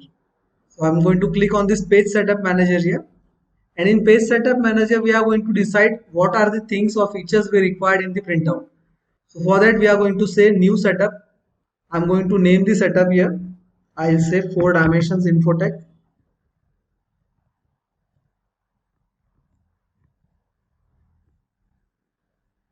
Say OK. Next, the name we can see for the page setup is given 4 Dimensions Infotech, and now we are going to edit the features in that setup. So first, the option is coming printer and plotter. Here I am going to say DWG to PDF. Next option, we are going to go for paper size. So paper size, we have ISO A4 210 by 297, and this orientation is showing here portrait. Portrait means the X distance will be 210 and the Y distance will be 297 for the paper setup. These values are in mm and they are the standard sizes for A4. We can see here the orientation, it is coming vertical, that is 210 horizontally and vertically 297. So if I want to change this orientation and take horizontally, then we can go for this option, same option with same size but 297 by 210. Now the orientation we can see here, it is updated. So now X distance is 297 and Y is coming 210. So again we need to change the drawing orientation also. Here I'm going to say landscape. Landscape means the orientation of the page will be horizontal. That's why we have taken landscape orientation here. Now if I go for this ISO A4 only, then there will be a clearance for the page. We can see here this border and this page, there is certain space with the clearance. So it will come in ISO A4 297 by 210 or 210 by 297. Whatever the orientation will be, this spacing will come. But if I want to avoid this spacing and I want the page to be taken cut to cut, then I can go for this option at the above side, that is ISO full bleed. This term will be added, that is full bleed. So I'm going to take ISO full bleed A4 297 by 210. So I'm going to take the landscape orientation only, but this time this clearance will be vanished.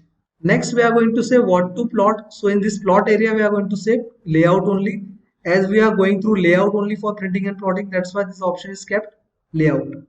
If I want to adjust the drawing, that is if I want to move the drawing in X direction or Y direction, we can specify the values here. Next and most important is the plot scale. So I'm going to take this plot scale 1:1 only. It is showing 1 mm unit as 1 only. So it is compulsory to take 1:1. If it is showing custom, then change it to 1:1 compulsory. Next, plot style table. Now if I have applied colors or taken layers of different colors, that colors will be shown if I keep this plot style table none only. But if I want the print to come black and white only with the colors, then I'll go for this two option. One of the two option, that is monochrome or AutoCAD. I'm going to take monochrome. It means only two colors, that will be black or white. So if I have applied color layers, then also it will show black and white only, as we have taken the plot style table as monochrome. In drawing, the colors will be shown, but in printout the color will come black and white only. Next, the quality of the print. It depends on printer. Whatever type of quality I want, I can give that. I'm going to say presentation.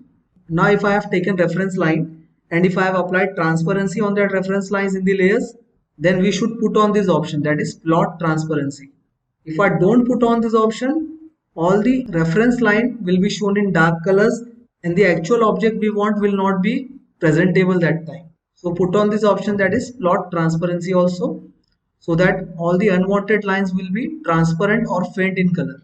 Next we have this option, that is drawing orientation. So as we have said, if this value 297 and 210, then the orientation should be taken landscape.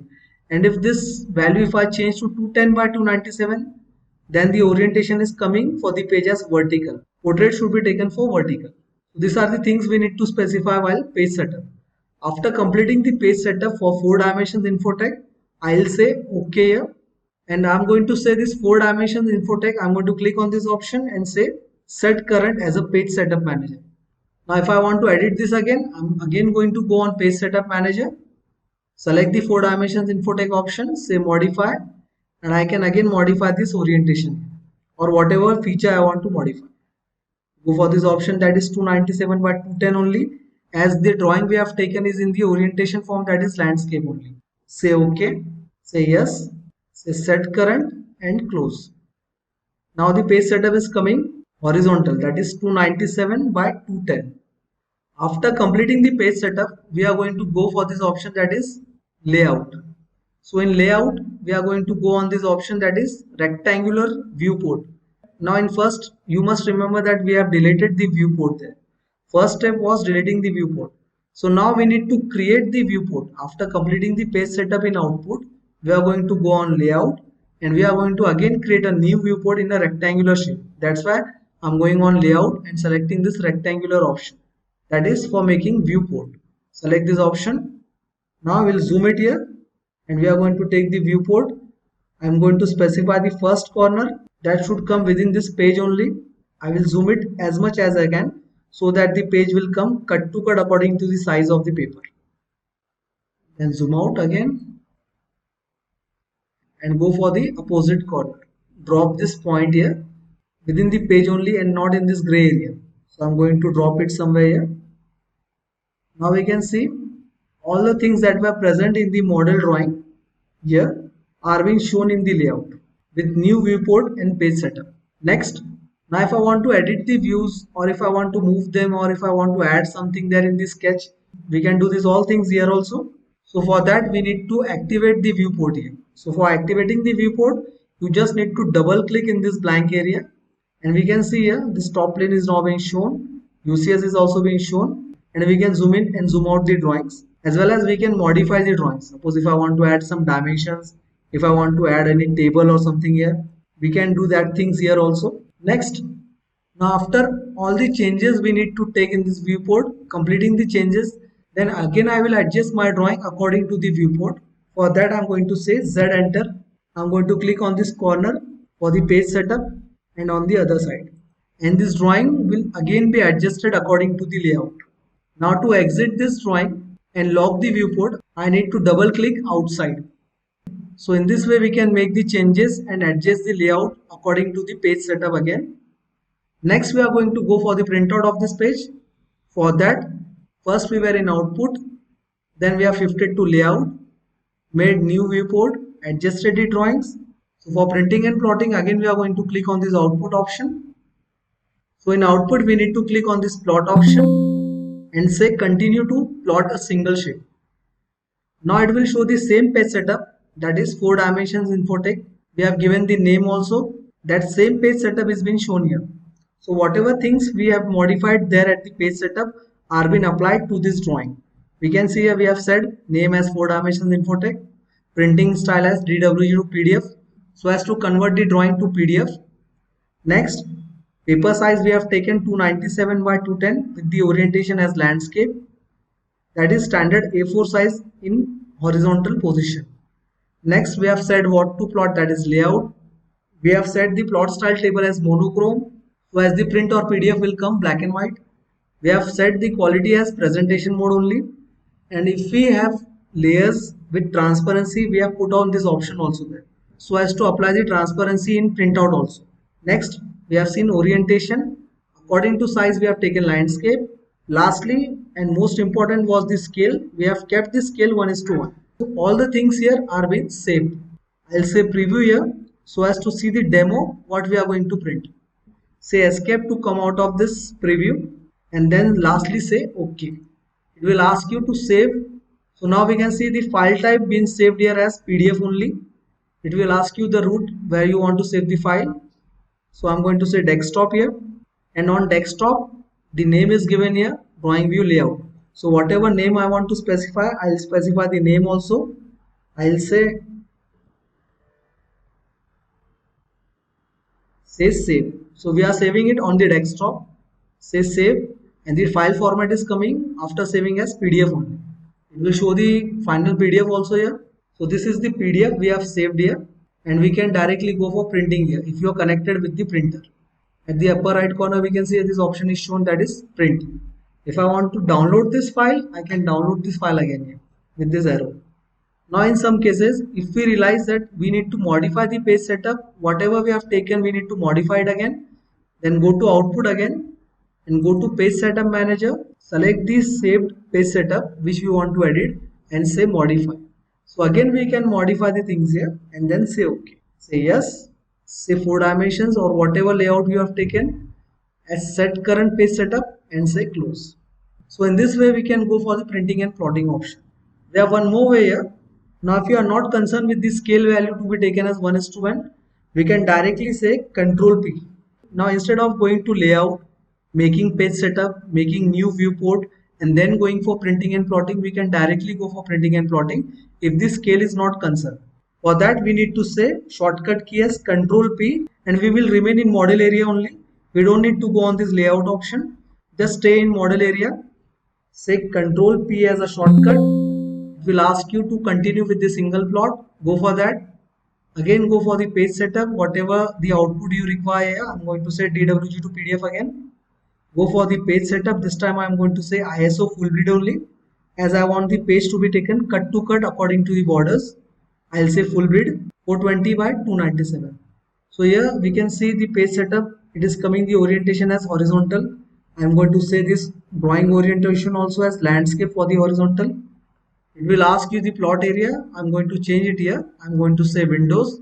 Now as soon as I say window, I will be directed to the model area, and it will ask you to make a window whatever I want to be taken in plotting, from one end corner at the lower left side to upper right side. I'll say center the plot, say preview, and we can see here this preview window is showing the PDF to be saved. Say escape to come out of the preview. But we can see here the scale, it is showing custom. Now the unit is taking 1 mm equals to 0.9663. It is not taking 1:1. If I want to go for 1:1, I'll say 1:1, but we can see in the preview this clearance will be left from the sides. You can go for 1:1 also here, but sometimes this paper size may go out of the borders. We can see here. That's why it is better to go for the first procedure only we have seen earlier than going with this option, that is directly going for printing and plotting.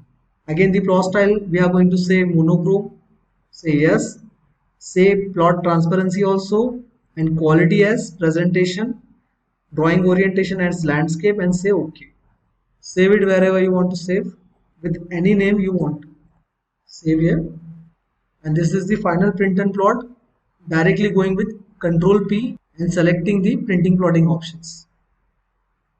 So now after printing plotting, we conclude the AutoCAD series. We are going to start with recording of CATIA lectures. So do follow the playlist for upcoming CATIA lectures also. Like, share and subscribe the channel 4 Dimensions Infotech. Till then, thank you.